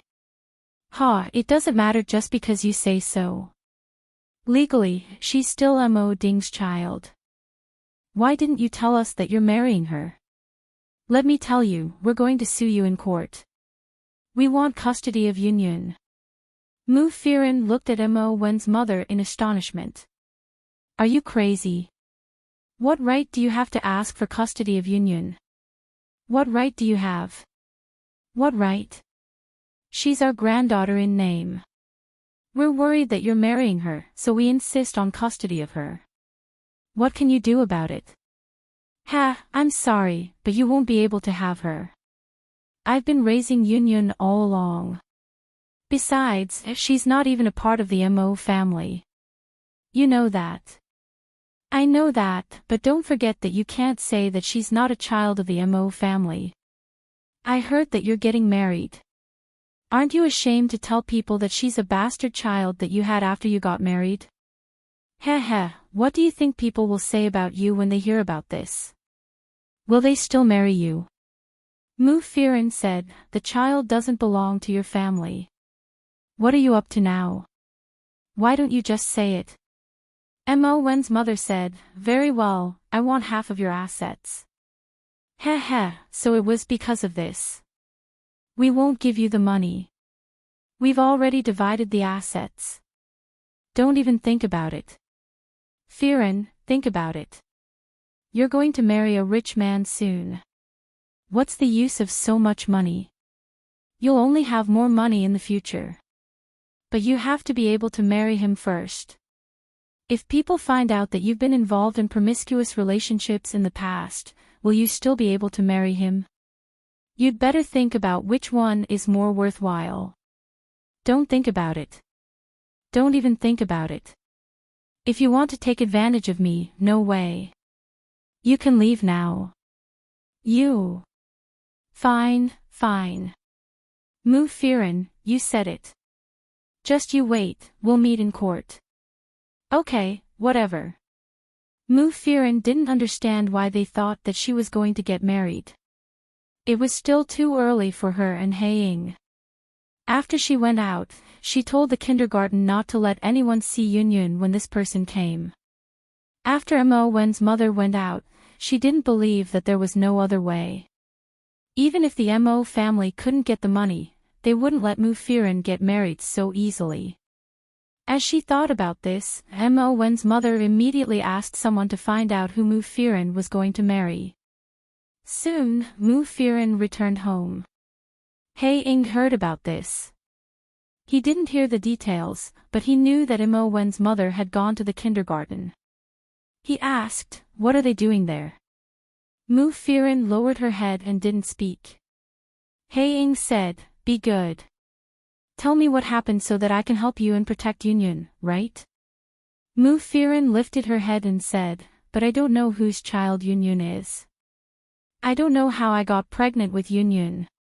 I don't even know who ruined my chastity.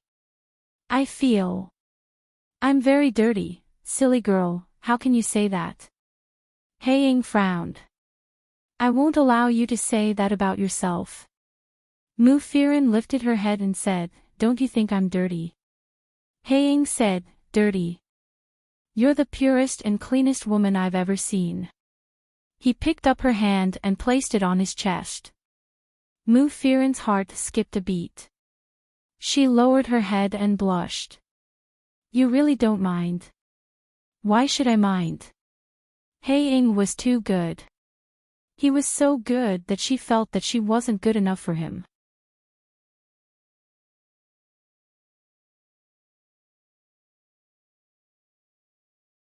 Chapter 1233. Mu Firen said, sometimes, I feel that you're a weirdo. Black Eagle looked at her. What's weird about me? Others will definitely care about it, but you don't care about anything. Black Eagle said, therefore, they care about too many things and can't get the best. Black Eagle held her hand. They don't know how to be happy. I know. Mu Firen's heart warmed.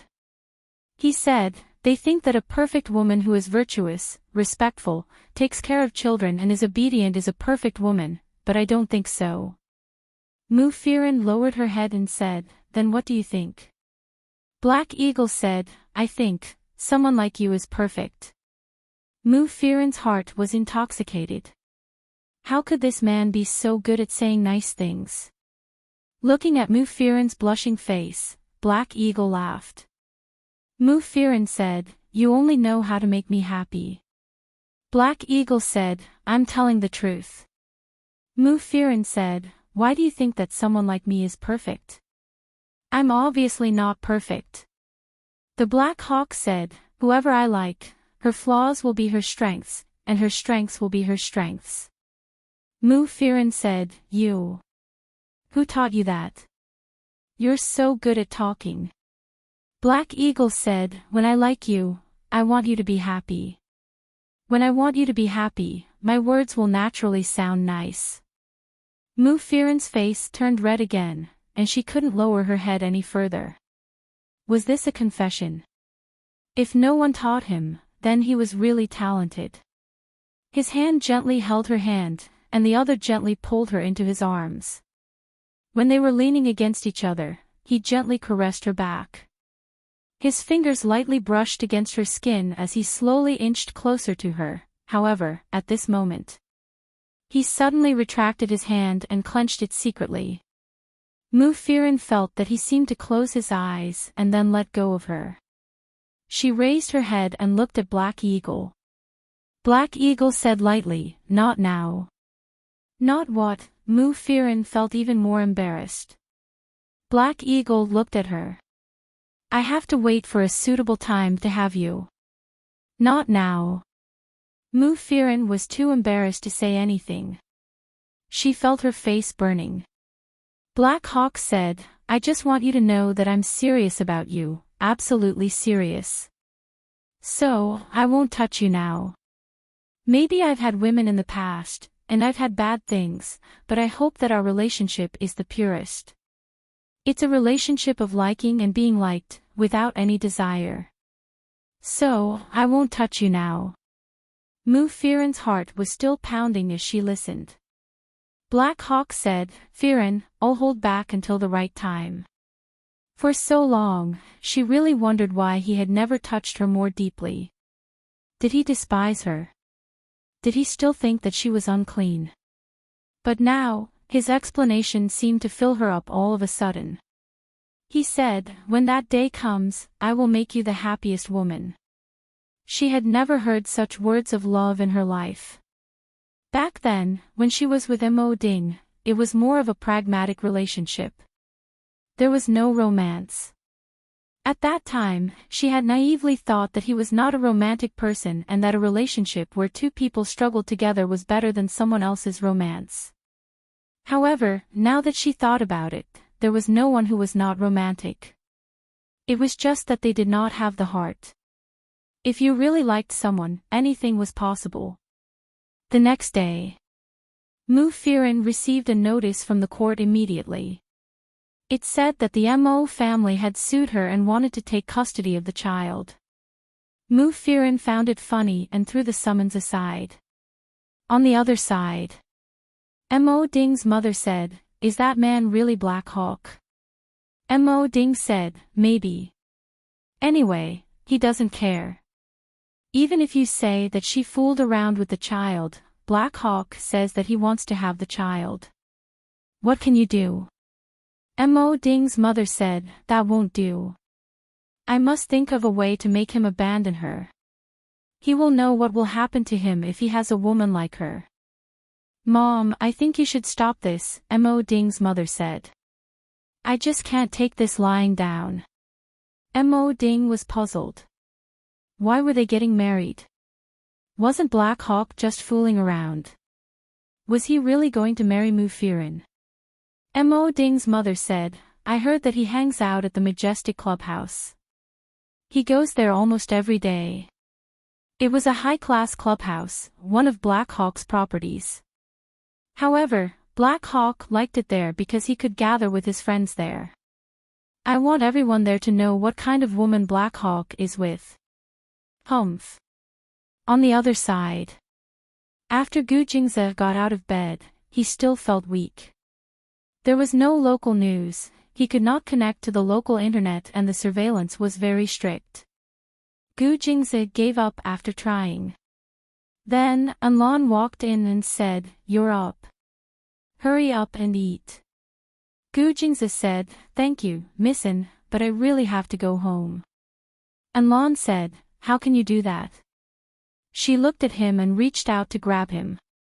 However, Gu Jingze managed to dodge it. He looked at Anlan and said, Missin, you have to remember that I'm married. So what? Anlan said, Aren't you with me now? There's only you and me here. There's no one else. Gu Jingze said, It's enough that you and I know each other. Missin, I won't betray my wife. You'd better not waste your time on me. Gu Jingyu is suitable for you. You can try him. He's not a bad guy. He was just pretending that day. Yes, I know, she said. I guessed it. He probably doesn't like me. But I don't really want to find a random man from the Gu family and marry him. The person I want is you. Gu Jingze frowned. Anlan said, The first time I saw you, I already felt that you were the man I wanted the most. Anlan said, As long as you're willing, we can be together. Look, the Gu family also wants me to be with the Gu family. But Lin Che is so unpopular in the Gu family, isn't he? Gu Jingze said straightforwardly, You're mistaken. I don't want to be with you because I love my wife, not because of you. Do you understand? It has nothing to do with family, relationships or responsibilities. What? Anlan was furious. He even said that he loved that woman. Did he really love her that much? Why? Because Lin Che was beautiful. Why? Why? Gu Jingze looked at her. There's no why. She's a perfect woman. I'm not the only one who loves her. I'll love her with everything I have. Such touching words of love coming from such a perfect man. But he was saying it to another woman.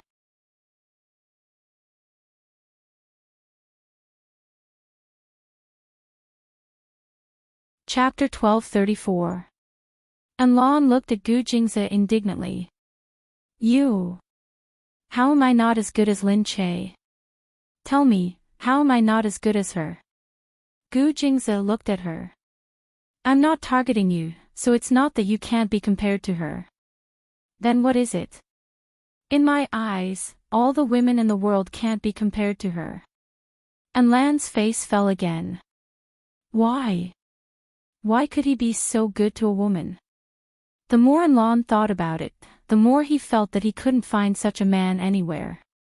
There were so many powerful men she knew, whether they were overseas or in the country. Which man didn't have a few women outside? No matter how good he was to his wife at home, there would always be a few women outside for him to play with. But this man. Now that there was such an opportunity in front of him, she was standing right in front of him, and his wife might not even know, but he still said that he only had Lin Che in his heart. Anlan looked at him. She won't see it now. Gu Jingze looked at her. But other than my wife, I don't have any feelings for any other woman. So, even if you force me, I don't have any feelings for you. And Lon was really hurt. He actually said that he didn't have any feelings for her, and Lon said angrily, all right, let me see if you really don't have any feelings for me. Humph. She was really jealous. So jealous of Lin Che. If it had been any other time, when Lin Che was around, it might have been fake. But now, there was no need for him to lie at all. Moreover, being with her was beneficial to him. It would be good for him to make her like him, but he still didn't want to do that. Why could he be so good? What should she do? The better he was, the more Lon liked him. Gu Jingze sat there quietly. After analyzing for the past few days, he realized that those people had made use of his illness to make weapons. They had used materials that mimicked the fibers of women to make things to deal with him. He knew that there would be a day when someone would make use of this, but he didn't expect that day to come. That person must have a certain understanding of his illness. So, no matter how he thought about it, it must be someone from the Gu family who did this. He narrowed his eyes and looked outside. Lin Che, wait for me to go outside. For the first time, Lin Che truly felt how busy Gu Jingze usually was. The information piled up like a mountain. Lin Che wished he had 8 pairs of eyes and 8 heads so that he could memorize all of this data. Fortunately, Gu Jingze wasn't around. Qin Hao and a few of his trusted aides worked very hard and helped Lin Che deal with many things. Lin Che sighed. There are so many things to deal with in the Gu family. Does Gu Jingze have so many things to deal with? Qin Hao said, Sir has more to deal with than this. Ah, more than this. Considering that Madam can't handle too many things and you're not used to it, some of the less important things will be put to the back, or some of the small things will be handled by the subordinates. Usually, sir, you will take care of them yourself. Heavens! Lin Che thought to himself, Gu Jingze really has it tough. Qin Hao said, however, Sir is different from ordinary people, which is also what we admire about him. No matter how many things he has seen, he can remember them, so he can deal with them quickly. Yes, things were so messy. From small changes in the company's personnel to big projects, it was easy to forget the changes in billions of funds. Is that so? Gu Jingze is so amazing, Lin Che said. Qin Hao said, Sir can remember every decimal point clearly after looking at it once. I still remember that I was very surprised. When I first came to Sir, I thought that Sir relied on the 20 or 30 secretaries outside to organize the information. I didn't expect Sir to have such a huge pile of information in one afternoon. We thought he was just skimming through it once, but he could recite the hundreds of millions of data directly. At that time, I realized that Sir is really different from ordinary people. He has an unparalleled memory. He can basically remember everything he sees. Lin Che said, he's really amazing. She sighed. Compared to him, she was far from it. As she looked down, she heard the door open. Seeing Gu Xinian walk in, Lin Che immediately said, Why are you here? Mom, third uncle said that you're too busy here, so I can come and take a look. Lin Che said, You still have to go to school. I've already finished. If you need anything, I can help you. There are so many uncles and aunties helping me. Qin Hao said, Madam, Sir is also 6 years old and is already handling the company's affairs. If young master has the ability, we don't mind letting young master take a look first. Anyway, it can be a kind of training for young master. Lin Che looked at Gu Xinian. Gu Xinian also said, Mom, Uncle Qin said so. Lin Che said, Okay. From tomorrow onwards, you can come too. But you have to be obedient. Don't be too impulsive and have people watching you at all times. You have to listen to what uncles and aunties say. don't make decisions on your own. Yes, Mom. Don't worry. We'll wait for Dad to come back. I won't let him see me messing things up when he comes back. Lin Che's eyes were wet. Nian Nian was really becoming more and more sensible. By the time Lin Che finished dealing with the matters here, it was already late at night. Then, he had to settle the matters at the studio. Yu Minmin knew that her place was very special, so he specially arranged things there. At this time, when night fell, Anlan also made a move. At night, she quietly went to Gu Jing's room. The medicine she gave him had hypnotic properties. She thought that Gu Jingze should be fast asleep. When she walked over, she saw Gu Jingze lying there calmly. The moonlight shone on his cold and handsome face. In the dark night, she didn't know what he was dreaming about. His brows were deeply furrowed and his good-looking eyes were tightly shut. His eyeballs moved here and there, causing his long and thick eyelashes to faintly tremble. Anlan admired his perfect figure under the moonlight. She really wanted to pounce on him in one breath. She lowered her head to look at the naked body that she had already prepared. She pulled down the nightgown she was wearing. Underneath, her sexy underwear was smooth silk. It was soft and comfortable against her skin. She gently shook her body, and her clothes fell to the ground. There was nothing inside. She thought that she couldn't. No man could resist this kind of temptation. Moreover, he was still in a daze. She walked over and reached out her hand to touch him gently. Through the clothes, she touched his firm skin. It already made her feel even more uncomfortable. But at this moment,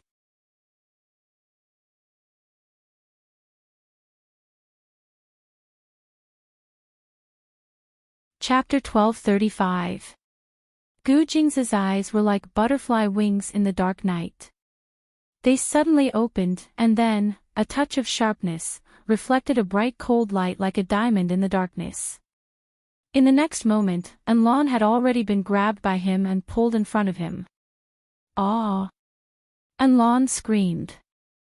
Gu Jing's said, "Don't move. Otherwise, you might lose your throat." Anlan looked at him in surprise.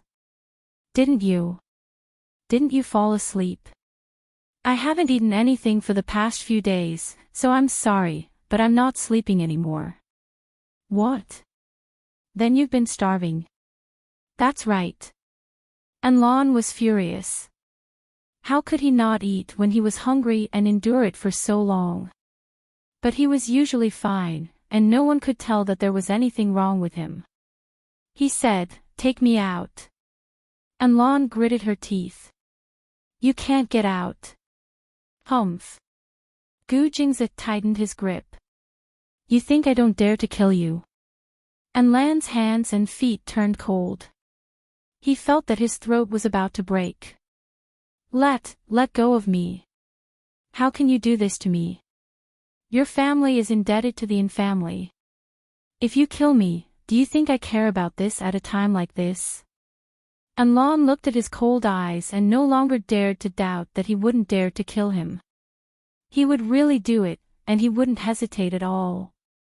Okay, I'll let you go." Anlan wasn't even wearing her clothes. She was so close to him, but he wasn't moved at all. But Gu Jingze didn't even look at her body. He held her and didn't move at all.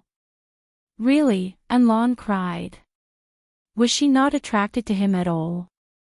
At this moment, the people outside had already rushed in. They saw that Anlan wasn't wearing any clothes. They were stunned. Anlan cried angrily, "Turn around, don't look at me." Everyone immediately turned their heads. Anlan said, Can't I put on my clothes?" Gu Jingze said, "Okay, give me a gun first." Anlan asked someone to give him a gun. He only let go of Anlan when he got the gun. Anlan lowered his head and put on a robe to cover his body. He turned around angrily and said, "Don't even think about leaving here alive today." She was really angry out of humiliation. Since he loved Lin Chase so much, he should just die. If she couldn't get it, no one else could either.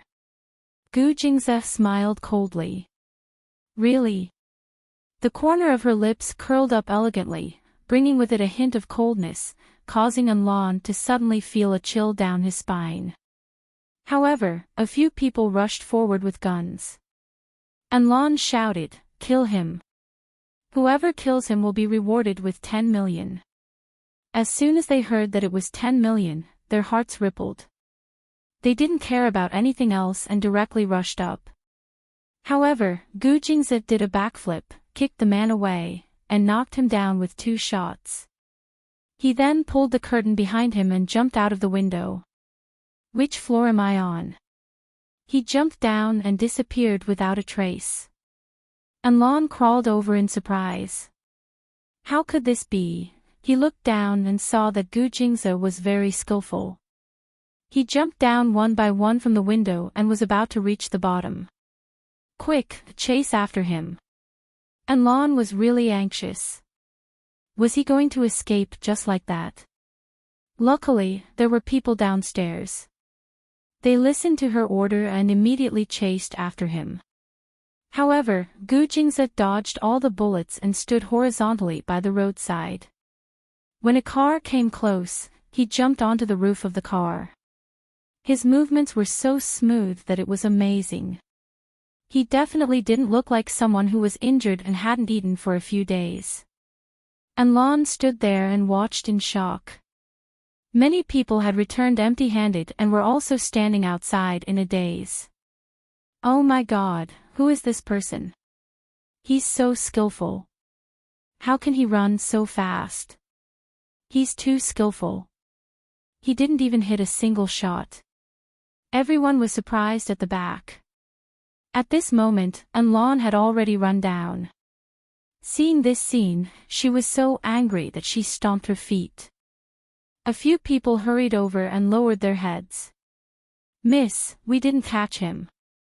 I'm sorry, we didn't know that this person was so skillful. Enlon went up to the person at the front and slapped him. Useless things. Looking at these people, she felt even angrier. A bunch of useless things.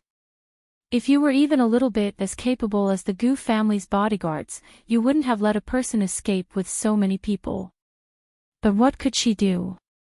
He had still escaped. Enlon felt that this man was really more powerful than she had imagined. But what should she do now? He had escaped. Would he come back to take revenge on her in the future? She had to tell her family that she couldn't let Gu Jingze return to the Gu family. But thinking about it, Gu Jingze was so seriously injured. He might have been holding on the whole time, but he might not have been able to run far. Enlon thought to herself. It would be great if such a good man was hers. But now, he just had to be her enemy. He was terrifyingly powerful. If he couldn't be hers, then she definitely couldn't let others have it. Indeed, Gu Jingze fell to the ground in the wilderness. When he was found, he had already lost consciousness. Ah! Mom, look, there's a man here. A little boy was on an outing in the wilderness with his mother and grandmother. When he saw this person, he was scared out of his wits. The woman was just an ordinary primary school teacher. Her name was Wang Li, and her son was called Dong Dong. She quickly called out, Dong Dong, come here. Let's call the police. She was about to call the police when Gu Jingze suddenly opened his eyes. Don't. He pulled Dong Dong back. His face, which had opened his eyes, was stained with blood. Wang Li looked at him and was shocked.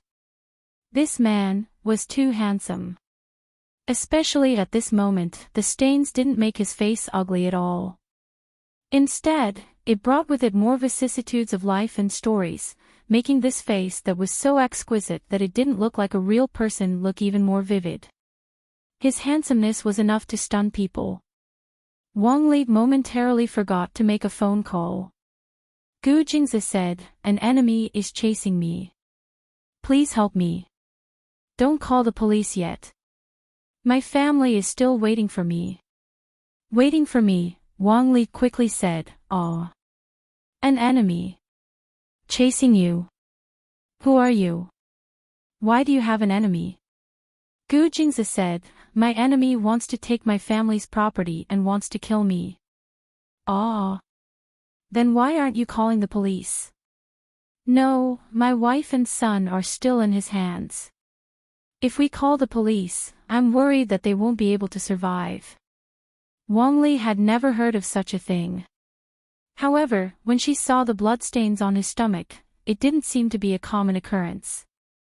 Dong Dong lowered his head to take a look. Ah, is that from a gun? Gu Jingzi nodded. Wang Li finally believed him. Oh my god, is your family rich? Gu Jingzi said, not really. It's just that the other party is a scoundrel. They do all kinds of evil things. I can't take the risk. Alright, I won't call the police for now. Somehow, when Wang Li looked at his face, she unconsciously believed what he said.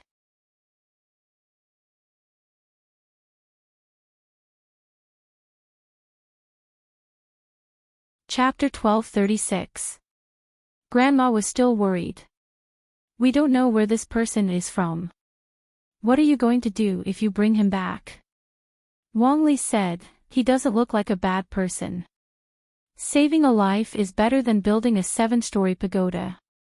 What if something really happens to his family? All the men in Wang Li's family had gone to work. They were the only ones left. Grandma was worried for a reason. But Wang Li didn't think he was a bad person. He was so handsome, how could he be a bad person? She really brought him back. Then, she asked him to lie down and rest. She asked him if he needed anything. He only asked where he was. As expected, this wasn't country C. It was country M. If he called the police, Enlon would be looking for him. Seeing him escape, Enlon was worried that he would take revenge. He would definitely kill him and not let him return to the Gu family easily. Gu Jingzi asked for the newspaper and the internet to see what was going on. There was no news from the Gu family. This was good news. It meant that Lin Che was taking care of the Gu family well. There was no other news about Lin Che either. He would occasionally appear on the news. It seemed that Lin Che was doing well. She was indeed the woman he liked. Even without him, she wouldn't break down. He should be thankful that she had trained alone in America all those years. Even though it was painful, she had learned to be strong. But he still felt sorry for her. He felt sorry for her for facing so much alone. But he couldn't rush back now. In the middle of the night, Lin Che suddenly received a call from Qin Hao. Madam, we received news that the Yin family suddenly made a move. Lin Che asked, what move? The Yin family suddenly mobilized a lot of people to look for someone. Looking for Gu Jingzi?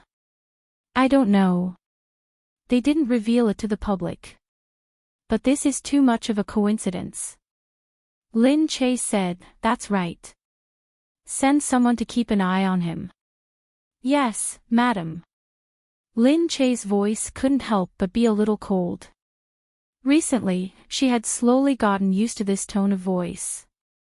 Now that she was sitting in the dark and speaking, she really never thought that one day, she would have to mobilize this army and use an ice-cold tone to order them to do so many cruel and merciless things.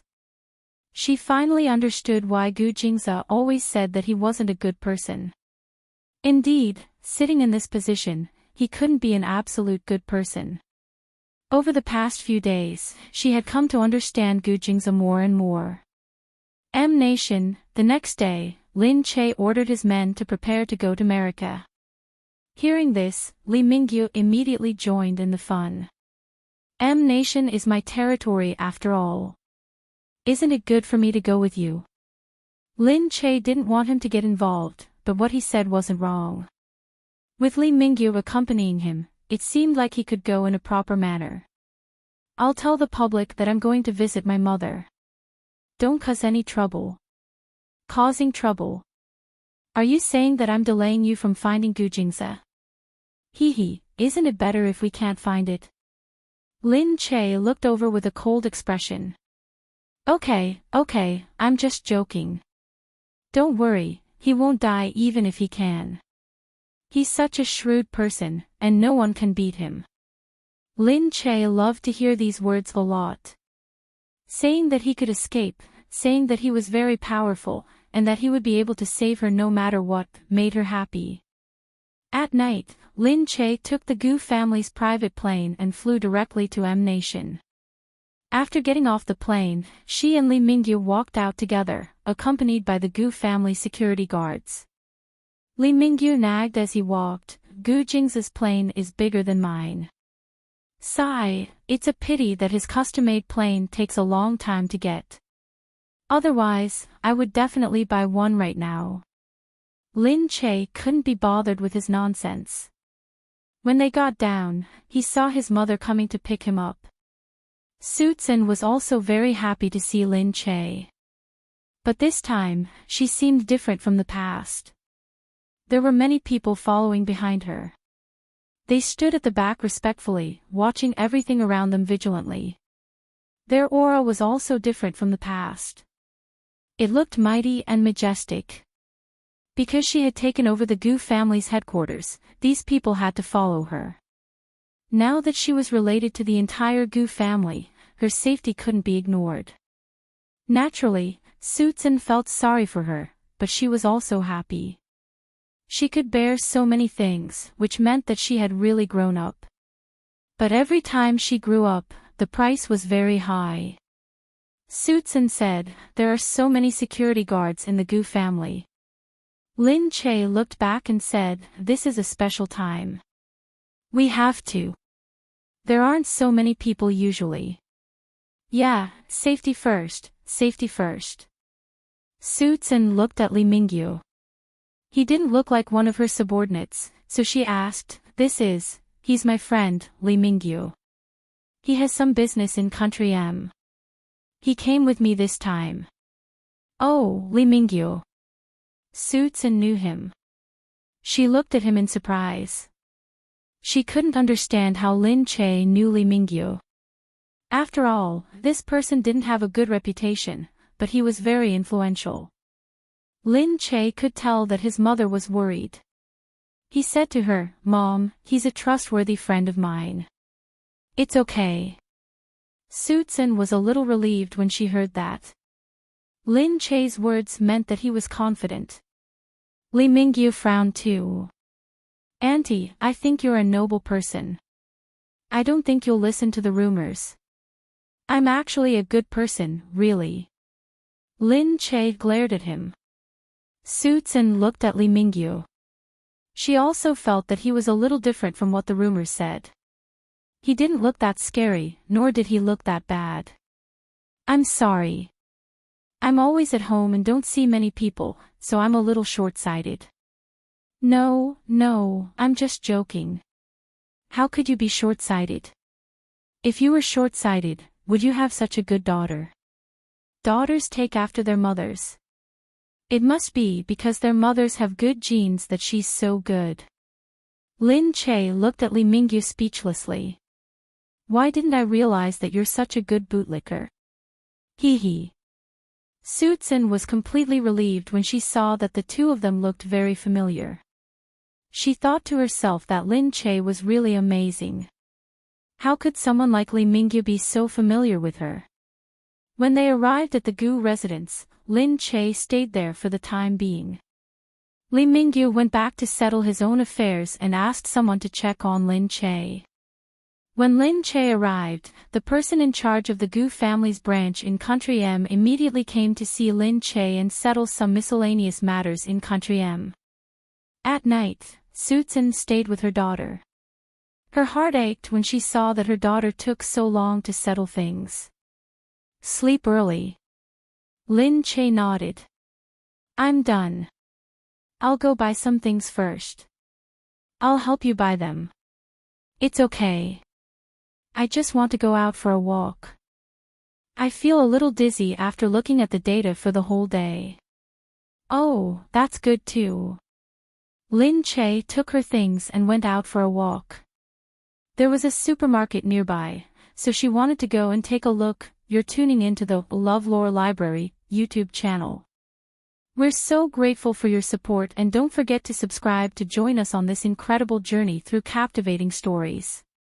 Your generosity through donations truly makes a world of difference, as it's the primary source of revenue that allows me to expand and enhance this channel for you. Thank you from the bottom of my heart for being a part of this adventure.